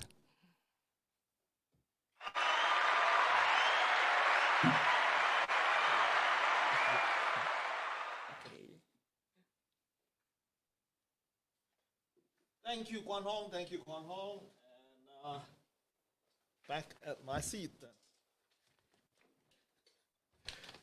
All right, before we move on to the next speaker, I am going to call up the wheel of names because we have been keeping track of folks who go online to our hashtag World Speech Day Live YouTube channel to put in their wonderful comments and valuable comment to our speakers who've been speaking. And obey host, can you bring up the wheel so that we may do at least 3 draws because it's been 3 hours already. All right, very quickly, I'm going to spotlight over to. All right. Yep. So we have selected these names who have put in wonderful comments in our hashtag World Speech Day live web YouTube channel. Can you spin the wheel, please?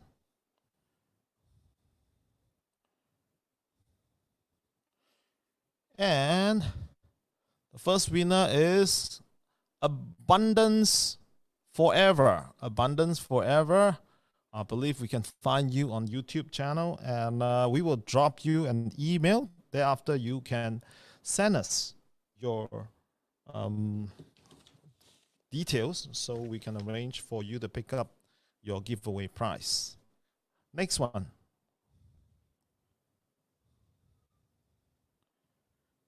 That's Syed Ali. Right? Syed Ali.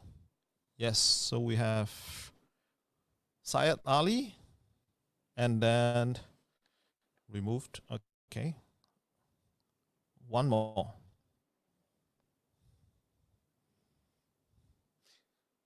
You think? So we have Syed Ali. We have 50 Carters.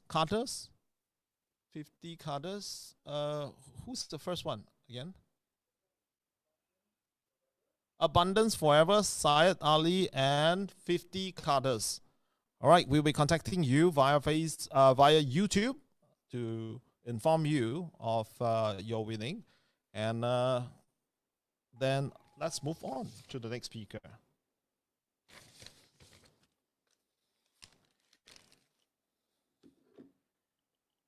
The next speaker we have is Hema Kripalani. Hema Kripalani, let's have a look. All right, wonderful, wonderful, you're here in the room.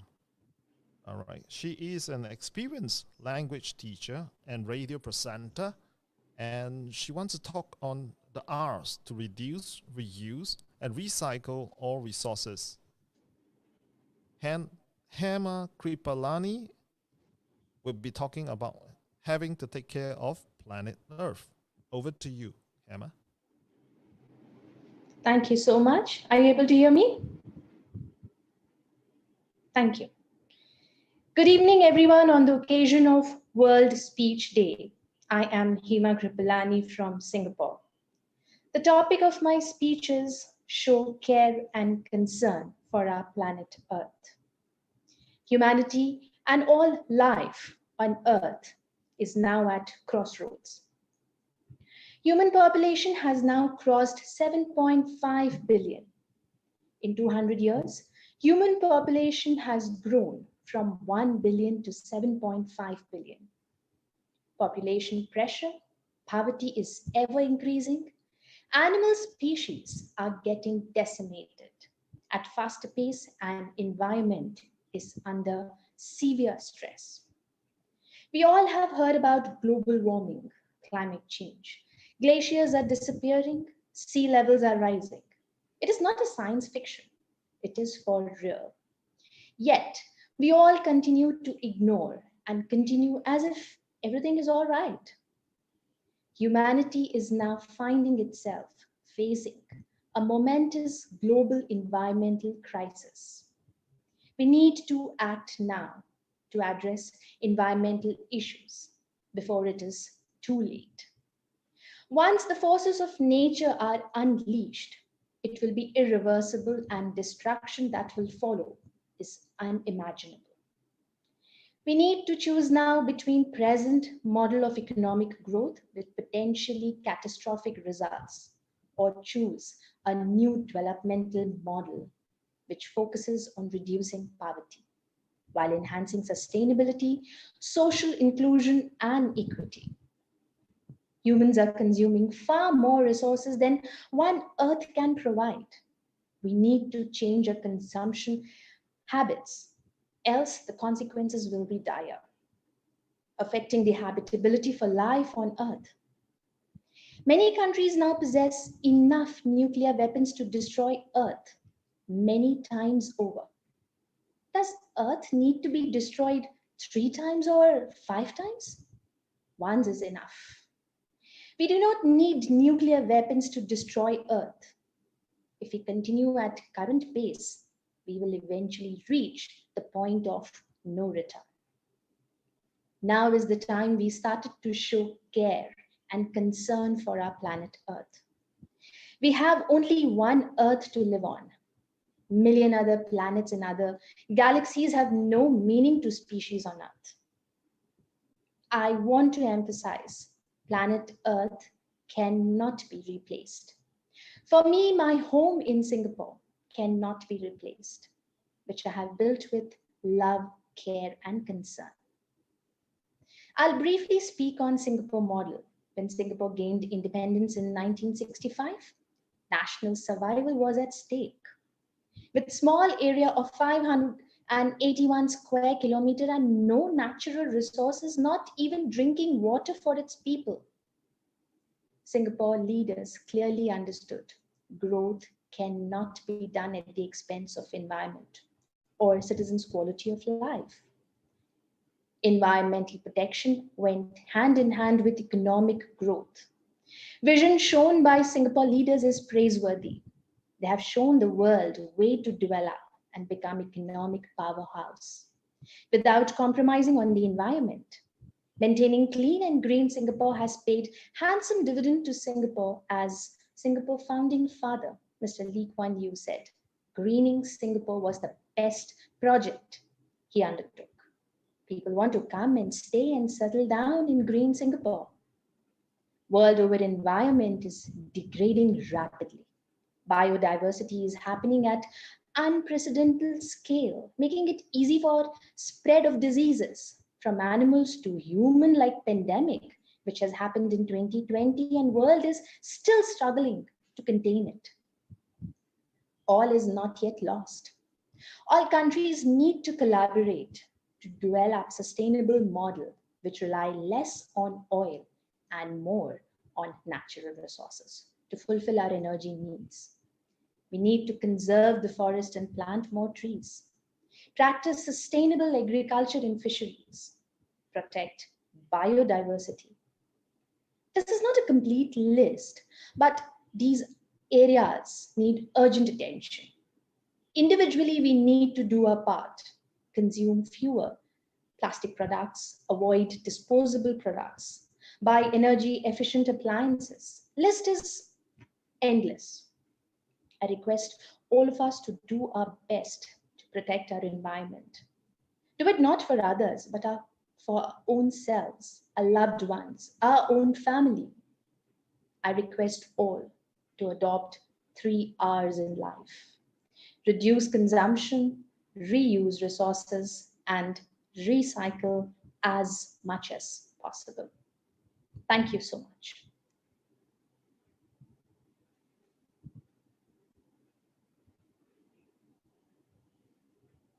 For sharing with us your speech on the 3 R's. And thank you. We're going to move on to the next speaker.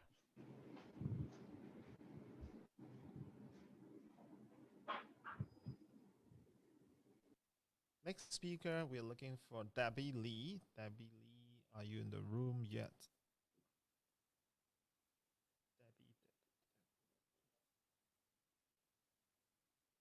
Debbie, yes, found your name.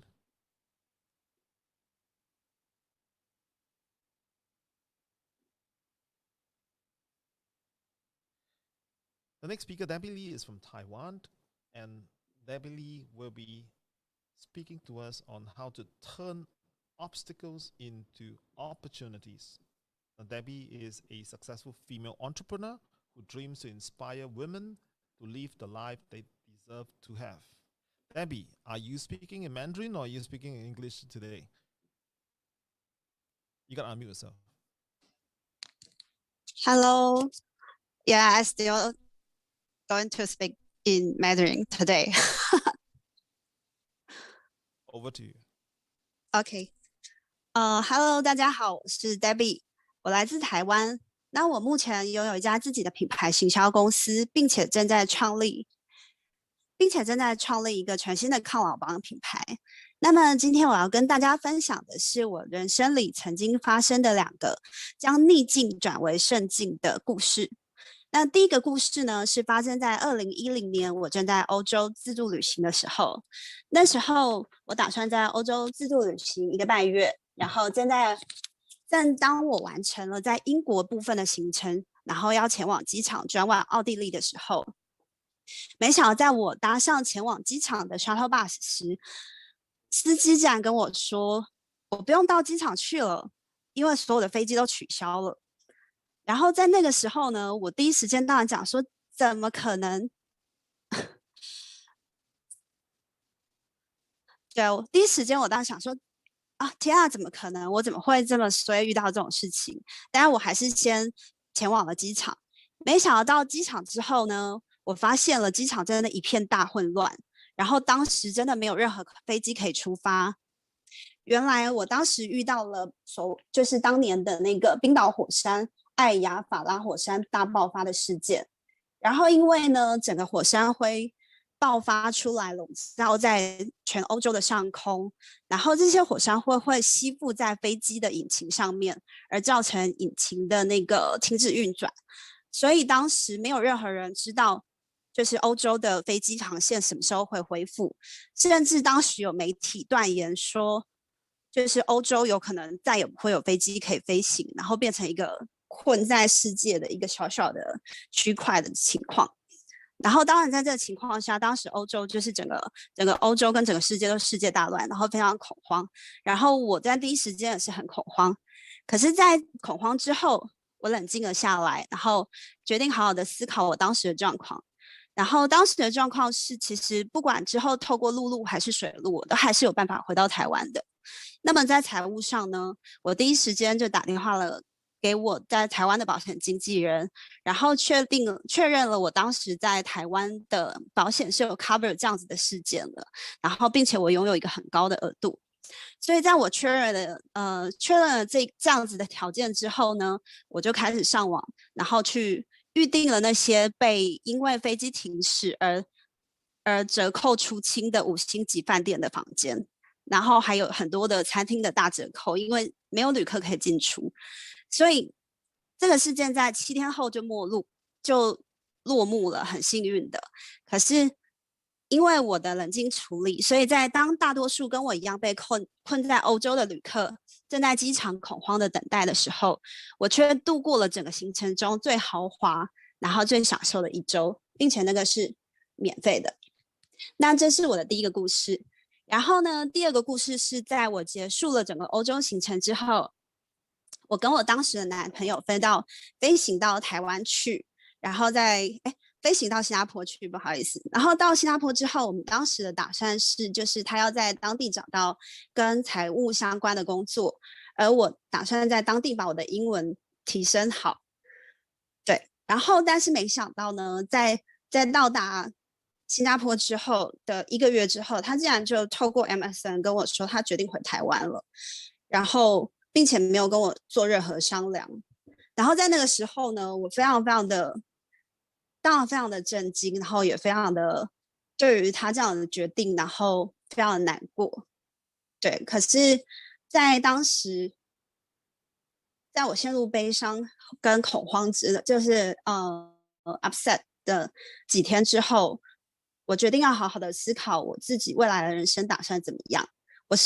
就是在我放弃了工作，然后决定跟他来到新加坡之后，然后我是要就这样子结束这件事，然后接受我整个行程是失败的这件事吗？还是我打算我有更好的机会或更好的做法，可以让这整件事情变成一个往更好的方向去？而在冷静之后呢，我决定继续进行我的旅程。然后第一个就是我还是留在当地，把我的英文练好，然后到可以 interview 跟做专业的工作的程度。然后第二个呢，是我其实还是相信他是有能力可以在当地找到专业的工作的，而我相信我也可以。所以在那之后呢，我在很多的努力之下，然后也在很多在当地认识的朋友的鼓励跟支持之下，成功的找到工作。而也因为我在这样子的不放弃，然后在2年后我回到了台湾，然后成功的找到了跟 Google 相关非常好的工作，然后并且在那个工作之后的1年半，我就成为那个集团的行销负责人。那这一切都是因为我在新加坡累积的语文能力，那我的国际观，还有就是我累积出来的工作经验，我才能有这样的一天。然后一直到今天，我成功的就是开启了自己的世界，然后拥有自己的公司，然后拥有自己的品牌。这一切就是因为我冷静下来之后，然后做出了对自己内心想要的方向。然后呢，我现在来统整一下，就是在遇到困境的时候，我做了哪5件事情。首先，第一件事情呢，是我冷静下来，然后仔细的思考。然后第二个步骤是，我会客观的去了解目前我遇到了什么，那目前的局势是什么。那第3个步骤是我要了解我现有的资源，我能做的事情是什么。然后第4个步骤是我会思考我想要的是什么东西，那我最好就是事情有可能往最好的方向是什么，那可能最差的方向是什么。对，然后在决定好自己的方向之后，我会拟定计划，并且很踏实的去实践它。那这就是我的5个逆境转身的步骤。然后在这2故事，其实我想跟大家分享的是，就是不管是在现在新冠疫情的情况下，或是在我们的人生里，我们其实常常都会遇到很多事情，就是很多事情是不如人意的，然后大家都知道 life is not easy， 然后人生本来就没有事事如意的，但只要我们怀抱智慧与勇气，然后follow我刚刚这个5个步骤去面对人生遇到的挫折与挑战，其实我们都是有能力去克服我们遇到的困境，然后将我们的逆境转为胜利。那这是我今天的分享。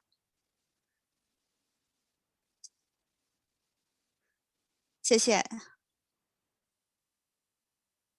谢谢你 Debbie， 谢谢你今天的分享。就是如何把逆境转成你的顺境，是吗？对，顺境或是胜利。好好好，谢谢你。现在我们要介绍另外一位讲员了，好，谢谢。好，谢谢 Peter。Next, we have a speaker from Mark. Apologies, Michael is in the room. So next we have a speaker from Singapore, Michael Yin. Michael. Hi, can you hear me? Can you hear me? Hello? Michael, there's a lot of disruption in the background. Yeah. Right, yeah, sorry. There's a lot of background noise. So, Why don't you resolve your background noise, because we could hardly hear you. Then we'll come back to you in a short while. All right, then let's move on to Mark. The next speaker is from Portugal, Mark Louvet. And Mark will be talking about patriotism without borders. So after many years of corporate life, Mark has started to organize TEDx events and came to realize that personal stories can change the world. In fact, I believe how I met Mark is in Clubhouse. And so let us invite Mark up and let us hear from Mark Louvet from Portugal, Patriotism Without Borders. Over to you.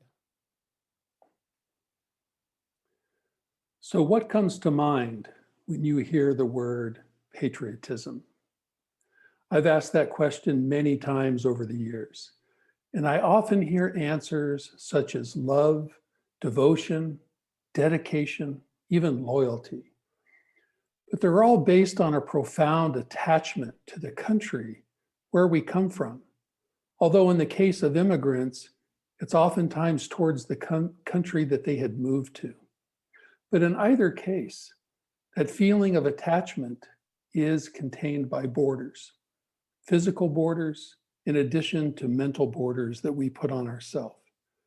So that love, devotion, dedication, and loyalty, unfortunately, has limitations. There's a point at which it stops, which means that everyone else, those who are not living within the borders of our country, are outside. They're existing beyond those imaginary lines. This is not a new way of thinking, of course, as these feelings have been present in every form of tribalism going back to ancient times, thousands and thousands of years. But in my mind, such views of the world are problematic. And even more so today, as they limit our ability to solve very serious problems. Problems like social justice, economic inequality, and climate change. Critical problems which transcend borders and which may affect the lives of billions of people on this planet. That's not to say that there's anything wrong with loving the country that you live in, or wanting the citizens of that country to be healthy and successful and fulfilled. But when it's done with a belief that your country is number one, that it's somehow superior, you are in effect saying that every other country in the world is somehow secondary, something less, maybe even inferior. But what if we altered our perspective a bit to a view of planet first and then countries second? This is the idea behind the phrase global patriotism, which for me means patriotism without borders.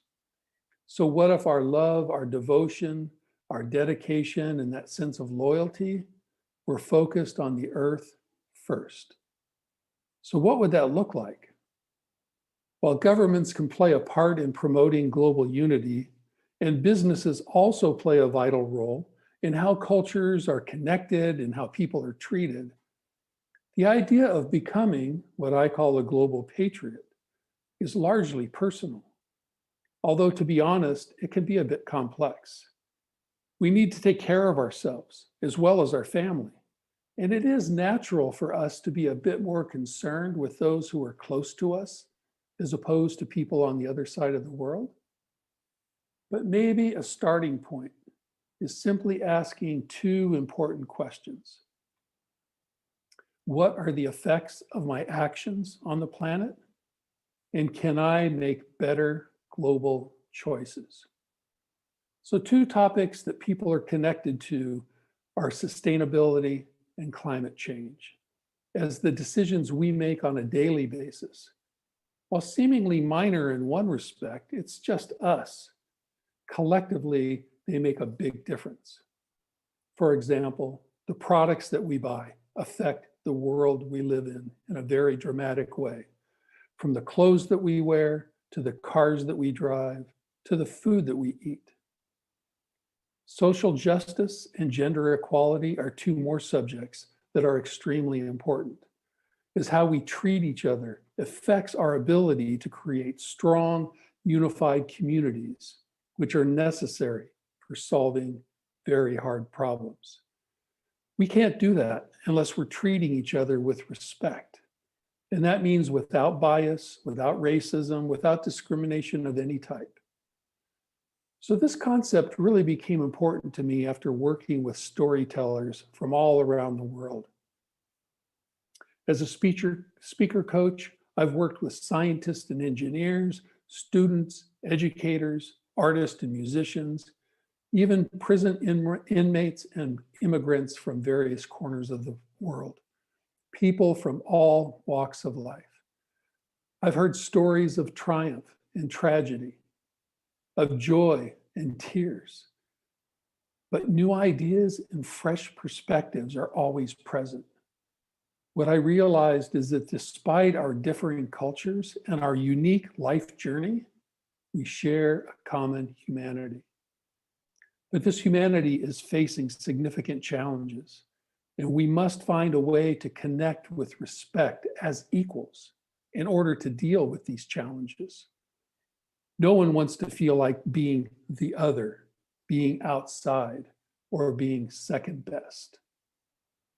So while patriotism has been around for a very long time, I think it's time for the world to adopt a new version of patriotism, global patriotism.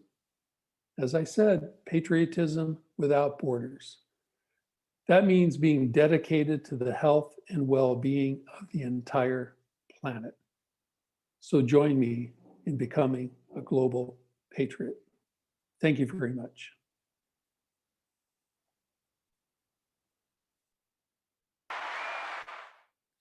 Thank you, Mark Levitt. This idea about patriotism without borders and having developed patriotism as a global citizen, it's really a very profound idea. Well, I'd like to hear more from you if you could stay behind at the end of this entire speaking segment. Perhaps we can ask you more questions about patriotism without border and how, if this is going to be a movement, how can this move on from here? All right, Mark. So I hope to, oops, okay, I guess you're not seeing me there. Right. Yeah, I'm happy to stay around.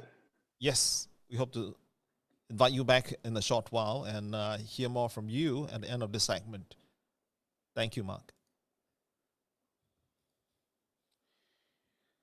And next, after Mark Levitt, we have another Singapore speaker, whom I believe she was from Malaysia, and she is yes, Kong Chun Yen. Let me look for Kong Chun Yen.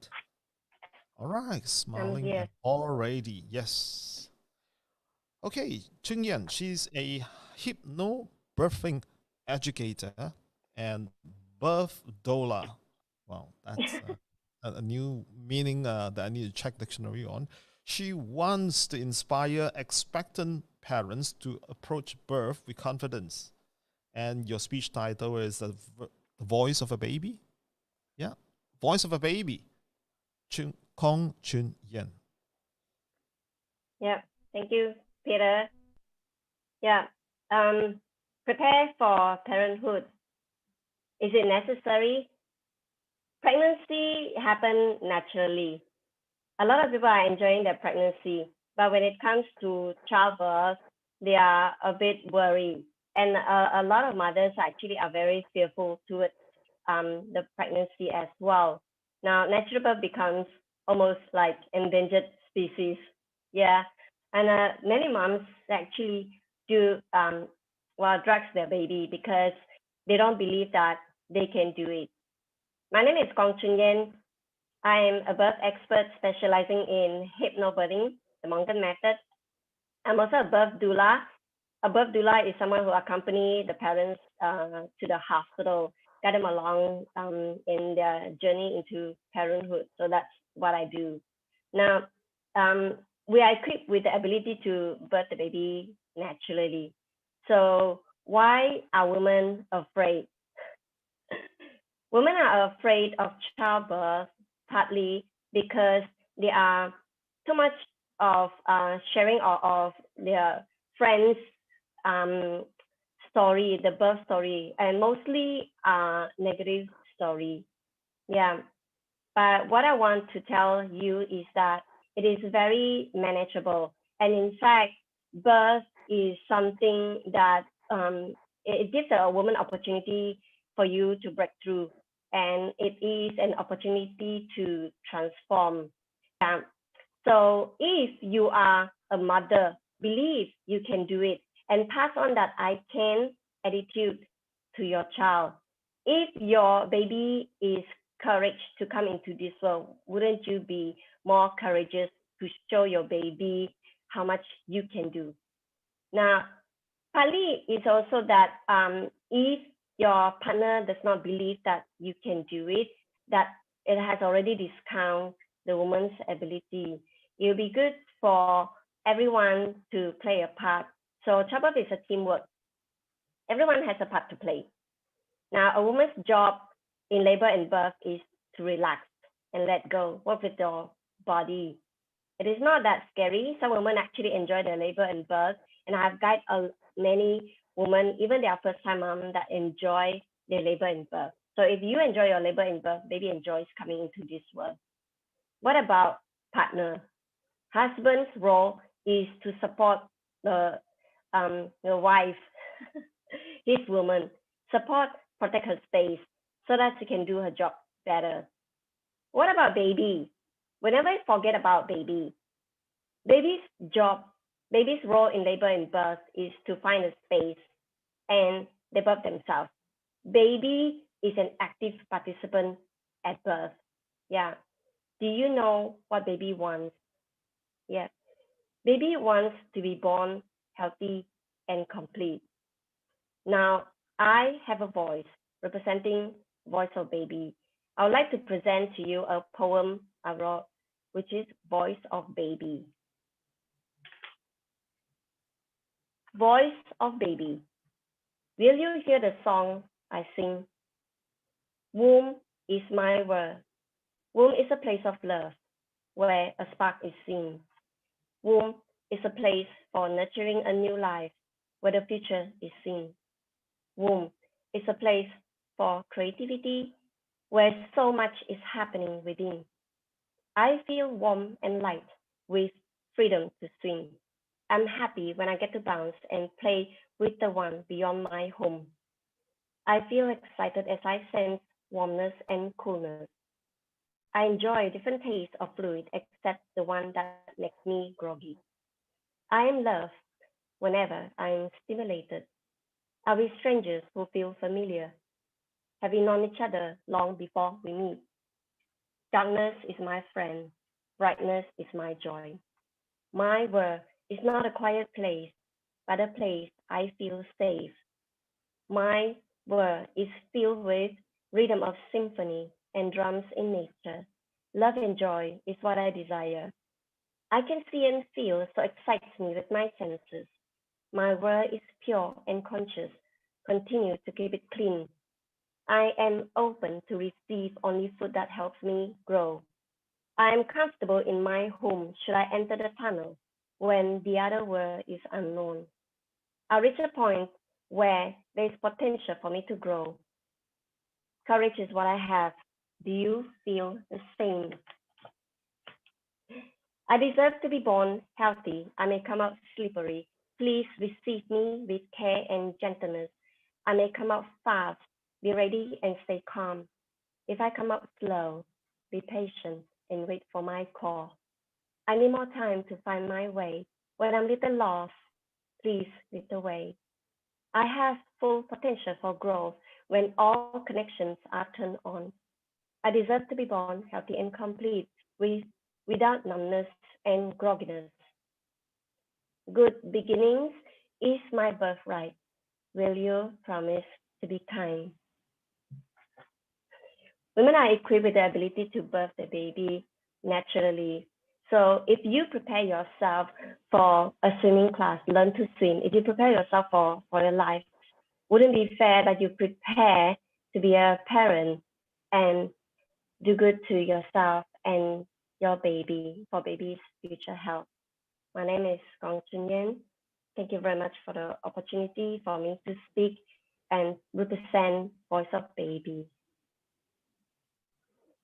Thank you, Peter. Thank you, Chunyan. Thank you, Chunyan, for sharing with us this beautiful speech and kind of like a poetry of Voice of a Baby. And yes, I'm certainly expectant parents will be more confident to approach birth upon hearing this. And let us move on then. Next, we have the next speaker is from Malaysia. His name is Duncan Tan. Duncan, are you in the room? Duncan.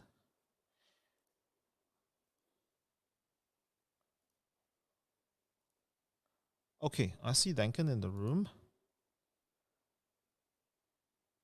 Duncan, can you put on your video, Duncan?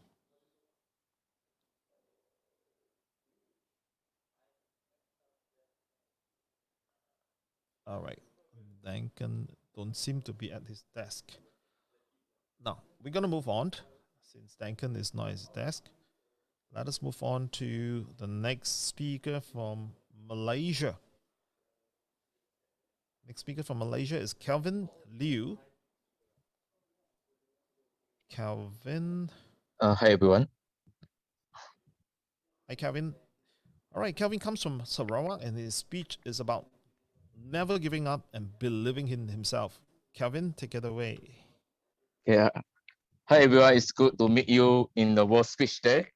So I have a regret for meet you come along the Borneo, which is Sarawak. So my speech will go deliver is never give up, but believing yourself. I believe in the small and medium and full of joy family. So the motivation to giving this topic is never give up is I recap on the 2016, which I have been hospitalized for some the brain surgery, which called the Cherry malformation. It is due to the small brain. There is 它是因为小脑盖太小了，所以需要动一个手术。就是唯一方法是要做手术，不然的话会弄到神经线，导致手脚麻痹。所以我在医院那时候大概有四个小时的手术。Then I was hospitalized by doing the half year. So recover. After that, I work as the Supremo. Then for 3 years, then it already start for the MCO COVID-19. Then I believe that I keep on believe there will be the rainbow appear once the rain is over. So it's great that I find a new job, which is currently I work at the Tupperware. Then besides working Tupperware, I also keep improve myself on the enter the Toastmaster virtual event that I've made a lot of Toastmaster for international. And every time I did this my speech, it trained me to become a great speaker because challenge myself that I should try and do my best to improve my English public speaking. So I remember that every time I do the speech, there will be the moderator, evaluator to evaluate my speech. Then they give advice how suppose I pronounce my English very fluently. Then how I learn to express myself, my first reaction, how to speak my speech in front of people. And the more I learn, the more practice that given to me, I feel that I will a little bit to influence everyone that I can do it just because I believe myself. But what it happened, what my past, which hospitalized half years in hospital, but it will not give me the set about I should give up. Just like that.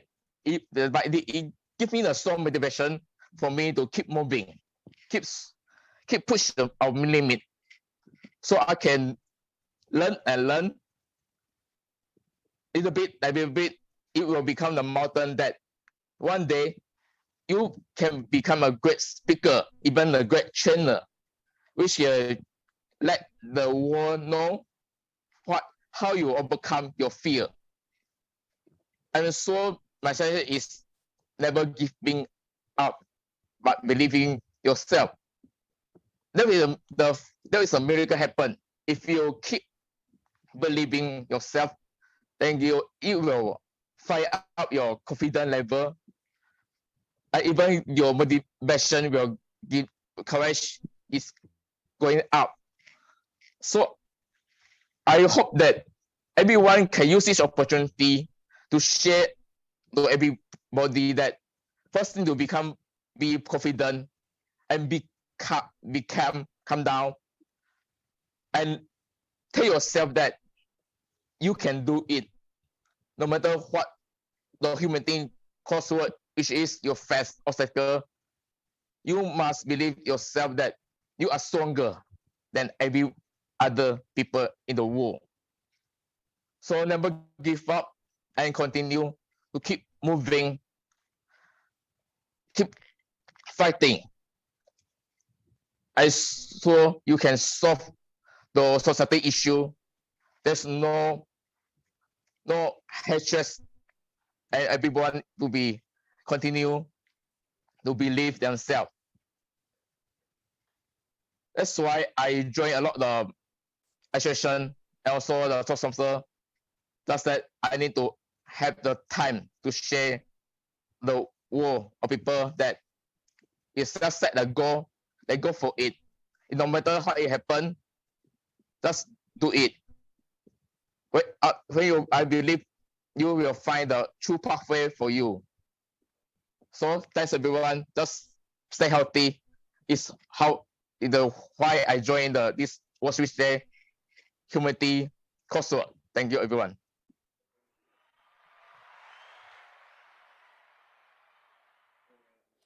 Thank you, Calvin. Kevin Liu, right?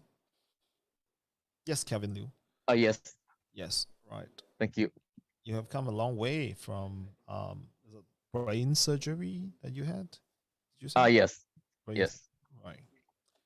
Thank you. Never give up from Kevin. Thank you very much. And can we come back to Duncan? Duncan Tan, are you in, Duncan?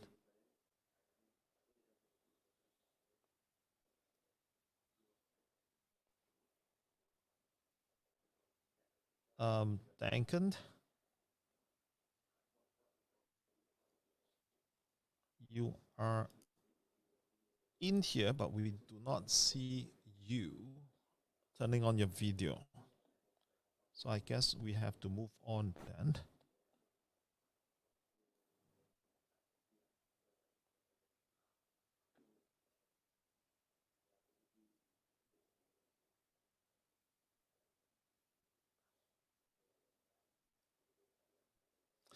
All right. Duncan don't seem to be in the room. Let us just move on. And I believe we have completed this entire segment of the evening. Did I not call upon any speaker who have put in their turn to speak tonight? Let me see. I'm just going to quickly run through it.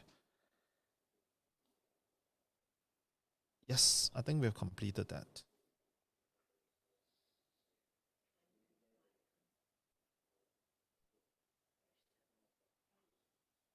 Okay.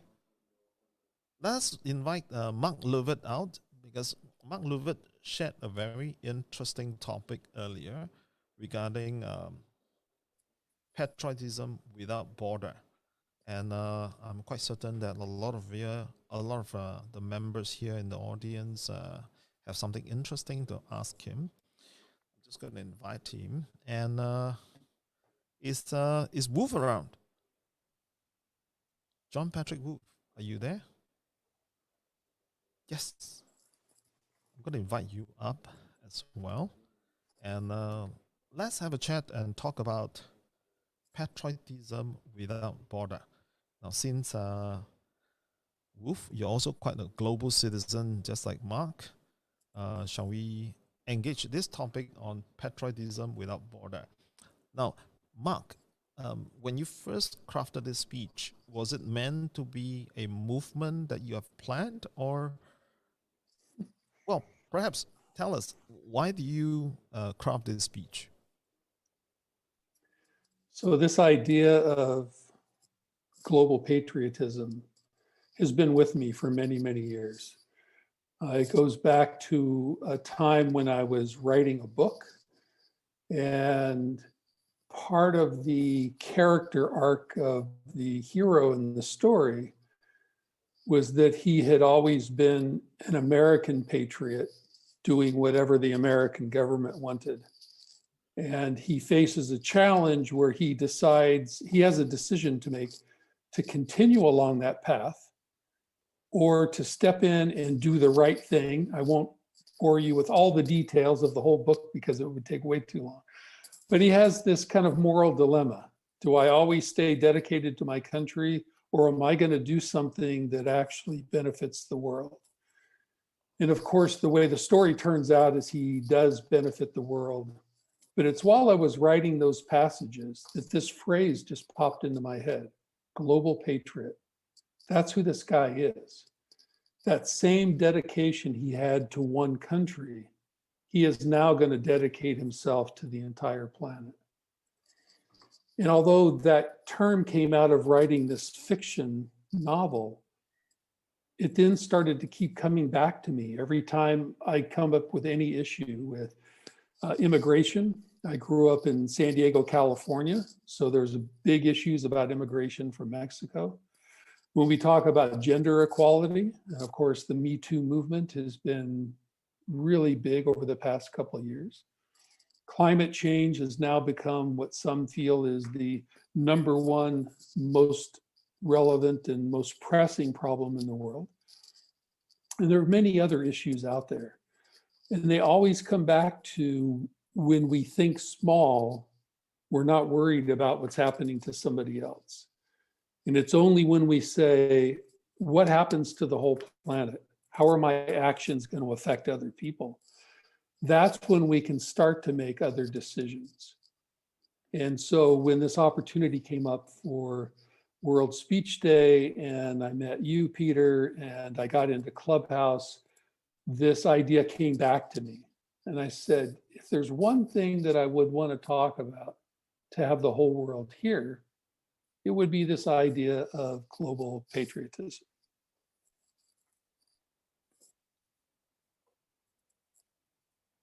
And Wolf, do you have a question? Yeah, I guess I like the part where Mark mentioned about borders. And right now in this world, one of the professors in Harvard, who's a Japanese, once said, you have to live in a world without borders. And that was even before internet came into play. And you're right. Sometimes we have mental borders, sometimes we have emotion borders. But as mentioned in my speech earlier on, if you leave it with open mind, just like the current President Biden sent his regards during the Lunar New Year and all greetings on different season, that's great. I guess he's the first American president to send greetings on Lunar New Year instead of saying Chinese New Year. Is there anyone who worship on that particular religion that celebrate Lunar New Year? Because Vietnam, Korean, the Chinese, and other countries celebrate Lunar New Year. And when he and the wife speak up and greet every single American who are celebrating Lunar New Year, regardless whether you're Chinese, Vietnamese, or Korean, everyone are under the same umbrella. And I love the way you deliver your speech, because sometimes it's sad to see your own nationality go into races, because races is the last thing that we want on earth. But even it's like when I was in Borneo, friends of mine asked me, how come a church is next to a mosque? And how come a mosque is next to a temple? And because we believe there's no borders. And your speech has really inspired, and I guess people need to know about that. Well, Thank you. Wolf, I'm going to divert the topic a little bit here. Sure. I believe a lot of folks in this room here are all global citizens. Yes, precisely. They're born in one country, they work in another country, and they probably reside in a third country. And in the case of Mark, is even more global, I believe. So, this idea about patriotism without border, how is it being affected by the pandemic? And if the idea of global patriotism does go ahead, then do we are we supposed to be patriotic to the country of residence, country of work, or the country of origin? Because I believe globally, with all this migration that's going on, many of my friends they have like 1/4 blood here and half there. What is patriotism really? From that, well, and that's where I felt we had to move beyond anything that constrains our patriotism. And the pandemic really demonstrated that the earth, Mother Nature, biology, doesn't respect any borders. Climate change does not respect any borders. Pollution does not respect any borders. It goes where it wants to go. So there was no way to say, and this was a problem in the United States, that at the beginning of the pandemic, the attitude was, oh, it's not a problem here. It's not going to affect us. We'll keep it out. And all the scientists said, you can't keep out a virus. If it wants to spread, it's going to spread. And many other countries, Brazil fell into the same trap, and some other folks saying, oh yeah, it won't happen here. And it happened. And hundreds of thousands of people have died, specifically because people felt their borders would be enough to stop a pandemic. And I think this is a valuable lesson for us, because climate change, I think, is going to be 10 times, maybe 100 times more problematic than the pandemic. And the CO2 that gets emitted, doesn't matter if it comes from the US or China or India or anywhere in the world, it goes into the atmosphere and it circles the globe, and it's going to affect everyone. So we really need to stop thinking about, I'm going to protect my country, because when it comes to climate change, there is no such thing. Yeah, that's a very interesting thought. Yeah. Yes, indeed. We all breathe the same air. We kind of drink the same water. Yes. Source. Yeah. Yeah. Yeah. This one piece of earth that we stay on were originally in one piece, isn't it? Yeah, part of my background is in producing TEDx events when I lived in San Diego before I moved to Portugal. And one of the events that we put on was on the US-Mexico border. So we built one stage in the United States and another stage in Mexico. with just the border fence separating the two fences. And we alternated our speakers back and forth from one country to the other. And the point of creating that event was to say, you can pass all the laws you want, you can build all the fences you want, but you will never stop cultures from interacting with each other and sharing their humanity. Which goes back to the point you made about if we tested our blood, we would find out we're so many percent this and so many percent that and percent that. Yeah. People have been migrating all over the world now for thousands of years. So nobody is one race or ethnicity anymore. We're all this mixture. Yeah. And so one of the speakers at that event was a environmentalist, and he brought up that point of the air goes right through the fence. The birds fly over the fence. The fish swim back and forth across the border. Why are the humans the only people who put up borders? And sometimes those borders are physical, but they can also become mental and emotional borders that prevent us from connecting or give us this feeling that we're superior to somebody else. And whenever you get out of balance with equality, well, bad stuff happens. Somewhere, somehow, bad stuff happens. Well, yes. As you are talking about blood, the other day I was in Clubhouse after I met you in Clubhouse, and somebody was asking me, is it, Peter, do you have a quarter, of you being Spanish? Then I say, comment parlez-vous? Oh, no, that's French. Now, then, then I know, okay, then she knows, okay, I'm not Spanish.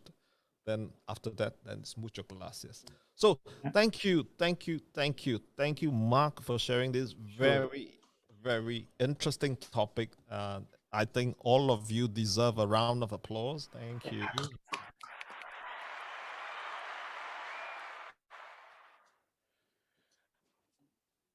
So I am going to now invite the speaker that was not at his post when I called his name. I think he is now back in the room.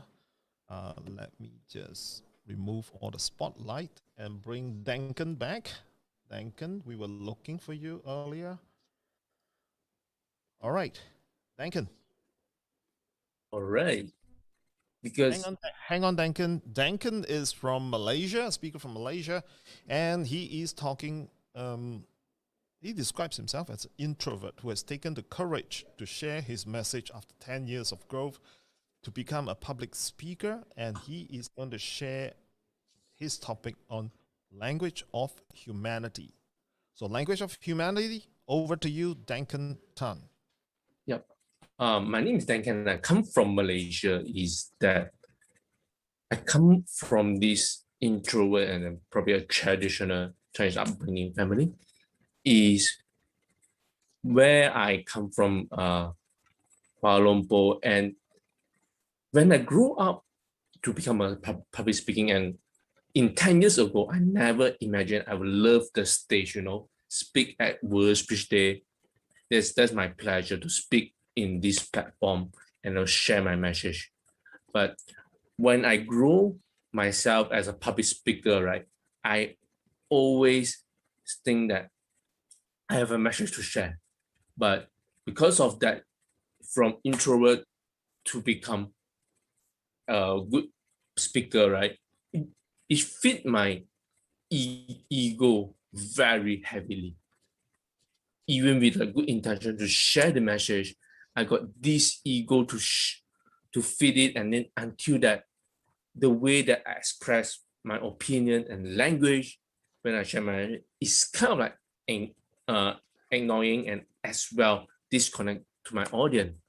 And actually, when we see this in this pandemic, right, we voice out a lot of different opinion about different things around the world last year. And what you can see as a result is, for me, I'm kind of like disconnected, and it's not only humanity at the crossroad at that time, but for myself as well. I kind of like went through a very not so good year last year when pandemic hit, because as a speaker, all my speaking gig is either cancelled, postponed, or and then it just canceled like that. And it really hit me very hard at that time. It's like, but it's also now I see pandemic as a blessing for me, because it's a year of reflection that we see that reflect what I used to do, when I share my message out, the way the language that I use, right, is always, it's actually why, separate me from my audience. Even I got the good intention to share my message. And because of that, I take the whole year off. Wow, most of, my speaking gig cancel. I think, what can we do? Because we can see a lot of like this separation, on when we speak, express it. And what can I do better next time after post-pandemic period? And I got this aha moment, the reflection is very good, that I find out every time I speak is without these two key things, empathy and sympathy. And because of that, it seems to be not so, I only speak for myself, not the best interest of my audience. So because of that, this last year, I always see, oh, this is what I can do and I should do this. So because of that, I practice using the language sympathy and empathy when I doing my speech when I go back to my Toastmaster and other speaking virtually. I find the magic happen when I express and share my message with good intention, but just change the language itself. Instead of like, it's always me, but how can I care about the audience? It seems to be with sympathy and empathy. I create more impact through the message in the language that I'm using. So in there, I immediately bridge the gap that I used to very hard to close with my audience into the word that this is what I want. And a lot more people feel connected with me when I share my story, share my message out, and then boom, everything. So at the end of the day, this give me say that, yeah, the way that we express, it should not separate humanity, but it should unite together. And I'm very glad I get the opportunity of last year to unite myself as a human and bring back, tie out, the humanity between me and my audience when I speak virtually, in the end of the last year. So, and this is where I think a lot of people need to moving forward, that I will need to use more sympathy, empathy in my language to unite humanity, at least in the year forward, that we should use this when we express myself. So I hope in the future, when we express things, right, just do more about like the sympathy, empathy in your language that you're using when you express opinion, to actually unite both, because we need to agree to disagree sometimes, but we need to understand more about other people instead of just so egocentric, just like the past to me than now. All right. So I'm very happy to have this opportunity to share this message, important message, speak with empathy and sympathy all the time. And you can create much more bigger impact than you can imagine. Thank you for the World Speech Day for giving me an opportunity. Back to you, Peter.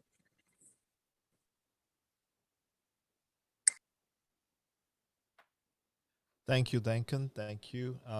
Yes, indeed, we should have more empathy and sympathy in the language that we use. Apart from that, I think lots of love does help as well, because love is what makes the world go round, isn't it? Right. And with that, oh, hang on. I believe Michael Im is back in the room. I hope Michael, let me go to bring you up. Are you in the room, Michael? Michael, if you have resolved your technical challenges earlier, Michael. Okay. He's not at his port. So I believe that's the end of this segment. We have completed.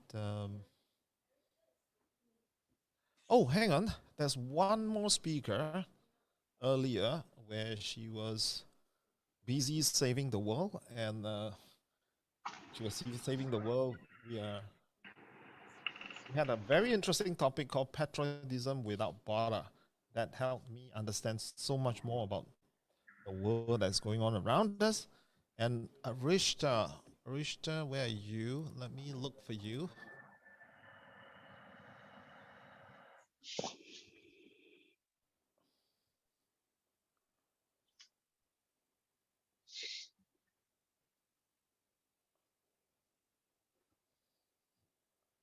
Arishta.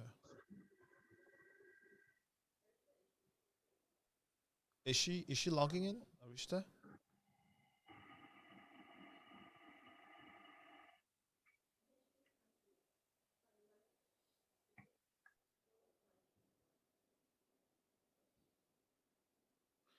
All right. Oh, Shane is here. Okay, since we're waiting for Arishta to log in, and she just texted us to say that she's coming in. Oh, Michael In, have you resolved your sound problem on your end? Yes, can you hear me clearly? Michael, I think some equipment on your end is creating a very loud reverb in our ears. I do not know what that is. Sorry, it's my phone. Wait first.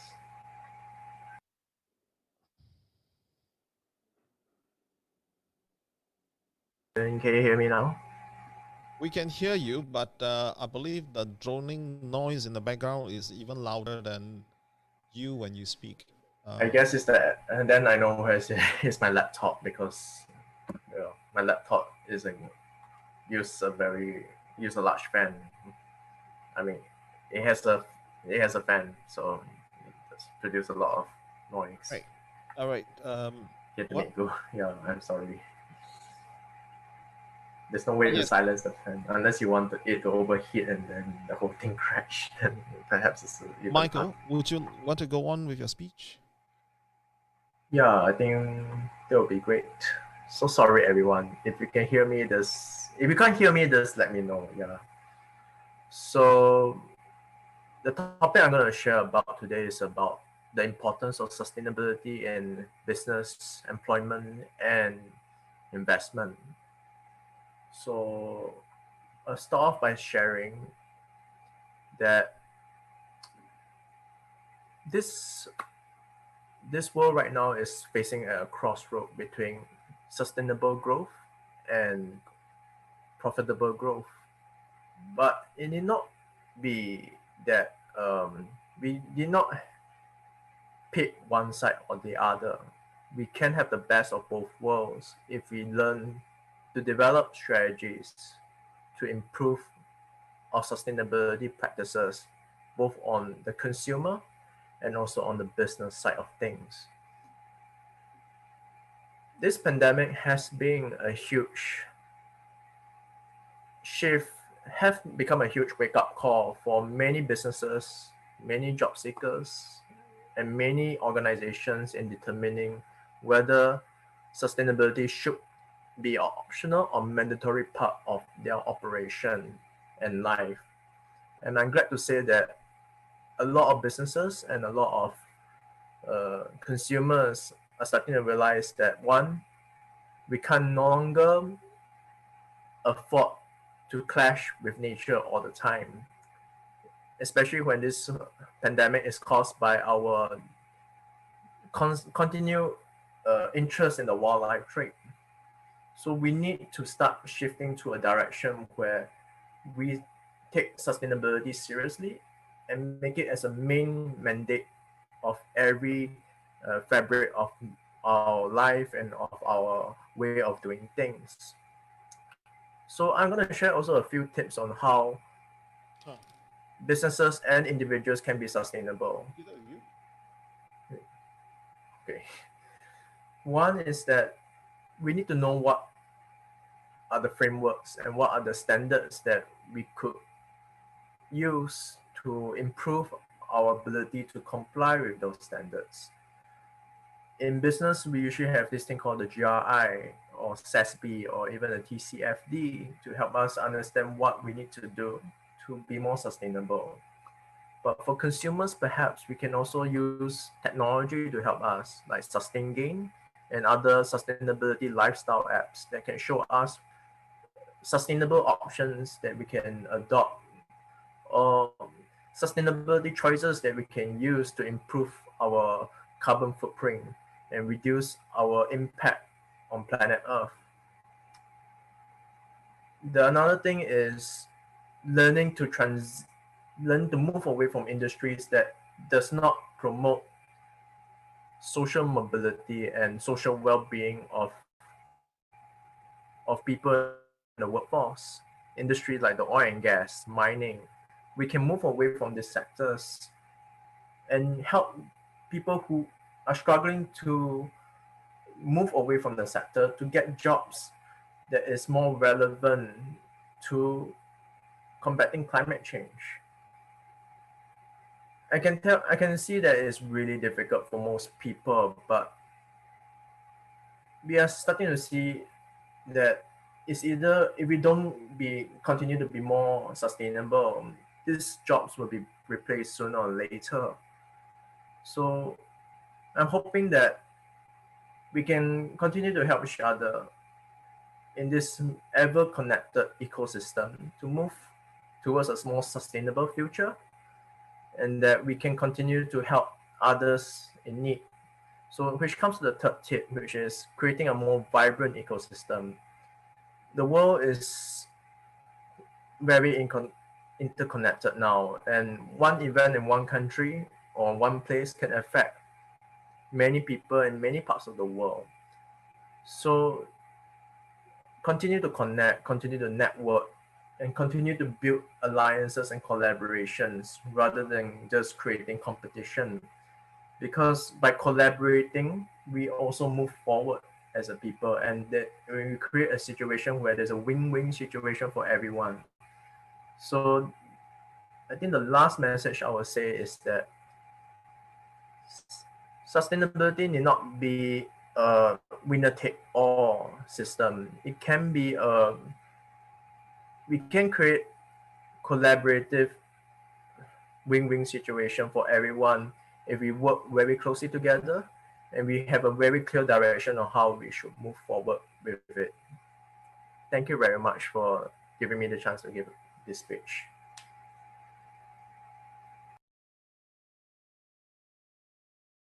Peter, is all yours. Thank you very much. Thank you, Michael. Thank you very much for that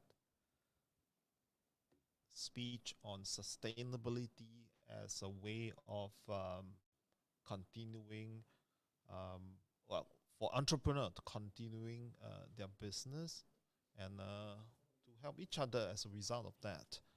All right, creating sustainable business is the topic, and we have some time here, which we believe. Oh, sorry, nobody can see me. My apologies. All right, we have some time here where there is a last speaker. I believe that it's Harishta. Harishta is rushing to locked in right now. While we are waiting for Harishta to come in, is there anyone who wants to bring up one of the speakers who were speaking about a topic earlier for some Q&A or a little mini panel discussion? Now, let me see. We had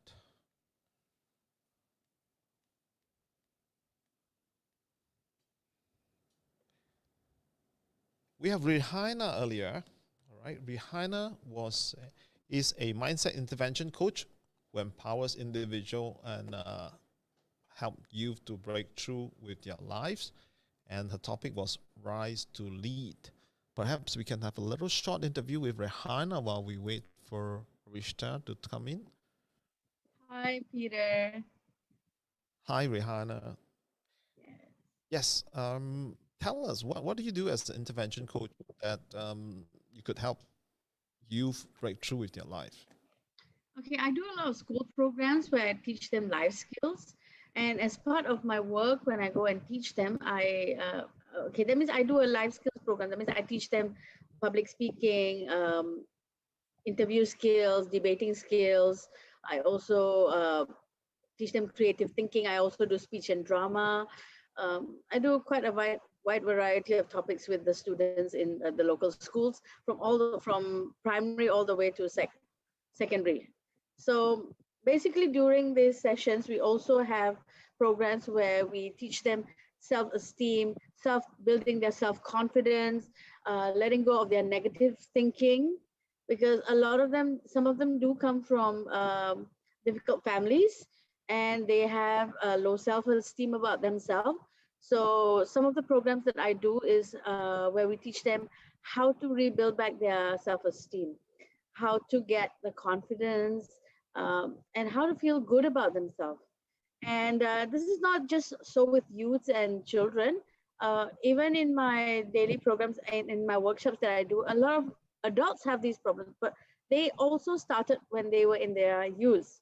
So that's why I always believe that, the younger we start with helping people to feel good and feel that they are enough, and that will go a long way as when they become adults, and then they can make a better impact, better youth, a better, my tagline is a better youth today will make a better you tomorrow. So I always believe in youth empowerment as well as individual empowerment. And a lot of adults, as I said, have issues with self-esteem. And a lot of it goes back to their childhood as well. And through their trauma or through their negative thinking or something they believe about themselves or somebody has told them about themselves. And they carry it into their 30s, 40s, even 60s. I've got participants as old as 60 over who still hold a grudge from there when they were 5. And that's because they haven't dealt with that issue or dealt with that trauma or dealt with that negative belief, and they've carried on that until adulthood. And when they came to my workshop, they actually we go through some process. I have a 7-step program where I bring them through, and they were able to release that sort of pain that they've been suffering all these years. So you create a pattern interrupt to disrupt. That's why it's intervention. Got it. All right. In the disruption age, we create more disruption, isn't it? Yeah. That's what worked for today, isn't it? Yeah. Right. Now, thank you very much, Rihanna, for that very short interview. You certainly helped us bring some life to this interview, and at the same time, brought Rishta, our dear friend and MC for International Women's Day last week, sometime, and she's in the room. Wonderful. Right, a round of applause for Rihanna, and then we're gonna invite Arishta up now. Arishta, let me add you to the spotlight. Oh. Okay, wonderful. Arishta, now we can see Arishta, but we can't. Hi, Peter. Thank you. Thank you for waiting. No worries. I think everybody wants to wait for you. My son woke up, so. Yes. Yeah. All right. Arishta is a stimulating speaker who has been educating, empowering, and enhancing women's life. And she was our wonderful MC for last week's event on International Women's Day for World Speech Day Live. And today she's back to talk about her topic, Life Interrupted. Life Interrupted, Arishta Kannan from Singapore. Over to you. Thank you. Thank you for that, Peter. Life interrupted. So hello, everyone. I learned very early on that the right attitude never takes you to the wrong direction. So if there's something that doesn't add value to your life, if it doesn't belong in your life, it really doesn't belong in your life. Be it people, be it things, or situations. So you need to get out and get started. If last year, 2020, was a year of shock, unprecedented, this and that, disrupted was the word really overly used. It's really was an interrupted world. A forced, much needed interruption in so many spheres, as we realize now. 2021 is a year of transformation and innovation, interruption, a much needed interruption. It was forced by nature for us to stop, pause, and rewind. For me, I personally think it's the year of, it's the un-year or the re-year, unthink, unplan, and unlearn. The re-year, because we're resetting, refocusing, redirecting our energies. So for me, yes, life did get interrupted. Life is interrupted, no matter where you are. And some key obvious words for this year, it is World Speech Day. And, as we've been hearing, speech and words and all of that is so pretty much out there. Words like transformation, innovation, agility, adaptability, creation, and pretty much the same vibe goes for our everyday, ordinary, or extraordinary lives as well. Our voice, it is a time for us to challenge ourselves and use our voice to inspire and increase our circle of impact and influence, because it allows us to form connections, influence decisions, impact change, motivate change, and inspire action. So in a time when life is really interrupted, what is the one thing that you think you can influence? Who is the one person that you can help, support, and inspire that action for change, for betterment, to feel good, feel better? It's the age of intentional networking, collaborations, certainly partnerships in your co-working solutions, joint ventures, inclusive decision-making, and so on. So it's a time to kind of step away from distractions, from all things that don't really serve your purpose, my purpose, our dreams, and all of that which is put together. It's time to stop and pause, because life is interrupted. So I say again that use your voice for good this year, as we are. It is World Speech Day. So I encourage us all across the globe, across cultures. We've had a kind of a meltdown, and everyone is on a level playing field. So whether it's you or me, where we come from, it doesn't matter anymore. A good, authentic voice, vulnerable yet courageous, is really a great way to break down the barriers of what was previously considered impossible. We can make that change now. Today, life is interrupted. It's here to stay. It's a calling for change. What's your passion, your deepest belief that you might be able to make a difference? Speak up about it then. And I would say, commit to your decisions, but stay flexible in your strategy. Make that change, make it happen. Try and speak up, step out of your voice in here. Of course, I would also say, at the first sign of failure, don't let fear bully you. Because when you're speaking, that's what happens. Your impression and your thought holds you back. What the others will think of you and your ideas. Do you really think you can make a difference? But don't let fear bully you at the first sight of failure. Also, at the first sight of success, don't let your ego bully you. So let your purpose be bigger than the voice in your head. The voice, the cause, your dreams, really that you choose to speak up for, let it stay and grow with you, and use that to impact the one person ahead of you, the one person behind you. Because all great changes, especially those that bring about growth, those that bring about good impact, are preceded by chaos, as we can see now. So we've all kind of settled in now after a year of all of this massive change, and we're calming down. So I'll say, as we close, as I often feel myself that change is really about influence. It is a time that we've seen, whether we want to change or not, we have had to change. So change is about influence. It's nothing more and nothing less. And influence is really all about adding value to other people's lives. So go on and use your voice and your ideas to create your own circle of impact, your own circle of influence, because with great challenges come great opportunities. So what are we waiting for? The perfect time, the perfect opportunity? Nope, it really doesn't matter any longer, does it? Are you equipped? Am I equipped? Are you ready? Am I ready? Is luck on our sides? Are there open doors? It really doesn't matter. Start using your voice, just like I have done. Find your voice. Here I am, and life is no longer interrupted as I start to carry on. And I encourage you all to carry on as well. Cheers. Thank you. Back to you, Peter.